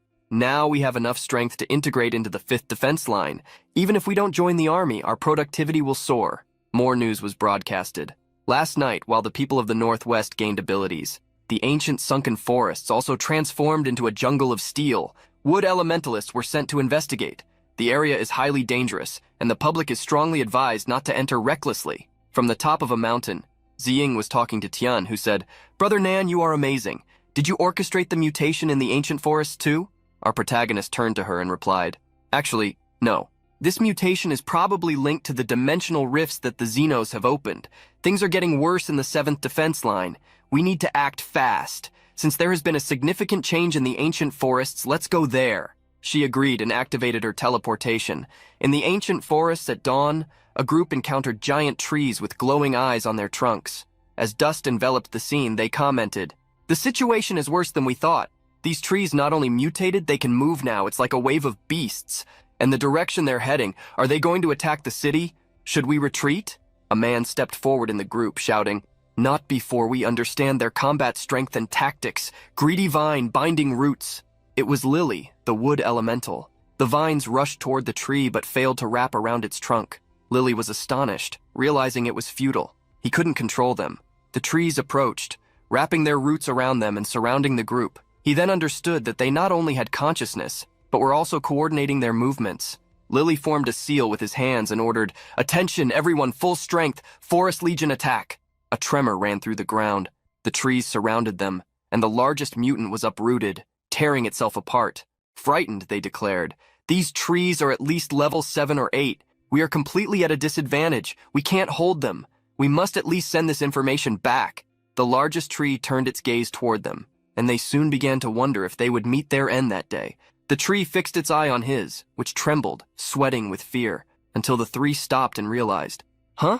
The trees aren't attacking us? What's happening here?" The trees had bowed, with lines of red energy wrapping around their roots and trunks, and their eyes had turned crimson. From the top of a mountain came a great red glow and a voice echoing saying, "Ironwood giant, obey my command. Do not attack cities, do not harm humans." They realized the trees were bowing to the light as the voice continued to speak. "Your duty is to protect the ancient forests. Gather source stones and await further orders." Amidst the crimson light and the arcane circles extending from its arm, Ziying's system showed her updates. New abilities unlocked: King's Aura. Subjugate and tame beast with the ancestral aura of the beast god. Ancestral Awakening. When a single wave of beasts reaches 100 million, the user can summon their progenitor to strengthen combat power. Forbidden Spell of the Beast Wave. When the waves of terrestrial and marine beasts converge, the user can cast the forbidden spell, Vital Storm. He read carefully, his eyes glowing a deep red, and said, "The Beast Tamer ability is almost maxed out. Waves of marine beasts. Vital Storm. It seems taming marine beasts is next on the list. I'll collect the source stones we got today and finish setting up the formations in the 5th Reserve defense line." Suddenly a terrible headache struck him. He collapsed unconscious, and Tien rushed towards him, worried, saying, "Brother Nan, what happened?" The little girl touched him with a concerned look and activated the teleport back to the slaughterhouse dormitory. A purple light hit the top of the mountain, and they were taken away. Sometime later, Ziying woke up in one of the dormitory beds, still with a throbbing headache, asking what had happened.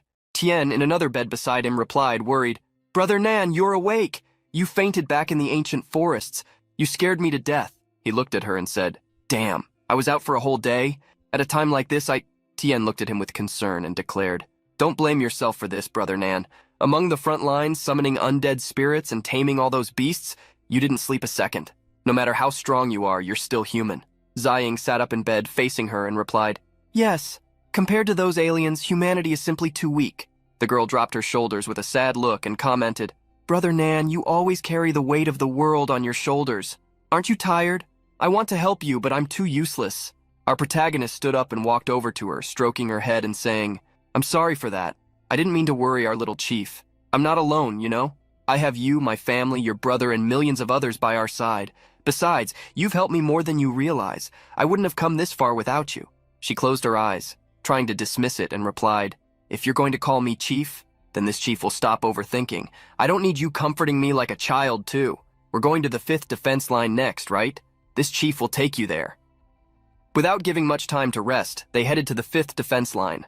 Already at night, he positioned himself in the snow, creating red circles and activating his ability, spreading the fiery formations that extended for several kilometers. Green lights floated around him, and he declared, "I teleported all the source stones we collected from the slaughterhouse, the meteor valley, and the ancient forests." Tien asked if it was enough, and he replied, "More than enough to strengthen this entire line." He then went back to spreading the freezing and thorn formations that extended for 300 kilometers. Bombardment formations arose at his command, with thunder rumbling from the skies, covering the same distance and encompassing the snowy mountains. A notification appeared informing that the following formations had been unlocked: Hellish Sword, Purgatory Fire, and Abyssal Thorn. He clenched his fist and declared, "This wall of formations is finally complete, and my master level in formations has increased too. The 3 major projects should be completed soon. Then, we can use their power to deploy high-level formations and forbidden spells.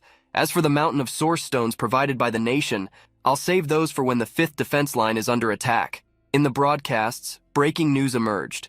After the mass awakening, infrastructure development in the Northwest has accelerated. The Grand Canal project, stretching 1,000 kilometers and drawing water from the Eastern Sea to irrigate 10 cities in the Northwest, is finally complete. Comments began to spread. At a time like this, they're still working on a canal project? What's the purpose? The awakened citizens of the Northwest should be sent to reinforce the front lines. What a waste of resources. Are there no prodigies from the interior who can put an end to this nonsense? What is the Northwest thinking? Meanwhile, a group of men commented, "I can't believe the first thing the Zhao family sees after coming out of isolation is these ridiculous 3 major projects. The Northwest is corrupt, and the people are restless. I, Qianbing, can't stand by any longer. I, Sun Li, am with you. Let's destroy these 3 major projects together." One of them turned and said, Brother Qian, brother Sun, how about we broadcast everything live this time and let the whole nation witness our righteous act?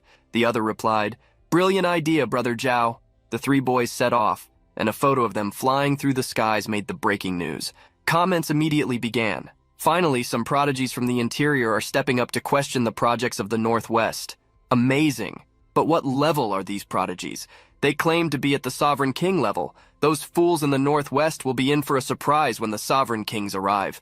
By the sea, Ziying watched the waves with his arms raised, saying, As expected from the great nation, it's time to seize this opportunity and cast a forbidden spell. This will be the most terrifying killing field humanity has ever witnessed. He then extended his hands, creating a concentration of red energy and saying, Level 5 forbidden water spell, water dragon charge, activate. A red lightning bolt struck the waves as the command was given, launching the waters upward. Then a dragon made of water emerged before him, fangs bared as the sea roiled. The dragon stood before him waiting for his command. He extended his hand and ordered it to attack. Then he activated the Asura mode as the dragon came towards him, defending himself with a red energy shield using his arms. The dragon collided with the shield, exploding in waves. Ziying remained standing until he ordered the Asura mode to cease along with the dragon. The waves subsided, and he stood alone on the cliff, energy emanating from him. Blood dripped from his arms and his sleeves had been torn. He looked at his hands, still emanating energy, and said, Not bad. A single level 5 forbidden spell managed to push the defenses of the Asura form this far. If I stack and combine this with the power of the Great Canal, it could turn the tide. He then activated the forbidden spell Water Dragon Charge with a 5,000 overload. Seeing the red areas in the water before him, indicating that the spell was active along with the system notification, he commented, The Forbidden Sorcerer has reached level 6. It shouldn't take long to reach the maximum level. Meanwhile, Zhao and the other two were live streaming. Ladies and gentlemen, we are now live over the Great Canal, one of the 3 great projects. Time to destroy it and give the people what they want. The comments on the stream. Wait, comments? Did you leave a comment asking for the next part here in the video? Next part here. Did you subscribe to the channel? Well, if you made it this far in the video, it's because you're enjoying it. So let's subscribe, give that like, and comment to cheer up our team. Okay, back to the story. The comments on the stream were flooding the screen saying, That's it. This is the kind of hero we need today. The 3 sovereigns are truly amazing. Decisive action. This is leadership. This is so exciting. Teach a lesson to those bastards from the Northwest. Give a warning to the whole country. That's right. The war is already hard enough. We can't waste precious resources like this. Zhao turned to them and smiled, saying, Brother Qian, brother Sun, I will take care of destroying this canal. Qian turned to him and said, No, brother Zhao. Let me take the first project. You handle the other 2. Sun interrupted him, smiling, and said, Hold on, everyone. True Fire Annihilation Charge. Vaporize.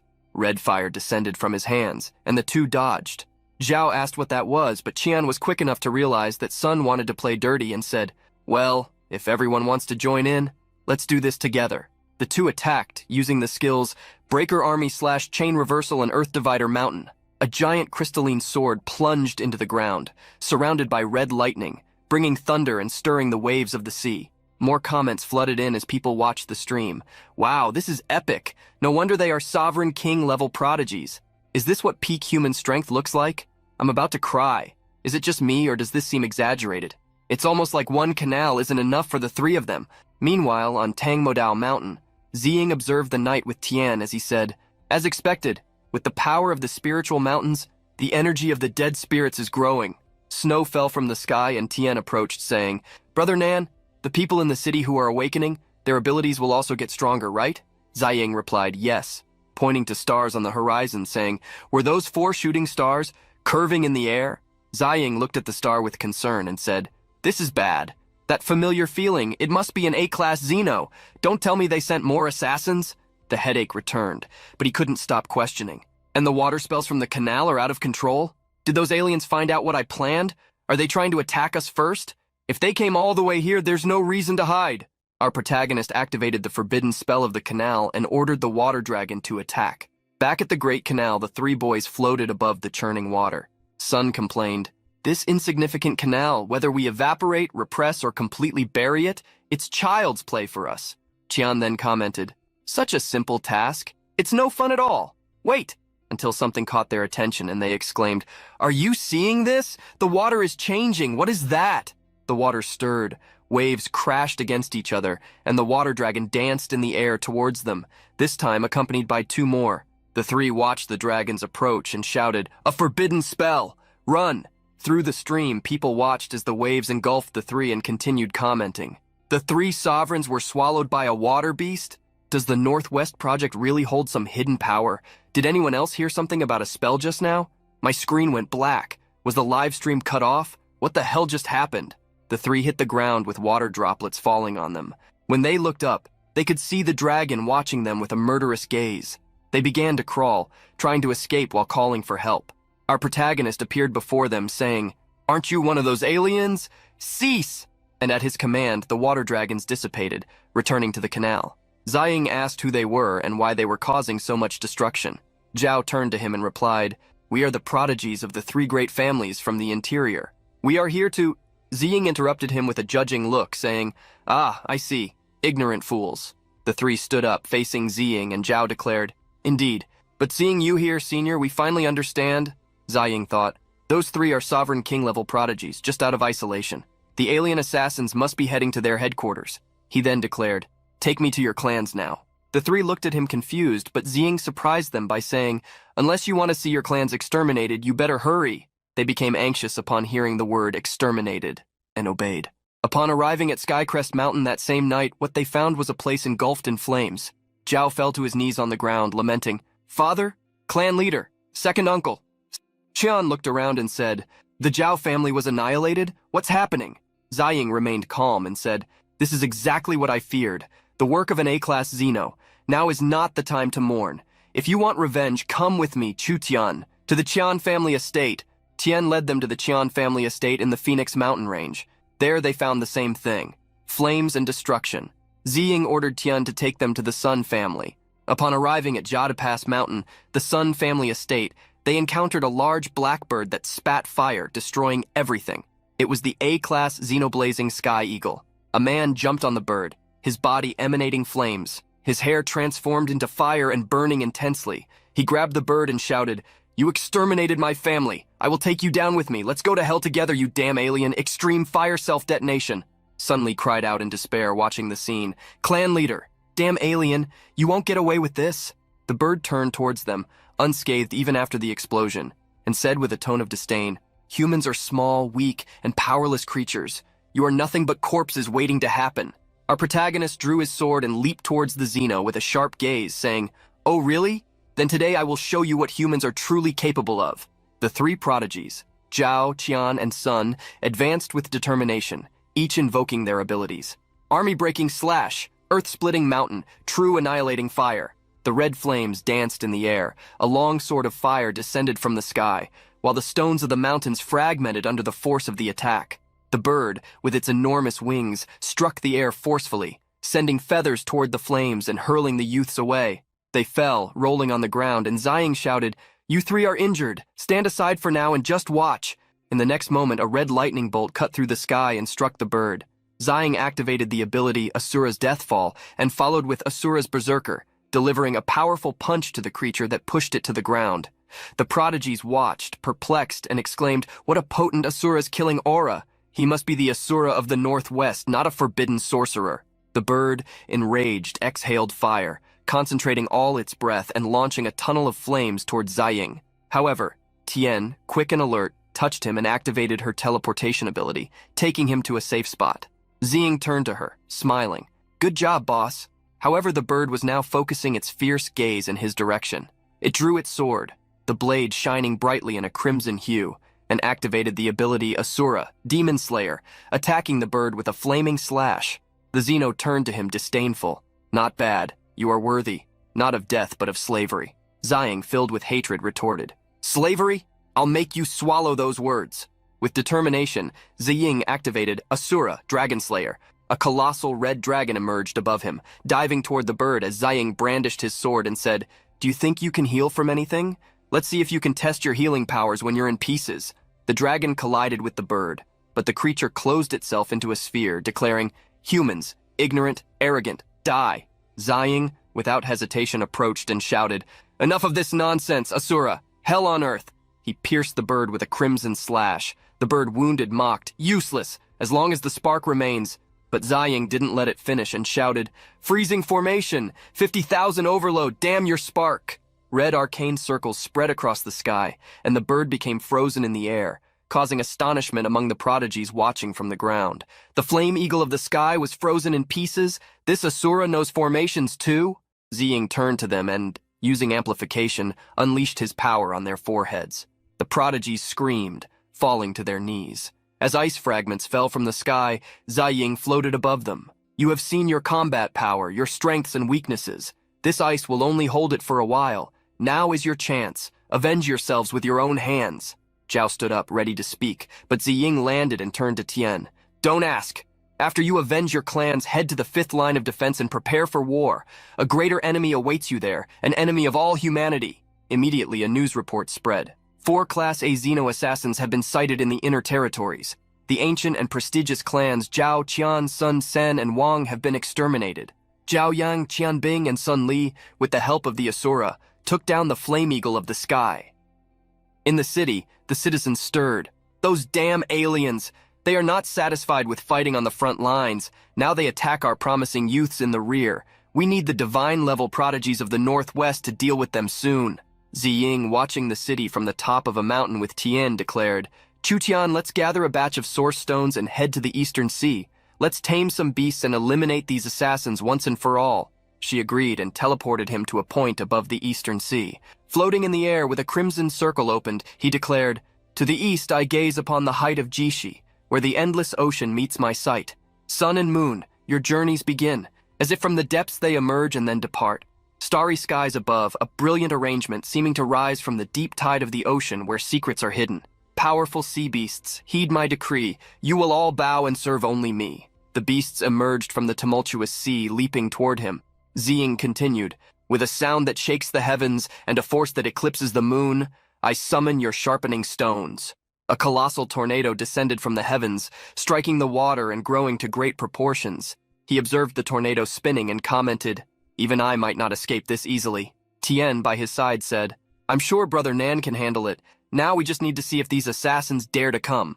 At another point, a bearded man with long brown hair, Lan Chengkong, a prodigy of the Lan family from the Eastern Sea, watched the scene with a coconut in hand, astonished. "Is that a fury of sea beasts in the distance? I've never seen so many beasts like this. Alert the whole clan. Prepare for battle. I will scout ahead. Wait for my signal." The clan members rushed to obey his command. Chengkong then invoked the water control technique, Dragon March, summoning a water dragon that carried him toward the tornado. As he approached, he commented, "The Lan family has guarded the Eastern Sea for generations. I will not let these sea beasts run wild." Observing the water closely, he realized, "Is that an alliance of tides of beasts from different species? How is this possible? They should be enemies. No, something is wrong. The way they are surrounding me, it looks more like an army." The beast began to advance toward the prodigy, and Ziying, noticing the movement, exclaimed, "You idiots, you've got the wrong guy." Tian, always attentive, reminded him, "Brother Nan, you forgot to tell them don't attack cities, don't harm humans." And our protagonist then raised his voice to make his usual declaration. "Don't attack cities, don't harm humans, kill the alien invaders." Chang Kong noticed the change in the beast's course and commented, "Huh? The killing aura of the tide of beasts suddenly disappeared? Could it be? The beast-taming prodigy from the Northwest?" But before he could feel relieved, something behind him caught his attention. 3 large beings were rapidly approaching him, mutant beasts flying through the air, proclaiming, "Master of the sea, if it's not slavery, then it's death. Sea beasts, your sharpening stones have arrived." Seeing the approach, Chang Kong commented, "Wow, those assassins are all after me? They probably think I'm the beast tamer. All right, come and get me." This was bound to happen sooner or later. To be able to fight against the enemies of a divine-level beast tamer is an honor. Mutant whales leaped out of the water and sank their teeth into the bodies of the Xenos. Chang Kong was perplexed and exclaimed, "Huh? The sea beasts are attacking first? Is that beast tamer commanding them?" The beasts leaped, each group heading towards a different Xeno while Ziying coordinated them. "Swordfish, the Cyclopean demon turtle is yours. Tiger sharks, take down the spiny serpent. Great whites, smash the glacial dragon." The spiny serpent writhed with a black aura and roared, "Insects! Insignificant insects!" It turned, opening its fangs, and used glacial freeze, spewing frozen air at the present beasts, which became trapped in ice in the sea. At the same time, the other giant creature used a rain of spikes, spinning around itself and launching several deadly spines that pierced the beasts. The third creature used a skill that created a seismic shock, generating an earthquake that threw the beasts away. Watching from the shore, Ziying commented, "These sea beasts can handle anything below level A effortlessly, but against level A, they're still out of their league." He touched the ground, activating the amplification formations by 50 times, and ordered them to expand across the sea. Seeing the expansion of the red arcs in the water, Chang Kong wondered what it was. The spiny serpent rose towards him and he turned, saying, "Huh? They broke through the sea beasts? They're coming straight for me. Come on, I'm ready for you. Today, I, Lan Chang Kong, will fight you to my last breath. Let's see if you can freeze me before I get my hands on you." Chang Kong charged in water tornadoes, speeding towards the sea serpent, but it used its ice breath to form a barrier that prevented him from advancing past a certain point. He hit the ice and was thrown back, saying, "Damn, their power is off the charts. Not even my water dragon can hold them back." Chang Kong fell as he was struck by the ice in an intense attack. The creature rushed towards him as he fell into the water, but before he perished, Ziying's red circles spread, and more tamed beasts rushed to his aid, biting the serpent Xeno. A red lightning bolt struck Chang Kong's forehead as he stood on a wave while the beasts held the Xeno for a moment. He regained his composure and looked at his hands, seeing energy flowing. "This is an amplification formation? Water control technique? Endless ocean!" The waves surged towards the alien beast, which thrashed, saying, "This cannot be. Insects." Being hit by the waves and cuts of flames, it was torn apart. The spiny serpent and the cyclopean demon turtle had been neutralized by the explosion of water and flames. Ziying watched with his hands in his pockets and said, "Now the battle strength is almost certain. Forget about level A aliens. Even if a level S alien comes to this part of the sea, it will be skinned alive. Chu Tian, bring Lan Chang Kong here. I have something to say to him." The girl smiled and replied, "I know what you want to tell him." On top of a small mound of water, surrounded by beasts and stones, Chang Kong raised his voice. "Beast Tamer, master of formations, I am deeply grateful for the grace of life saved today. Could you reveal yourself so that this apprentice can thank you personally?" However, in front of him, who appeared was Tian, emerging from one of his portals. He was surprised. "Huh? The legendary senior is a child?" Tian smiled, deceiving him, and pulled him by the collar of his shirt. The girl teleported him back to the shore, where our protagonist was, and he fell to his knees, saying, "May I know who you are, senior?" Ziying gestured for him to be silent and said, "Don't ask, just listen. Lan Chang Kong, if you use the East Sea as bait to lure and eliminate the alien assassins behind this, could you take on that responsibility?" Chang Kong replied, "If it's for the good of our world, I will give my life without hesitation." Ziying then concentrated his energy in his finger, positioned it on his forehead, releasing a great crimson aura and saying, "Very well, then I grant you the power of the internal amplification formation of 10 times. From today on, you are the master of the East Sea. 100 million sea beasts are now under your command. If those alien assassins dare to appear on the continent again, you will lead the waves of beasts to lure and annihilate them." The man shouted in agreement, as his potential was unleashed and amplified. He fell to the ground recovering, but what would come next was more concerning. Tian turned, seeing a black cloud spreading in the sky, and anxiously said, "Look, a void portal. The 7th line of defense may not hold. Oh no, my brother, everyone!" As the alien beast advanced fiercely towards the human defense lines, Xinghe raised his voice and declared, "Attention! The main class alien force is here. Senior Nan orders us to abandon the 7th defense line. Retreat now. The 6th defense line has completely retreated. Concentrate all automated firepower on delay tactics. Buy as much time as possible. All units converge on the 5th defense line for this decisive battle."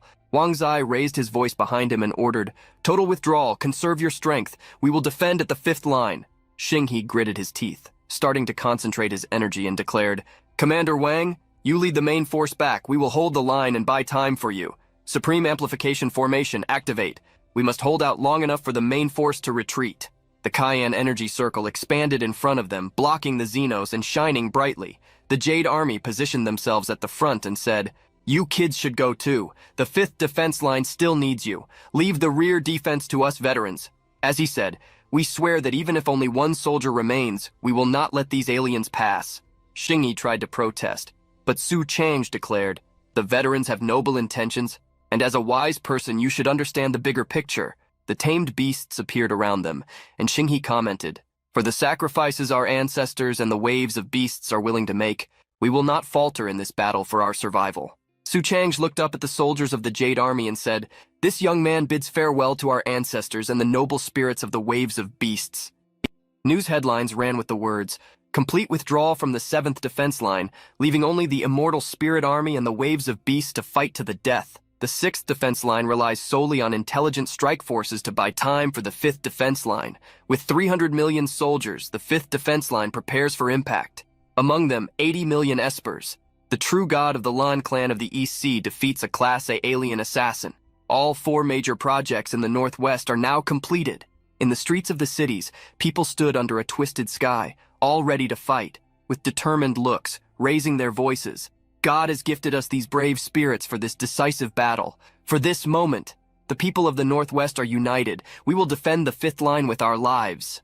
At the Burning Heavenstone, our protagonist was accompanied by Tien, saying, "It all comes down to this. Tonight I finalize the updates. Tonight I put the finishing touches on the plan. Source of the burning sky, power of the source stones, total absorption." The crimson energy converged into his body, being drawn into his chest. Source stones and reserves were absorbed, and he moved to the next location.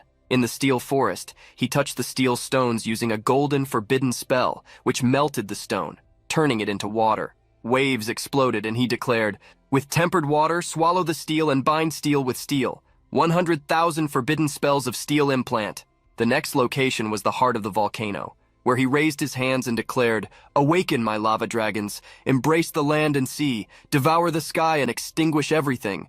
100,000 forbidden spells of lava implant." Lava dragons emerged, stretching up to the skies. Ziying observed the notification bar that appeared before her and commented, "The maximum level forbidden spell, origin of the stars? Using a forbidden spell of this magnitude may be more than the earth can bear, unless I contain it, using it only at the most critical moment. Now only beast-taming, immortal spirits, and formations remain. There's plenty of land inside, perfect for both beast-taming and summoning the immortal spirits. Take us there." Tien agreed and opened the purple portal around them. Upon arriving at the location, Ziying touched the ground, releasing her power, and ordered, "Ancestors of times past, one of the famous 3 kingdoms of China Wei." The Jade Emperor declared, "Awaken from the east, bold heroes, to contain the darkness, stories told." Ziying raised her voice again, "One of the famous 3 kingdoms of China Shu." And more soldiers marched, saying, "5 passages we conquered, 6 generals we felled. Our roar on the Dangyang Bridge echoed through the ages." Ziying raised her voice again and said, "One of the famous 3 kingdoms of China Wu." And one of the samurais supported his sword, saying, "On the rock of wisdom, our imperial power, our legends echo, always bright. I sing like the rising sun, our brilliant splendor, igniting mountains with our impressive light." Yuan the Great appeared riding and said, "Your hooves, a thundering tide, no force on earth can withstand our fury." Ming raised his sword and declared, "Clad in golden armor, we face the western wind, a battle of the ages, a memorable legend." Qing raised his weapon, saying, "With bow and horse, heroes gather through the sands, toppling invisible empires." Ziying raised her voice under the crimson sky and in front of the Jade Army and declared, "Honored ancestors, heed my call. Prepare for battle at the 5th defense line, march." She made seals with her hands as the army marched, the ground trembling and the beasts dancing to her command. Raising her voice, she declared, "The heavens expand, a vision without limits, but all below belongs to the power of the king. Throughout the earth, your dominion prevails. All subjects bow, your word we obey. Release the beast taming, full power, poisonous insects, venomous snakes, all of you mutant beasts. Hear me and obey. Ancient power, awaken. Amplify the power of the waves of beasts, with me, to the 5th line." Dragons made of insects, red lines, and serpents surrounded her. Ziying raised her sword with hands on fire, ready to advance, but soon spat blood, closing her eyes in pain. She fell to her knees on the ground, and Tien went to her, saying, "Brother Nan, you're overexerting yourself. You can't keep going like this." He raised a determined look and replied, "I have to continue no matter what. We have no time to lose." The girl tried to protest, but he stood up, interrupting her. "No excuses. Now only formations remain. Take me to the 5th line." All she could say was, "Brother Nan, yes sir, Chu Tian at your orders." In the 5th line of defense of Jia at dawn, Ziying was flying with arms wide open far above the clouds, expanding the formations and multiplying.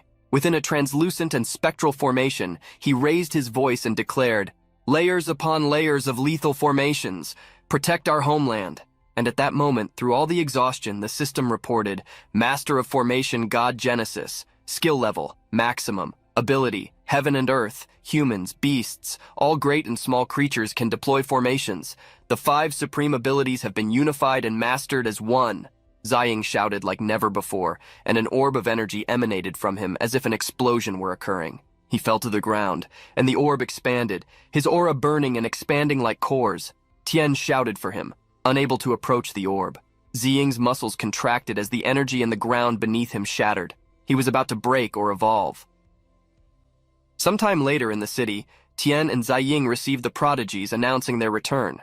Ziying appeared before them with a new look, platinum mullet hair and a long coat. He smiled at the Prodigies and said, "Good, you've returned just in time."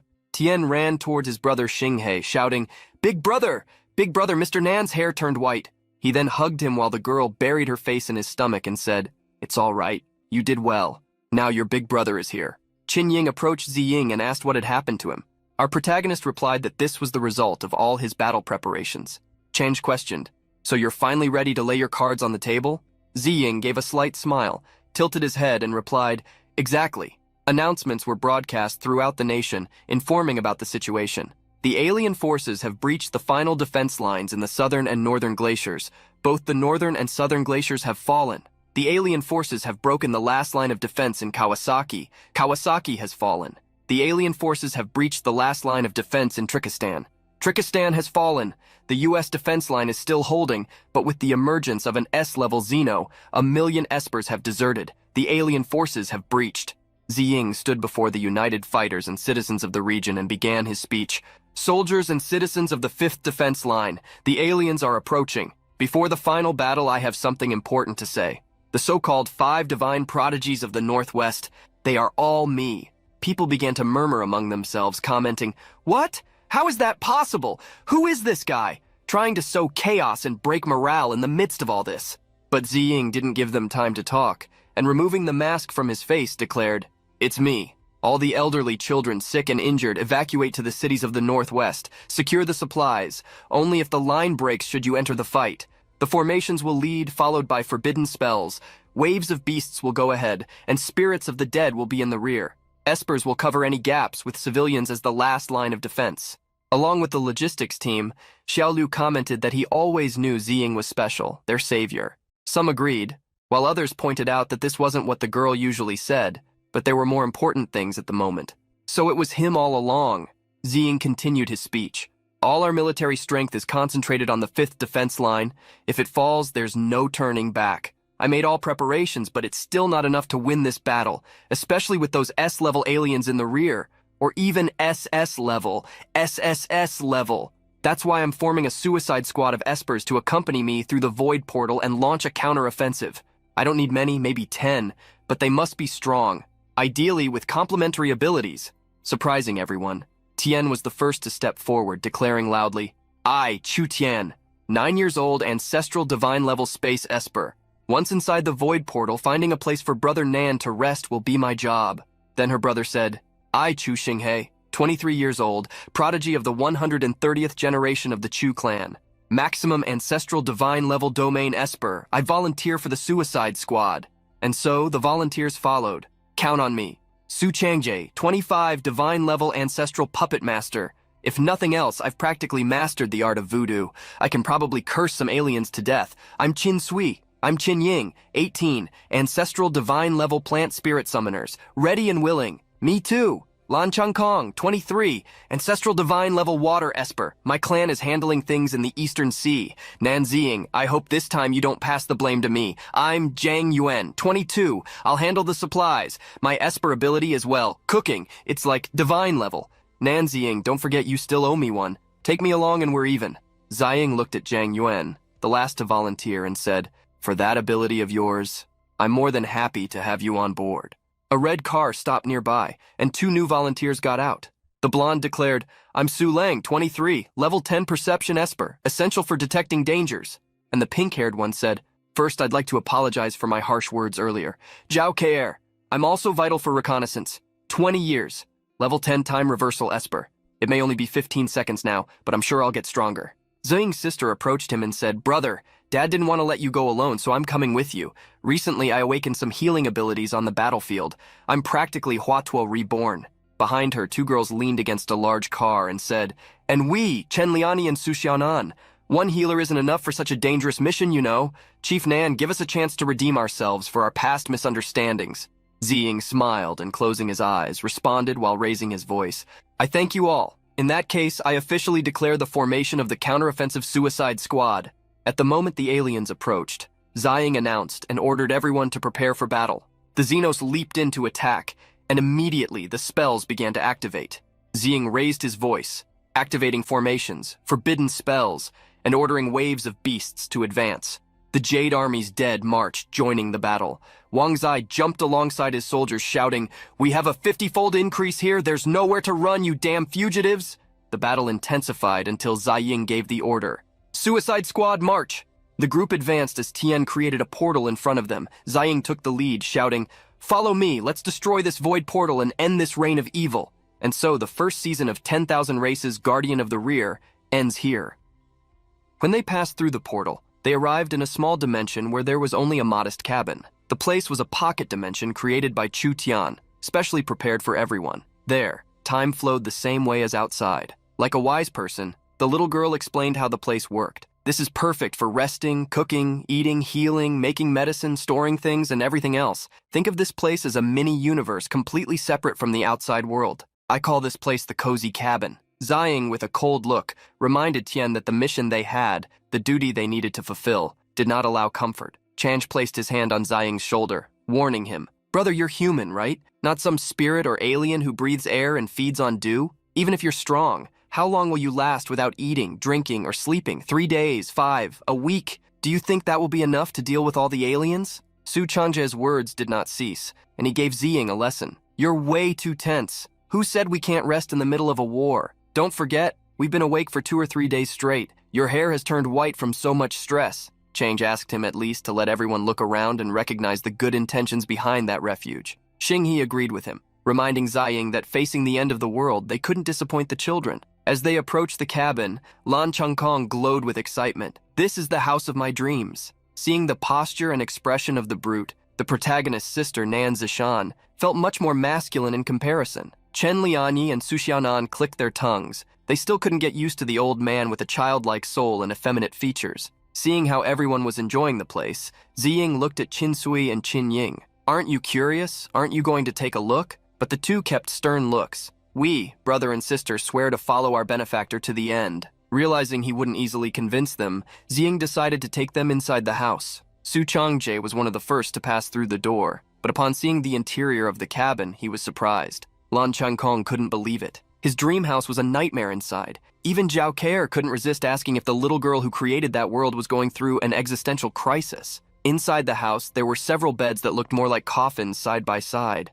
On the walls above them, there were photos of each person. The place seemed like it had come out of a fairy tale or a strange old dream, which awakened many memories in those present. Confident, Tian stated, "I'm glad everyone liked it." Su Chang sarcastically asked, "Little sister, how did you know?" The protagonist, for his part, liked the style of the beds. It seemed life embraced the afterlife. Tian sighed, disappointed with Ziying. She hadn't made the house thinking so deeply. She had just prepared something ahead of her time. Su Changye jumped on one of the beds and soon lay down to sleep. Next to him, Lan Changkong also settled on another bed, attesting that it was extremely comfortable. Strange, yes, but when they closed their eyes, everything would be fine. Zhang Yuan decided to check the kitchen, while Qin Sui and Qin Ying wanted to plant some vegetables. Chen Lianyi wanted to know where the pharmacy and infirmary were. Zhao Keir didn't want anything grand, just to know if there was a bathtub to take a bath. Ziying noticed how peaceful the place was. This was a perfect end of the world. Xinghe, beside him, asked him to learn a little from Su Chenj, who was already sleeping deeply in front of them. In the kitchen,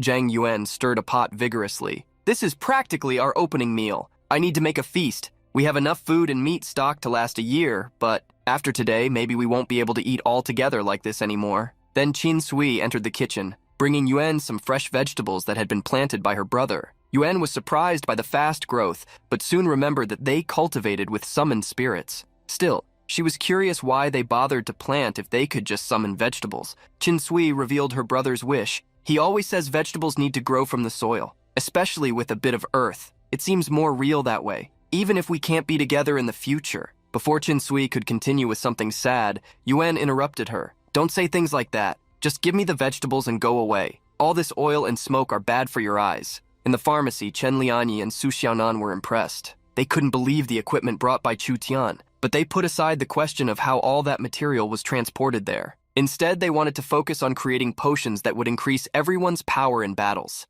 Healing potions and stamina boosters were the right choices. In the infirmary, Nan Ziying sat on one of the beds. A single white sheet everywhere. That little rascal has some eccentric ideas. Outside the house, some people were creating magic circles to allow movement. They were still 300 kilometers away from the void portal. Chu Tian herself wanted to stabilize an area at least 30 kilometers from the portal so that she and Zhao Care could have more peace in their searches. After the teleport formation was completed, everyone returned inside the house. Curious, Care asked Chu Tian why she didn't create a new Earth for everyone, since she could create a portable dimension. Tian replied bluntly, "Are you straight by choice? Obviously, it's because it's not possible." Care's weak spot was hit, and she became furious. "What did you say, you brat?" Luckily, Su Leng was nearby and grabbed her by the hair. "Be quiet, Care. She's only 9 years old. She just slipped up, even if it's true." Chu Tian sighed, ignoring Care. "It's okay to be straight. At least you will live. For me, creating the cozy cabin cost 50 years of life.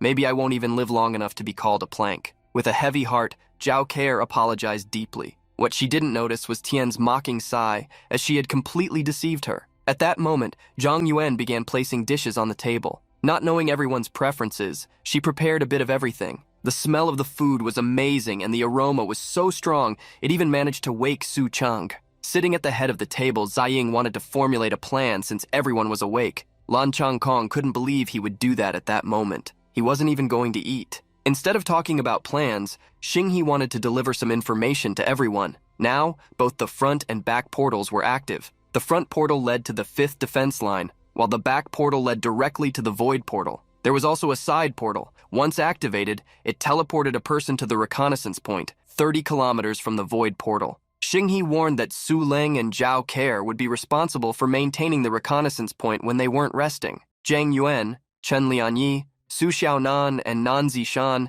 not being on the front line, would take care of the cabin's logistics. After assigning all these roles, Xinghe asked Ziying what he thought, but everything she had designated was already in line with his thoughts. However, Nan Ziying soon disagreed with the plan. "I may not be powerful, but I can offer support on the battlefield. If someone is seriously injured, I can help immediately. And for my safety, Chu Tian will stay with me." As soon as her name was mentioned, the little girl eating a chicken leg introduced herself with a smile. Nan Ziying noticed her brother's worried look and quickly said, "Don't hold back just because I'm your little sister." Sighing, Ziying allowed Zishan to go to the front lines. With everything decided, Ziying asked everyone to eat and rest because in 3 hours they would start moving. "We will do shifts in the future based on how the battle unfolds. If anyone has any objections, speak now." Chen Lianyi and Su Xiaonan felt a little uncomfortable hearing that they were not frontline fighters, but since it was true, they obeyed orders. After all, they were more useful in the cabin. Soon, people went back to worrying about food and started chatting among themselves. Lan Chengkong's age became a curious topic since no one believed he was only 23, and the fact that Su Chang was trying to be polite drew even more attention. Even Chen Lianyi putting tofu on a donut became a subject, and her culinary philosophy turned into a conversation topic. A few hours later, inside an energy cube, Su Leng and Zhao Care traveled. Su Leng analyzed 1,000,000 awakened signatures outside the void portal, this without counting the number of aliens. Care judged by their equipment that this was the Indian army of Buddhas seen in the news. The two girls transmitted through the portal that 1,000,000 Buddhas were waiting outside the void portal. All were at least level 8, and the strongest among them had reached the level of ancestral deity. Now that they had enough information, Ziying and his group were ready to take down the dogs guarding the first gate. At the front of the group, Tian asked if everyone was really prepared. "Remember, after we pass through this gate, it will be a completely different world." With the girl's command, energy began to gather at the portal in that gate, spinning round and round. As soon as they crossed the entrance, the group faced a gigantic golden Buddha, surrounded by hundreds of smaller Buddhas who had not yet reached its size. The powerful entity recognized Ziying's presence. "Nan Ziying, I heard you intend to lead a counterattack on the void portal. We were waiting for you. Listen, boy, the aliens are true deities, personifications of Dharma. All force has no fixed form. This is the supreme liberation of the Tathagata. Our compassionate Buddha says, if you surrender." Su Changye couldn't believe what he was hearing and interrupted. Surrender my ass! You curry-breath clown! You're nothing but a whining little dog playing deity. I'll sew your mouth shut. I'll beat you until you turn into an egg if you don't shut up. Let's see which Buddha will save your miserable life. Having Su Chang on the battlefield made everything more lively. With the words of the man who would not tolerate such blasphemies, Ziying led the squad's counterattack. The Golden Buddha, created by the Indian Buddha, raised its hands. Under the earthly man's command, the Golden Buddha began to move. It extended its hand, and the Asura skill launched a powerful ghost punch at the squad.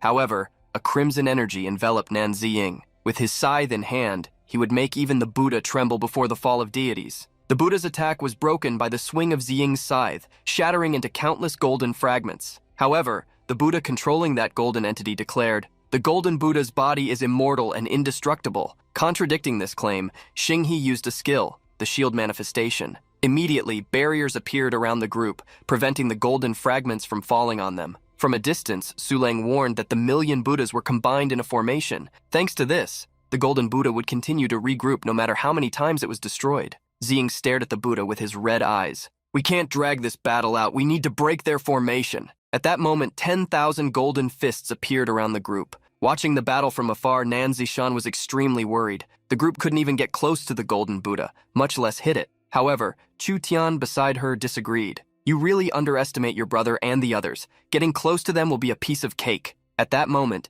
Ziying gave a signal to Chu Tian. A purple glow appeared around the group, and a portal began to form. Before the multitude of fists could hit them, they were teleported. The group appeared above the Golden Buddha's head, leaping toward it. Raising the scythe, Ziying led with a skill that overflowed energy into the skies. Asura lightning, cursed strike. The leader of the Buddhas quickly coordinated for all the others to chant a mantra. Under his command, the four main Buddhas chanted the mantra, which protected them from the attack, something that did not happen to many others. Seeing how many remained, Ziying ordered the team to deal with the four prajna protectors, as he himself would handle the leader and the rest. The goal was to keep each Buddha separated to destabilize the formation. Su Changje understood the command and quickly conveyed the idea. "Each of us will fight one. No fighting over the same Buddhas. The younger brothers count as one." Qinying couldn't believe that he and his sister were being called younger brothers, but their complaints were ignored. Su Changje quickly advanced toward a monk while activating his cursing skills. "Puppet arena activated. Hey, you old mustachioed geezer, whatever dirty trick you have, bring it on." The protector, Vagar, frowned. "Your mouth needs some serious schooling." Su Chang provoked the protector, daring him to try and teach something. On the other side, Chu Xinghe used a powerful aura domain to isolate one of the protectors, provoking him into battle. The protector Anup became furious. "Those who seek Buddhahood must save themselves. I advise you to stop while you still can." In another area, Lan Changkong conjured a sea of water isolation, but the protector Deepak quickly shielded himself with a golden sphere. "The highest good is like water, beneficial to all things, and that is indisputable. Sir, you are going against the flow of things." Facing the last protector were the Chin siblings, who created thorny vines to attack their target. Raja frowned, irritated. "Amitabha, I'm not in the mood to talk." While each fought a protector, the protagonist used his summoning skill. "Rise, fallen warriors, fight for me." Dozens of jade warriors appeared around Ziying the moment he summoned them. Extending his sword, he commanded, "Destroy these false Buddhas, attack, Vajra power." However, the jade Buddhas didn't get far as the protector passed through them, striking with powerful blows. Such breathtaking skill. That is why the divine favored you. That is why they want you to join them. Ziying didn't care about the protector's words, as he would be next. The Buddha, keeping his hands together, began to judge Ziying while releasing powerful golden energy. Greed, anger, and ignorance, the three poisons of Buddhism. You are guilty of all. Greed for the world, anger at the deities, and ignorance of karma. Since you have committed the three sins, you must taste their fruits. Thousands of sayings appeared around Ziying, launching a powerful psychic attack that tormented his mind. To break free from this spell, he acted quickly. Forbidden spell. Sound element, deep silence. After silencing the storm, the protagonist broke through the attack, advancing against its creator. Nothing fuels my hatred more than those who pretend to be superior beings. Greed, anger, ignorance. You are too greedy for a Buddha, angry at the resistance, and ignorant for betraying your own people. You have no right to judge me. Nan Ziying's attacks began to fall on the Buddha's mantra dome, tearing space and spreading energy in all directions.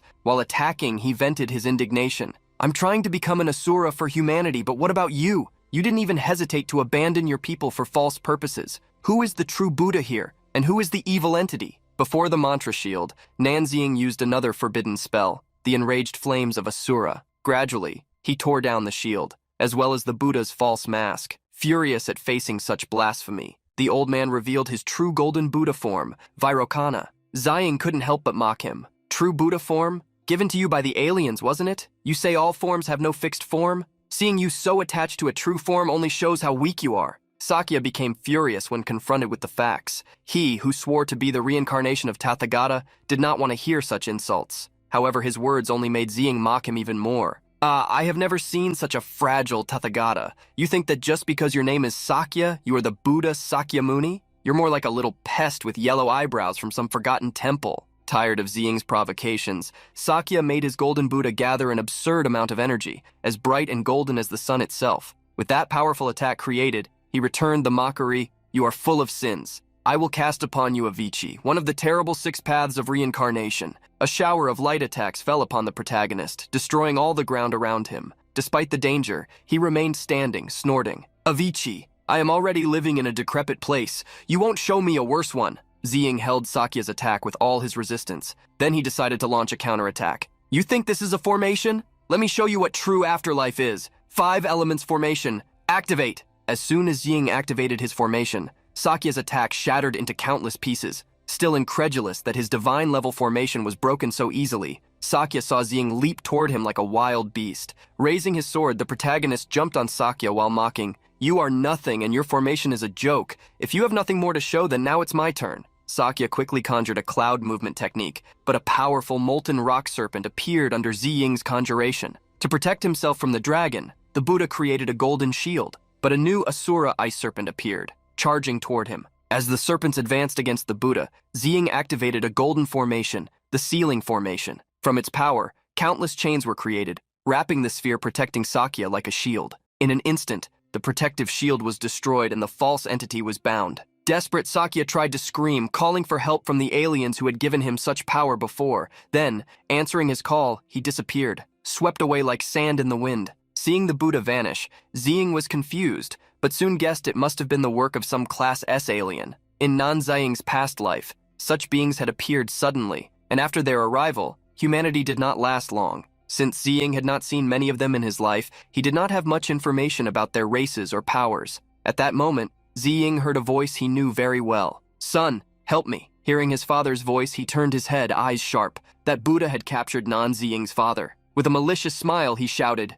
"Stop right there or he's dead! Give up, Nan Ziying! Aliens rarely show mercy to others, but they chose you. Surrender now, and they may spare you and your people." In Sakya's arms, Ziying's father begged for help in tears, imploring his son to save him. A whirlwind of energy exerted great force against the barrier the Qin siblings had created, but the root shield wouldn't hold for much longer. At the same time, Lord Nan was threatened by the leader of the Buddhas.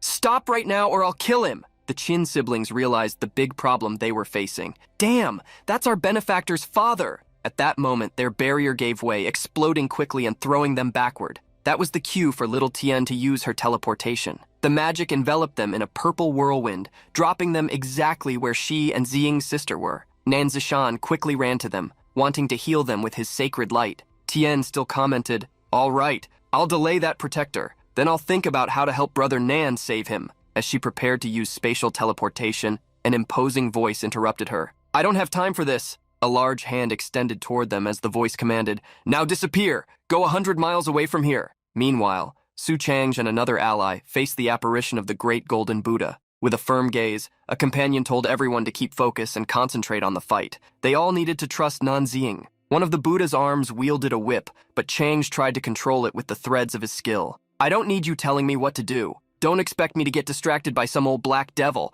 By the way, what the hell is wrong with your damn divine whip? Too short to even reach me, huh?" Completely irritated, Deepak shouted, "Insolent! How dare you insult a sacred artifact?" Then he activated one of his skills, Divine Punishment of Shiva, Burning Lotus of Karma. But Lan Changkong was confident in his control and, with a firm smile, said, "It's just fire and poison. Stop the drama. Call me the chosen firefighter because that's my specialty." Seeing the whole situation unfold, Sakya, who still held Lord Nan as a prisoner, squeezed his neck even harder against the crystal, shouting, "Are you really not afraid that I'll kill him?" Then he turned to our protagonist and continued shouting, "Nan Ziying, if you don't kneel and surrender now, I'll kill him this instant." Ziying, covered by his crimson energy, spoke firmly, "Father, I need to ask you something. Do you really want me to kneel to save you? Desperate, Lord Nan shouted. What kind of question is that? Of course I do. I'm your father. Are you just going to stand there and watch your father die? The situation was getting more complicated for their side. Tien, who had reached the hero, commented, I can try to teleport Uncle Nan, but it's risky. However, Ziying said it wasn't necessary and confirmed, your main task is to protect my sister and the others. I can save my father alone. Just teleport me there, as close as possible. She nodded immediately. Sakya began to laugh, suggesting Ziying not try any tricks, threatening to kill him in the blink of an eye. But the protagonist wondered, what kind of trick could I use? Besides saving my dear father, of course? In the blink of an eye, Ziying was teleported behind them, preparing to strike. But something happened. A figure dissolved while murmuring, why? Ziying took the opportunity and also said, because you seriously underestimated my old man. So alien rank S, aren't you going to show your true form? The alien was a very strange being, as if it had tentacles on its head and was twice Ziying's height. It said, don't they say humans value family above all? How can you be so indifferent when your own relative begs for help? Or was there a failure in my performance? Ziying replied immediately, a species without emotions could never understand what it truly means to be human. The alien raised its hand, surprised by such audacity. Instead of the Buddhas, it was clear it wanted Ziying to join them. This is the last privilege I offer you, insect. Miss this chance and I, said the ET, but the response came sharp. Ziying made a big leap while stating he didn't need that. Just die already, he said. The blade cut through the air violently, but the alien reacted. Stubborn insect, then don't blame me for using the cruelest methods, it roared. But Ziying was already in the air, and his response came as a blow. Dry, direct, without patience. Shut up! The flaming attack shone fiercely before the alien. Lava slash, he shouted, launching the blow with brutality. The enemy screamed in agony. With a smile and sparkle in his eyes, the protagonist said, looks like your power is just smoke and mirrors, changing shape, creating illusions, but your real attack and defense are weak. All those millions of Buddhas were fooled by your illusions, blinded by appearances, but my obsession is to exterminate every one of you. Confused by that little arrogant human, the alien commented, Nan Ziying, I still can't believe you don't care if your father lives or dies. Maybe you didn't care before because he was fake, but this time he's real. At that moment, an invisible attack was directed at him, one that made him remember his past for a few moments. His father carried a small baby in his arms, saying, sorry dear, I came back late. Thanks for holding the fort, but the good news is we scored a big victory against India. They probably won't bother our borders for years. The mother, lying down and resting, cheerfully asked what they should name the little baby before them. How about Nan Ziying, she concluded. A few years later, little Ziying was crying, rubbing his eyes in front of his father and said, some mean boys were picking on me. Lord Nan, like any father, just asked, did you fight back? But the excuse was that they were bigger and stronger, and there were more of them. For that reason, Ziying was scared. Lord Nan crouched down, held his son's shoulders firmly, and looking into his eyes said, so you got scared and started crying before even trying to fight back, huh? They left you alone just because you begged? Ziying began to stammer, explaining that this only made them tease him even more. Then his father continued, listen, son, next time, try not to be afraid. Fight back, all right? Even if you can't defeat the whole group, grab one of them and fight with everything. Give it your all and see what happens. In the following days, Ziying did exactly as instructed. He grabbed one of the boys who teased him and started punching him non-stop. Nan Ziying, are you crazy? Let him go, said one, trying to break up the fight, while another shouted, help! Nan Ziying lost control. His father was lurking, watching his son's actions with a smile, thinking, son, they'll never dare to pick on you again for the rest of their lives. Soon after, Ziying was back home, and this time his father was all battered. He couldn't understand why, after all, it was his father and he should be super strong. So how could he be hurt like that? Lord Nan explained, boy, your old man coming back with a busted face and still with his head on straight is quite a victory. Do you really think the battlefield is like those fantasy stories? The battlefield is brutal. Sacrifices are common on the battlefield. My comrade was captured once and we had to kill him with an explosion. And his last memory was of the day the reporter asked about the call-up of the veterans. His father, brave as always, did not hesitate to answer. Duty calls and obligation responds. He just missed saying an adsumus to make it perfect. Ziying's Asura aura was shining, his eyes filled with unmatched seriousness as he wondered how that alien knew all of this. From your father's mind, of course, the enemy replied. Pathetic insect. With your power, killing me wouldn't really be hard, but his words were cut off as he focused on the great golden Buddha behind him. Lord Nan was being crushed by the creature. Blood began to drip from his mouth. Then he was released, falling hard to the ground. At that moment, the alien commented, don't get me wrong, I didn't cause these injuries. He hurt himself attacking the defense lines. From another point of view, you could say I actually saved him. So now it's his turn to repay me. His father's body was being taken over by a strange energy. Strength poured through his eyes as he groaned in pain. While Ziying watched his father's body completely change before him, his attention was caught by Su Leng, who spoke through the communicator. Captain, I received a message from the command of the 5th Defense Line. Mr. Nan Xiangshan is officially listed as missing in action. Ziying understood that message well, for now the image before him had changed. Coldly, the alien mocked. Now I am completely fused with your father's blood. Your father is me and I am your father. Letting me go means letting him go. Killing me means killing him. Nan Ziying, do you really have the courage to do that? Ziying stared at him seriously in deep silence. At that moment, he knew what he had to do, but still struggled to find the strength. Amid the lingering silence, Lord Nan, controlled by the enemy, began to laugh, saying, "Just as I thought. Insects are weak creatures by nature, bound by emotions. In that case, I'm leaving." The great golden Buddha then activated his underground escape technique. Ziying was still confused. He no longer had that great man to ask what he should do, but still tried. "Father, what should I do?" And in that brief moment of lucidity, Lord Nan responded, "Son, save me," which shocked the alien that he still retained his consciousness. Without hesitation, Ziying raised his energy like a blazing fire surrounding him. He plunged his sword into the ground and declared forcefully, "Damn it, old man, stop messing with me." Then he unleashed his ability, Forbidden Spell, Lava.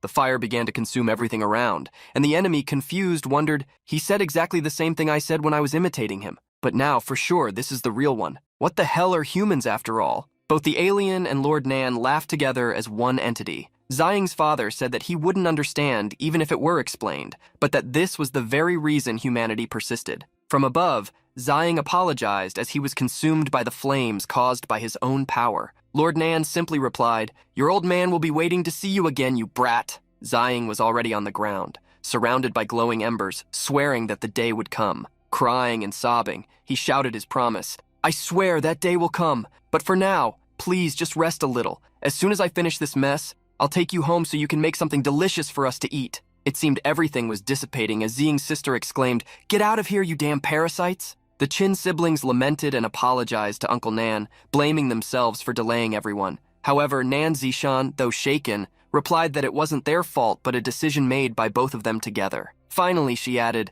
"It's just hard to suppress my emotions like my brother can." She channeled all her energy at that moment and used her holy light healing ability. Tian then asked, "Brother Nan can summon spirits of the dead, right? Why not bring Uncle Nan back now?" The answer came immediately. Probably for the same reason he didn't bring back the others who died on the battlefield. He wants them to rest in peace. After the war ends, he will give everyone a chance to reunite. After all, on the battlefield, even the undead can die again. And that is the true end, disappearing into nothingness. With a deep sigh, Tien remarked, "He always tries to carry everyone, every mission alone. I guess it can't be helped." Angry, she began stomping on the various insects around, complaining how hard it was to kill them. Sister Qin approached, wanting to help, and released some of her power, until everyone was caught by surprise. Raja, one of the Buddha's 4 guardians, was floating on top of an insect, shouting, "Bastards! Where is my dharmic body? What did you do with it?" The Qin siblings realized their opponent was still active, and stated it was their responsibility to clean up this mess. While the guardian complained about the missing body,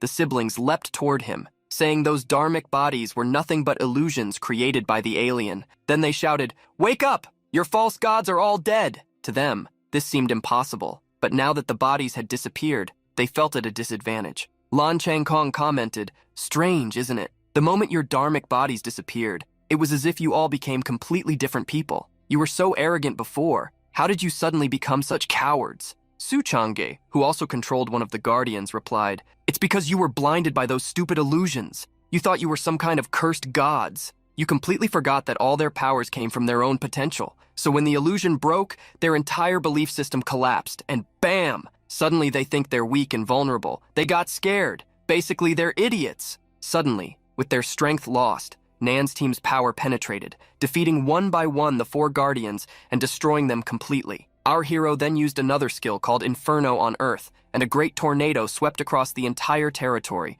followed by an order to his team. "Let's clear this battlefield once and for all." In the skies, only sparks of a great battle remained. On the ground lay the defeated bodies of the Buddhas. The team then commented that only the sibling duo remained. "Should we help them?" someone asked. But Xinghe, leader of the Chu clan, answered firmly, "No need. They need to grow on their own." Meanwhile, on the sibling side, One of the guardians was still alive. "Damn! Everyone's been defeated, it's over!" lamented Raja. In the background, the siblings followed his tracks, saying, "Stop right there! Where do you think you're going?" Raja extended his hand toward the boys, and various insects began to emerge from him. "Saline shell from the deepest darkness, refuge of demons, release your power, seashell parasite." This attack was countered by one of the siblings who chanted, "Seed! Reverse parasitism!" The seed sprouts stuck to the insects, trying to prevent any movement. Their power reached the last guardian, who curled up until he was completely paralyzed and thrown to the ground. "Why doesn't Buddha want to save me?" he lamented, face down in the rubble. The sprouts that bound him began to grow,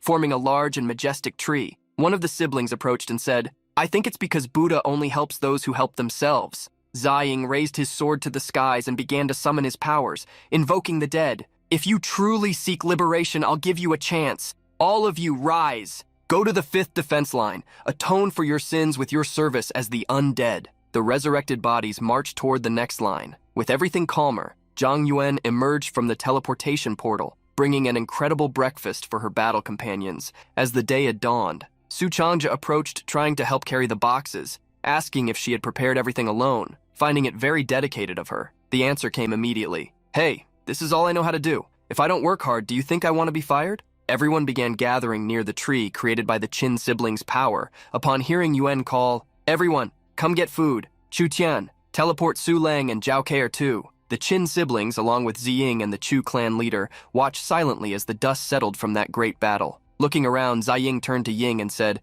"Plant a tree for me near my father's place. Otherwise, I don't think I'll be able to find him later." And so, a green, shining tree was planted in a matter of seconds. Not far from there, the rest of the group watched, and Change, with a melancholy look, commented, "If they don't eat now, it'll get cold. Chu Tian, bring those people. It's time for them to eat." Everyone was already seated with their plates set, and together they began to eat, thanking Yuan for what she had done. Chang Jie still tried to cheer up Ziying, saying he needed to eat well to keep his strength. Tian did the same with Zishan, even feeding her food directly, as the girl remained motionless. The same happened with Ziying when everyone respectfully placed some food on his plate. He stayed silent, looking at all that food. His gaze was sad, but in the end he knew he needed to eat. "Hey, stop spacing out. Come on, eat. We have work to do after this," Chang'e said to everyone, who had been moved and forgotten to eat. It wasn't long before all the plates were empty. Ziying then began to speak. "Su Lang, I need you to compile a bestiary of aliens. Share it in real time with the soldiers on the 5th defense line. I'll dictate, you write." After her confirmation, Ziying started listing the name of each creature, their rank, specialty, and weakness. He added notes and instructions on how to eliminate them. Su Lang recorded everything, announcing, "News from the 5th defense line. A rank S alien, the Sonic King of Bats, has appeared on the front line. Casualties are severe. Reports indicate it came from the direction of the Kawasaki Nation. The fall of that nation is linked to it." Meanwhile, at the 5th defense line, a huge crimson portal had opened, alarming everyone. "Damn! The void portal just spat out another huge wave of rank A aliens." Various disgusting, crawling creatures with unique characteristics began to fall from the portal. Nan at the front led his squad and simply ordered, "Chu Tian, come back with me to the 5th defense line. We need to provide support. Everyone else, take care of all the rank A aliens here." Meanwhile, at the 5th defense line, the front of the formations was in complete chaos. Flames raged everywhere before the wall. In the sky, multiple portal circles were pouring out creatures and laser attacks, like scenes from an alien invasion movie. Amid forbidden spells, more and more creatures descended,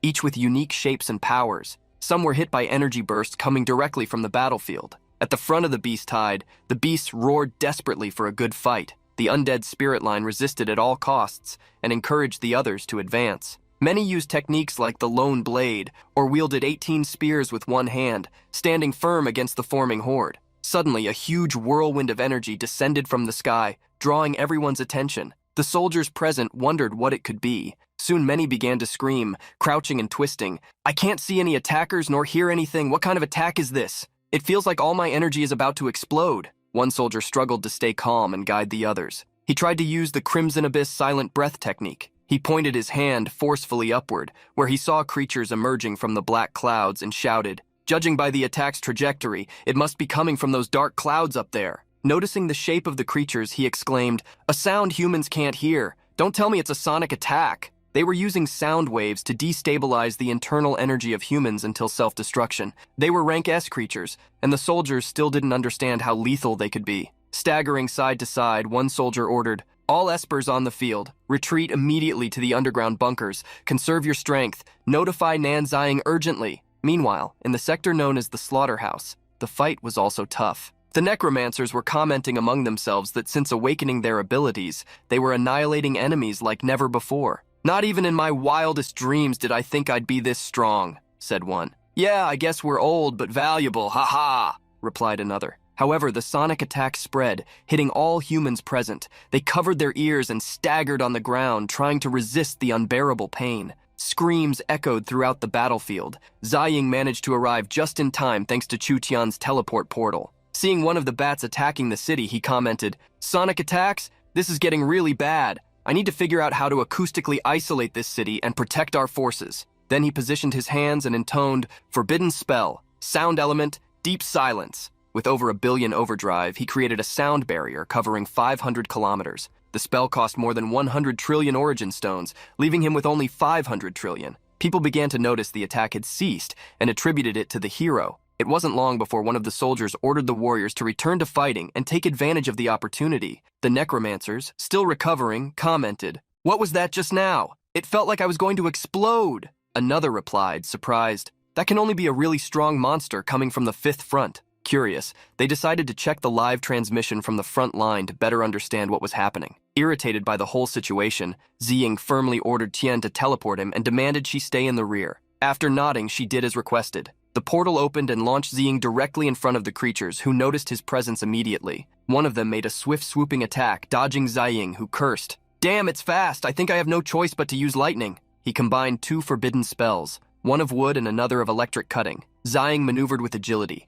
launching lightning in all directions. But to his surprise, not even the electric attacks could keep up with the enemy's speed. It was clear, conventional attacks were not enough even to scratch that creature. The enemy opened its mouth and unleashed an attack that generated darkness throughout the environment. Taking Ziying by surprise, the spell was quickly broken by a light spell. The golden blade cut through the air and dispersed the fog. He dodged another surprise attack, and face to face with the monster, realized the enemy was about to launch another sonic wave. Quickly, he activated a cancellation counterattack. "Ugh, a single forbidden spell can't block everything? I have no choice but to find the right amount of accumulation that really works," he murmured. Trying everything to contain that devastating power, he began to use overdrive. 10 times, 100 times, 1,000 times, until reaching 1,000,000. Wrapped in a greenish bubble, he thought, to cancel a sonic explosion, at least 100 million layers of forbidden spell are needed. With the origin stones I have left, I can only generate 4 billion more layers. I can't get into a war of attrition with this thing. Behind him, Tian shouted desperately, "Brother Nan, its attack range is insane." At that moment, Ziying, observing the city, noticed the acoustic barrier was extremely thin, about to break. Once again, he positioned his hands and shouted the sound element spell, demanding an overdrive of 3 billion. Turning to Tian, he warned, "This isn't working. Chu Tian, find a way to teleport me and take this thing far away from the 5th front." The creature, much larger than him, hovered threateningly over Tian. Then, without them noticing, it activated its devastating sonic scream. The attack hit Tian directly. She couldn't resist and spat blood. The roots summoned by Ziying held her and guided her safely to the ground, where one of the soldiers supported her. From above, he shouted, "Wang Zai, take care of Chu Tian! Don't let her leave the acoustic barrier!" Turning to the enemy still maintaining the overwhelming scream, Ziying decided to return the favor. With sound element spells and sonic interference combined, he began to form a golden circle around himself. With narrowed eyes and a firm voice, he declared, "Since normal attacks barely affect you, how about tasting a bit of your own poison?" The golden circle around Ziying exploded in concentric waves, unleashing sharp sonic bursts in all directions. With a firm voice, he roared, "Forbidden spell! Sound element, sonic explosion, 100 million times overdrive." The waves collided with the creature. The explosion of light and sound echoed across the entire front line, and for a brief moment, everything seemed to tremble. Although the spell wasn't perfect, it was enough, and Ziying knew it. The creature screamed, its eardrums pierced by the reverse force of its own element. The veins in its wings pulsed, and a distorted sound escaped its throat. The scream was now different, not an attack, but one of pain. Staggering in the air, it roared with hatred. "Pathetic insect, die!" With a spin, it concentrated purple and black energy between its claws. A sphere of sonic destruction began to form. Ziying stood firm on the rock, facing the attack and ready to respond. He raised his arms, channeling the enemy's sound pressure and focusing it all into a single point. With his aim set, the purple sphere collided head-on with his concentrated spell. The impact was devastating. The sonic explosion cut through the air like a vibrating spear of pure pressure. The monster screamed, interrupted mid-attack, but the cost to Ziying was high. Still falling, he shouted, "Vines, form a shield." The roots responded to the call, wrapping him in protective spirals. Still, the damage was intense. His calculations were clear. Only 150 trillion origin stones remained. Even a stack of 100 million focused sonic waves is just a drop in the ocean against that, he thought as he spun in the air. My stones can only handle one more forbidden spell of 1.5 billion. I can't waste it. I need to win this with a single strike. His thoughts raced along with his heartbeat. Ziying realized that relying solely on forbidden spells would leave him without resources. It was an endless drain. Sonic waves, relying only on forbidden spells to create them is limited and the consumption is absurd. Then a bold idea emerged. What if I use forbidden spells to transform a normal voice into a sonic wave attack? Ziying planted his feet on the ground, raised his sword surrounded by a red aura and roared, "Yeah! Forbidden spell! Sound element conversion!" His voice tore through the field like wild thunder. A new energy expanded from his throat, turning the scream into a lethal weapon. The giant bat, sensing the danger, charged with renewed fury. The impact was brutal. A red flash formed as the two powers collided. "Weak," muttered the beast. Even with smoke rising from its open wounds, Ziying hovered in the air, panting. His technique had been creative, but his vocal power alone wasn't enough.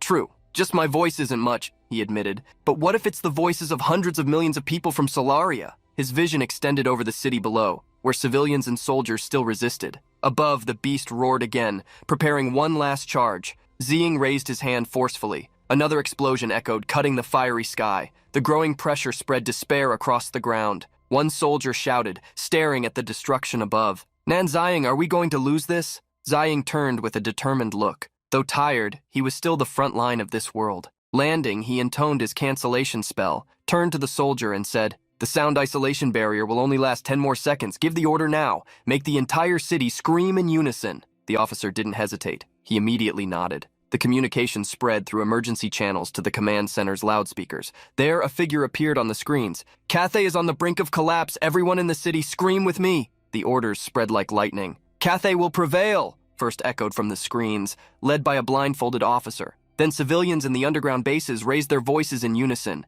"Cathay will prevail!" The streets vibrated with the echoes. From rooftops, alleys, and rubble, thousands of voices rose. The sound cut through the sky like a spiritual tide. Doctors, soldiers, elders, and children all shouted together, "Cathay will prevail!" Not even the undead soldiers remained silent. Guided by the last spark of consciousness left in their bodies, even the summoned specters chanted the cry with supernatural fury. On the other side, the hordes of aliens responded with their own roars. But Ziying was ready. He raised his sword to the heavens, his body pulsating with crimson energy, then roared, "Forbidden spell, sound element, absorption." The enemy gritted its teeth, eyes burning with fury, and shouted, "Sonic sight, crush." Purple waves aligned like spirals spinning in the air, ready to shred everything. But it was too late. Ziying had already absorbed the cry of millions. Now he channeled everything in a single direction. Forbidden spell, sound element, sonic wave conversion, 1 billion times overdrive. The city's scream became matter, the energy shaped into a crimson dragon, flaming and alive,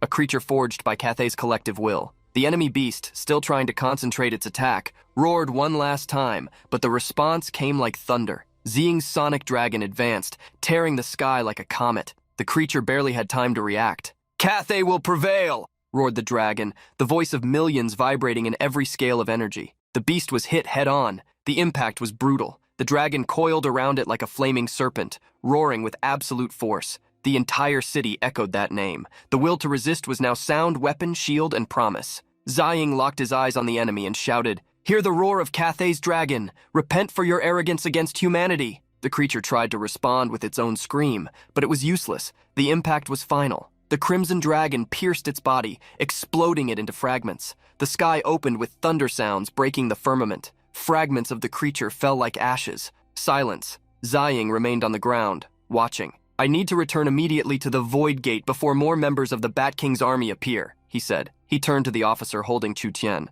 "If another rank S alien appears here, notify me without delay," the guard responded with a firm nod. "Understood." Ziying carefully held Chu Tian, asking if she was okay. With a weak but firm voice, she asked, "Can you take me back to the cozy cabin?" Without hesitation, she extended her hand, opening a magic portal with her last reserve of energy. A purple whirlwind formed before them, lighting the way back to the shelter. But she lost consciousness immediately afterward, leaving the protagonist in shock. "Chu-chan!" he shouted urgently. The portal was still active, and he knew there was no time to lose. "I need to get her medical treatment before anything else." Without hesitation, he ran through the vortex, disappearing among the spirals of magical energy. Meanwhile, on the other side of the void gate, a new battlefield was forming. The sky was furious. Magical lightning crossed the frozen skies like divine serpents. Amid the destruction, Xinghe raised his hand surrounded by black energy. "Domain! Annihilation!" Creatures fell by the dozens, disintegrated by the purple beams that cut like living blades.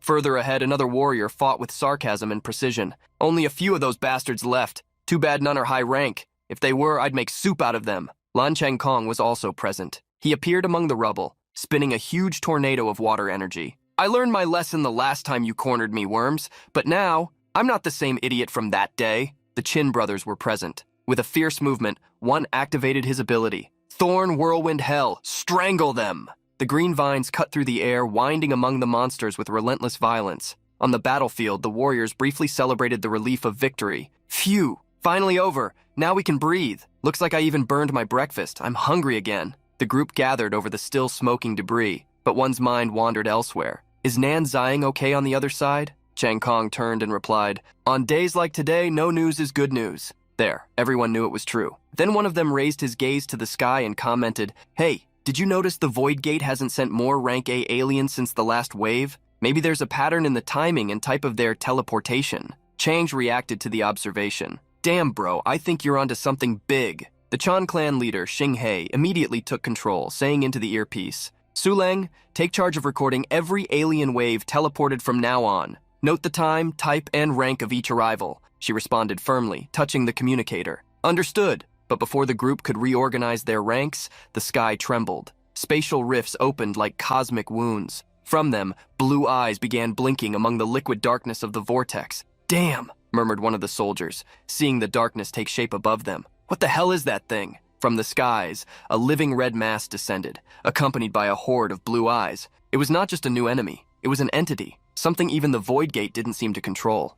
When Ziying arrived at the medical wing, Chen Lianyi and Su Xiaonan were surprised to see Chu Tian injured and quickly asked Ziying to place her on the stretcher. Su Xiaonan hastily took out a healing potion they had developed to help Chu Tian recover. She poured the glowing potion into Chu Tian's mouth while commenting, "This potion is quite mild. It will take some time for her to regain consciousness, but her internal injuries are severe. Even when she wakes up, she won't be able to use her powers for a while." At that moment, Su Leng sent a mental message to Ziying warning about the rank S alien that had appeared. With Ziying saying he would arrive soon, Su Leng added, "Captain, Chu Xinghe asked me to tell you the following. He wants you to trust that they can handle things on their own. If they can't even overcome this, they don't deserve to be on your team anymore. Also, Captain, you have a more critical mission. We just received the news. America has fallen." Worried, Su Leng revealed that a rebel army of 1 million experts was currently advancing with the rank S scorpion monster, the Rift Hunter, toward the 5th line of defense, with an estimated time of 5 hours to reach it. Ziying's stock of stones had been heavily used in the battle against the Sonic Bat King. Without sources of stones to enhance them, forbidden spells, formations, undead spirits, and tamed beasts wouldn't work. All he had left was Asura mode, and that wouldn't be enough. If Ziying wanted to get more stones, it would be difficult to find them in Solaria. They would have to be obtained outside the borders, but without spatial teleportation, he didn't think he could do it in time. Trying to help, Chen Lianyi revealed she had developed a medicine that massively increased someone's power in a short time, but Su Xiaonan was worried about such a medicine. This medicine essentially burns life energy. It could be good for emergencies if someone wasn't injured, but in Chu Tian's current state, this kind of drain would be irreversible. Ziying also refused to use the medicine on Chu Tian. He couldn't do that to a 9-year-old child. He was willing to use the falcons and hope everything would turn out fine. Chen Lianyi apologized for making the suggestion, but something shocking happened. Unexpectedly, Chu Tian got up, asking through clenched teeth, "Give me that." Nan Ziying quickly made Chu Tian lie down again while holding her hand. "Chu Tian, sweetheart, you need to rest. What you just heard was only a dream." Calling Ziying a liar, Chu Tian said she wouldn't fall for that just because she was called sweetheart. Worried about Chu Tian's life, Ziying's voice deepened as he ordered her not to be irresponsible, but that made Chu Tian snort, reminding him, "I was irresponsible irresponsible enough when I pretended I couldn't speak, and irresponsible enough for following you. I'm an irresponsible child, you know? How could I stop being like that? You know better than anyone that wars are like this." Qinliani was shocked when one of the pills flew out of the bottle in her hand. Shu Tian had used her powers to get one of the pills and hastily swallowed it. Amid screams of pain, Shu Tian's body, full of energy, was lifted into the air. Ziying quickly caught her in his arms as she sighed, almost as if her soul was leaving her body. Having absorbed the power of the pill, Shu Tian pushed Ziying's face away. Overflowing with energy again, she jumped off the bed excitedly. "I've never felt this powerful before. It would be a shame not to use all this power. Let's go." Questioning if the child was sure of what she was doing, Ziying heard her confidently say, "Forget other countries. I could even teleport you off the planet without problems now." Seeing the effect of the medicine, Ziying asked Liani for some, just to keep them stored. Since it would be risky, Su Xiaonan asked them to at least take some potions to help deal with the pill's side effects. Before the duo left, Zhang Yuan brought 2 bowls of rice porridge at the right temperature to stay warm. Ziying and Shu Tian took their bowls, thanking him and quickly eating the porridge. Meanwhile, at the void portal, the alien had already covered the entire area. Warning that Ziying wouldn't help them, Xinghe said they would have to defeat the Class S alien on their own. Since the monster with infinite eyes hadn't shown its strength yet since its arrival, Su Chang'e said he would use his puppets to escort him. With the lines connected to the defeated monsters, Chang'e made them re-energize again to follow his orders. He sent the horned monsters to the Class S alien, making them attack it. However, as soon as they reached the layers of the Class S alien, all the monsters melted, showing the corrosive power of what was above them. Unexpectedly, the corrosive effect was also melting Chang'e's strings. Hastily, Xingyi cut his partner's strings before the enemy's power reached him. Since the monster was corrosive, Xingyi thought the first thing to do would be to stop it from moving further. Since he couldn't use swords or the brothers' abilities against something corrosive, Chang'e asked Lan Changkong to try his water ability. Immediately, Lan Changkong used the oceanic ability Water Cube, trying to envelop part of the corrosive slime monster. A cube of water formed around it, sealing it. However, the monster did not lose its movements and spread a layer of ink on the edges of the water cube. The corrosive ink was thrown out of the water, frightening the group in front of it. Hastily, Qinsui and Qinying used a joint power, creating a root shield. They quickly expanded the shield, from 10 meters to hundreds of meters in seconds. But Qinsui felt they wouldn't hold for more than 10 seconds, blocking the rain of corrosive liquids. They continued to repair the shield while thinking of a plan. Although Changkong's water cube was melting, it hadn't disappeared and had completely contained the alien's advance. Now, since they needed to figure out how to defeat the monster, Xingyi suggested attacking with fire. Changkong thought no one there was a fire element user, but the Qin brothers had a solution. Qinying explained, "We can create flammable plants. We just need a spark to ignite them." Xingyi quickly brought a solution to the problem. His chi sword could create sparks, so they just needed to coordinate their actions. Plants thicker than a human were created, spreading over a vast region. Xingye, creating waves of chi, enveloped the entire stretch of the plants while being carried by them, until he used a skill, the sword chi collision. The braided plant, charged with the sword's chi, was ignited as it traveled toward the rank S alien. Hit by the fire, the alien split, regenerating the parts that were destroyed and launching a counterattack. A large explosion occurred, caused by the combined attack, throwing Xingyi away as he was caught in the blast radius. Several corrosive particles traveled toward him, and in the midst of the fall, he had no way to dodge. However, Chang'e's strings moved quickly, wrapping around Xinghe's waist and pulling him away from danger. Lan Changkong also moved, creating a water barrier to protect everyone from the corrosive splashes while they came to check if Xinghe was okay. While still struggling, Qinying warned, "The shield's repair speed can't keep up with the corrosion." His sister concluded, "The shield is about to be completely corroded." Thinking of something, Xingyi asked Lan Changkong if he could control the acid rain. However, Changkong said he couldn't because fundamentally, they were two separate entities, not water, but he could still control the water that had been corroded. Xingyi observed that fire attacks destroyed the alien's main body and had effects that slowed regeneration. To defeat the Class S alien, they would need to get through the corrosion, find the core, and burn it. Only then could they turn the tide. Thinking about how to get through all this, Chang'e asked, "Do we need spatial abilities? Nan Ziying has the spatial bubbles that Chu Tian left." Nan Ziying quickly appeared, surrounded by a sphere. She didn't know if the spatial bubble could safely pass through the corrosion, but it was still the only thing they could use. Inside the spatial bubble, she approached the giant corrosive slime monster. Even under the corrosive rain, the bubble still held strong. The group below got excited to see that it had worked. Approaching them, Nan Ziying wanted to quickly heal Xinghe, who was injured. but he himself said there was no time for that. Asking her to use the holy light, Xinghe wanted to test if such power could stop the corrosion. Raising his hand high, Zishan used the light shield ability. Although the shield was able to stop the acid rain, Zishan didn't think it could hold for long. With her current power, the medic could only use such a long-range ability at most twice. Hearing her comments, Xinghe thought it would be enough and said, "First, expand the holy light barrier, replace the brothers and protect everyone." Strengthening the holy light shield, Zishan made it cover a vast area. As soon as she finished, Xinghe moved to the next step, entering the spatial bubble. Next, I will advance to cut the monster with my sword chi to find its core. Qing Ying, Qin Sui, create some flammable plants with explosive seeds. Su Changge, use huge puppets to encapsulate the explosive seeds and deliver them precisely to the core. After passing the plan to everyone, Xinghe saw them nodding in agreement with the mission. Next to Nan Ziying, Xinghe reassured her, "Don't be nervous, just follow my sword chi when I make my move." The spatial bubble advanced, rising into the sky. When they got a little closer to the alien, both raised their hands. Pointing 2 fingers upward, Xinghe used the mastery of myriad swords, while Zishan used the infusion of holy light. The alien, seeing the human duo advance, opened its slimy mouth, unexpectedly gathering a large amount of energy. However, before it could do anything, several swords imbued with sacred power flew toward it. Cutting through the corrosive slime, Xinghe managed to expose the monster's core. Unexpectedly, Zishan began to get exhausted, worrying Xinghe. Knowing they wouldn't get another chance, Xinghe shouted for Su Changge to attack quickly. Changge obeyed the instruction, making his puppets rise once more. Raising the monsters as puppets, he passed the mission to the Wood Brothers to create the explosive seeds. Quickly, the seeds stuck to the puppets' bodies. The puppets, imbued with the seeds, traveled toward the core, which tried to create a protective layer around itself once again. The closer the puppets got to the core, the faster they were dissolved. However, by acting quickly, they managed to throw the seeds near the core. With this, Chu Xinghe was able to proceed with the plan. Raising his hand, Xinghe shouted, "Domain field, chi sword collision, sparks, spread!" A fireball was launched at the monster's core, exploding flames and sparks in all directions. The corrosive alien's core was engulfed by flames, and a devastating explosion happened, throwing slime and eyes in all directions. With the acid rain becoming even more overwhelming, Xinghe hurriedly traveled with Zishan so that everyone in the group could enter the spatial bubble. They needed to get out of there quickly, as everything was exploding. With the whole group inside the spatial bubble, they had little individual space but still managed to escape the acid avalanche that was about to fall on them. Being close to each other, Nan Ziying curiously asked, smelling a bad odor, "How long has it been since you all bathed?" Xinghe, closest to her, answered quickly, "My family had a very strict upbringing, so we always valued cleanliness. Take a look if you don't believe me." Lan Changkong, who was near Changge, thought he was the one who smelled. "Su Changge, do you stink?" Avoiding blame, he questioned them. "Why are you looking at me? Even an idiot could tell it's not me who stinks." Qin Sui, pressed against the wall of the spatial bubble, ended up taking the blame. "Maybe it's me. My brother always said that the earth was the most precious thing, so I couldn't help but keep the dirt on me, even when bathing." Worried about his sister's mindset, Qin Ying asked her not to take his words so literally. Laughing, Su Changge showed that the blame was on the Wood Brothers, not him. Changing the subject, he asked if they really needed to be piled up while talking, since they were already so far from the corrosive monster's explosion. Zishan realized that was a good point and destroyed the spatial bubble, releasing everyone onto the ground to breathe freely. Taking the opportunity, she approached Qin Sui, smelling her. "There really is an earthy fragrance, but it's not the smell I sensed earlier." Relieved, Qin Sui felt she didn't need to bathe because of that. Finding her sister's mentality a bit silly, Qin Ying slapped his own face. "I don't think she means you don't need a bath." Confident, Changge approached Nan Ziying. "Come on, take a sniff of me. My natural smell, even ghosts sing its praises." With Zishan approaching both Changge and Lan Changkong, she noticed the bad smell wasn't coming from either of them. Realizing it could be him, Xinghe tried to dodge and change the subject. "Well, when you eliminate the impossible, whatever remains, however improbable, must be the truth. Doctor, do you still have the strength to heal me?" Worried, approaching Xinghe, Zishan asked if his wounds hurt a lot. Mocking, saying he was just joking, Xinghe told her to rest, as there was still plenty of time to be healed. Crossing his arms mockingly, Changge teased, "It hurts, how could it not hurt? It hurts like hell. If he's not treated soon, he won't survive." Irritated, Xinghe replied, "No one will think you'll go mute if you stay quiet for a moment, you know?" Returning to the tree created by the Wood Brothers some time ago, some thought about resting, like Changge, who told everyone to sleep while he would keep watch. Lan Changkong couldn't fully trust Changge, so he decided to keep him company, since he still had some energy left. While there was a moment of peace in the place in Antarctica, Ziying and Chu Tian were surrounded by penguins. It was the girls' first time seeing real penguins, but it was quite sad to see them lifeless. Since Chu Tian liked them, Ziying said, "After we win the war, I will summon their spirits to be your friends, okay?" Chu Tian was surprised to hear that Ziying could do that, and confirmed in a general scenario, "Of course, both winning the victory and summoning the penguins, I will be able to do." After leaving the penguins aside, the duo walked to a trench where huge crystals were. That was the last source stone mine on Earth.